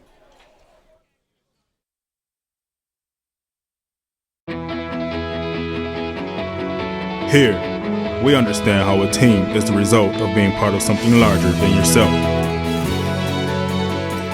creating a better outcome and a better tomorrow.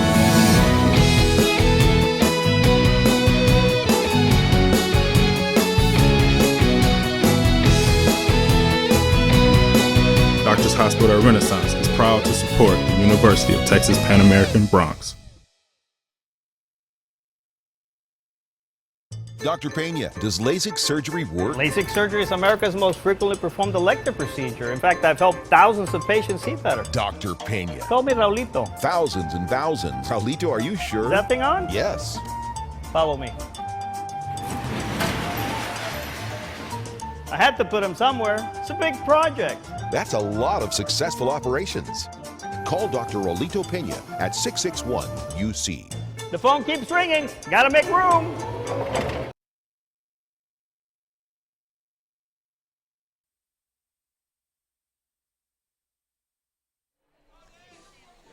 Welcome back to Edinburgh Baseball Stadium. We go to the top of the ninth. Bronx leading 2-0. And with a play-by-play, here's Jonah. Thank you, Danny. Blake English looking for his third shutout of the season. And they've all come since over the last month. First pitch upstairs, David Del Grande. Power 5-6 in the Hornets order. Del Grande's 0 for 3. His next three spots are combined 1 for 9. English deals. Fastball. Strike in the inside corner. 1-1. Bronx got on the board in the first on RBI single by Brian Ramirez. They added a run on an E5 in the sixth. That's it. Blake English took a no-hitter into the sixth with 2 outs. A bunt single broke that up. 3 of the 4 hits he's allowed haven't left the infield. Pitch misses outside, 2-1. So another gem for Blake English. And he's 3 outs away from his third shutout in 5 starts. English deals. Fastball outside, 3-1.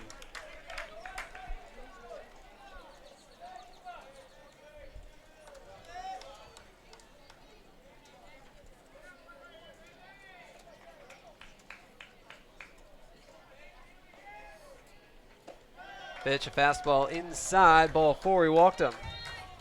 Second walk issued by English.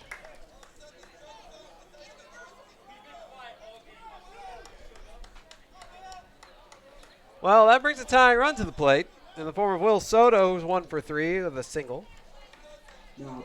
Soto has 2 homers this year. Will Soto.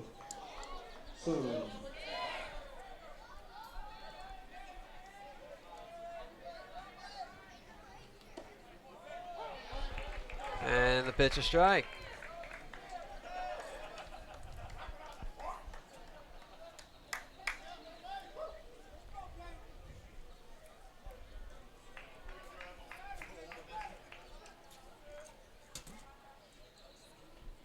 English deals.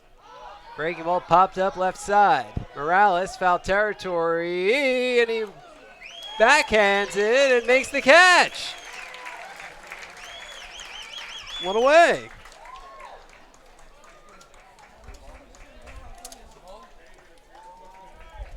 Here's Scotty Burcham. He's 0 for 3. 2 outs to go for English. Number 7, Scotty Bertram. Bertram.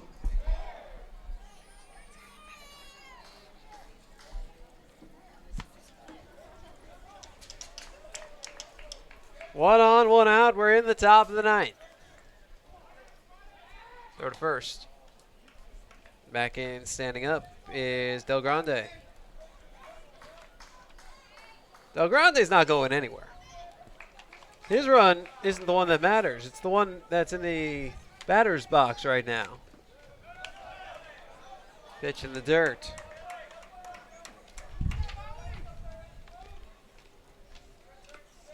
Del Grande hasn't really tried to go this year anyway. He's 0 for 1 on the base paths.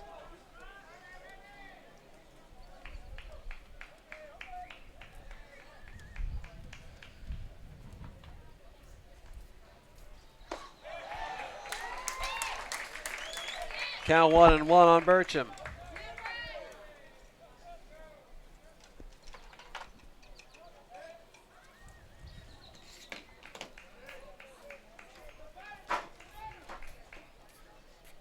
So right-hander English sets at the belt, stretches and deals. Inside, 2-1.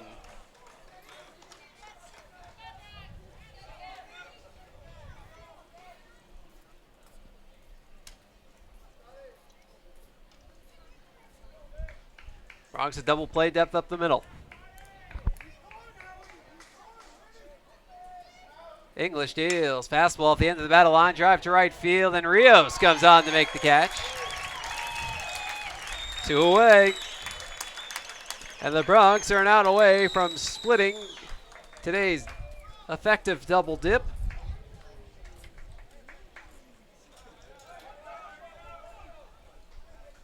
With WAC leading and guaranteed #1 seed in the WAC tournament, Sacramento State.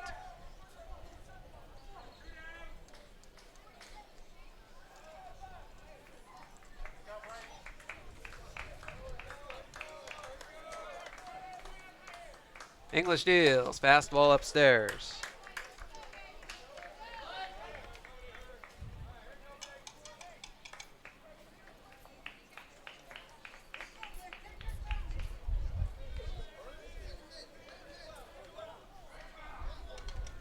As the right-hander deals, fastball strike on the inside corner. 1-1, the Bronx 2 strikes away.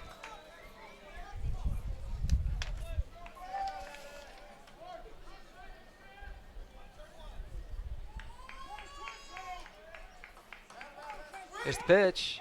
Strike! Fastball down the middle. It's 1-2. And the Bronx are a strike away. Fans rising and clapping, trying to encourage English to the final strike. 1 on, 2 out. We're in the top of the ninth. Here's the 1-2. Fouled off to the left. We'll do it again.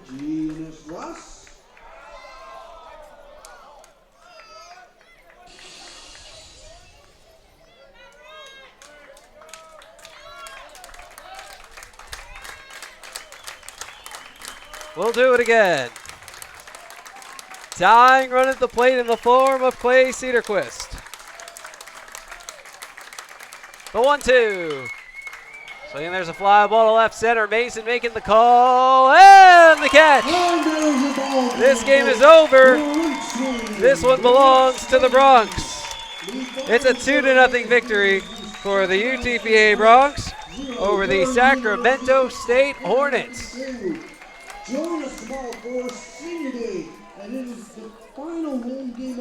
The win goes to Blake English. He's 5-3. He pitched his 3rd shutout in his last 5 starts. Going the full 9. Giving up 4 hits, only 1 of which left the infield. He walked 2, plunked 1, and struck out 1. Threw 118 pitches, 73 of them for strikes. The loss to Justin Dillon, he's 2-1, 6 innings, 2 runs, 1 earned, 4 walks, 3 at-batsmen. Recapping the scoring for you, RBI single in the first by Brian Ramirez. Shane Ammon came up with 2 outs and runners at 2nd and 3rd in the 6th. Hot shot to 3rd, bobbled, Ammon beat the throw. Roberto Morales scored. Bronx went up 2-0, and that is your final score. Sacramento State, no runs, 4 hits, 1 error. They left 7. The Bronx, 2 runs, 2 hits, 1 error. They left 7. Time of the game, 2 hours and 12 minutes. Seen in front of a crowd of 725. And Danny, your player of the game. Well, it's going to be Blake English. After Sam Street went with a complete game in Game 1, he matched that and had his own complete game, getting the victory here in Game 2. Bronx improved to 23-28, 13-10 in conference play. Sacramento State falls to 13-19, 18-5 in conference play. Elsewhere, Grand Canyon beat North Dakota 4-0. Utah Valley beat Seattle 8-2 in Game 1 of a doubleheader. Pending bad weather tomorrow, so they're playing 2 today there. Northern Colorado beat Chicago State 8-4 in a game with no impact on the standings. Game 2 is underway at Utah Valley. Seattle has a 3-0 lead, still batting in the top of the first, and then New Mexico State is at Bakersfield later tonight. What it all means for the standings is that the Bronx, with a .565 winning percentage, leapfrog Seattle for the moment and are now in line for the 4 seed. The Bronx magic number to clinch a playoff spot has been reduced to 1. So if the Bronx win tomorrow or North Dakota loses tomorrow, the Bronx clinch a spot in the WAC tournament. Simple as that.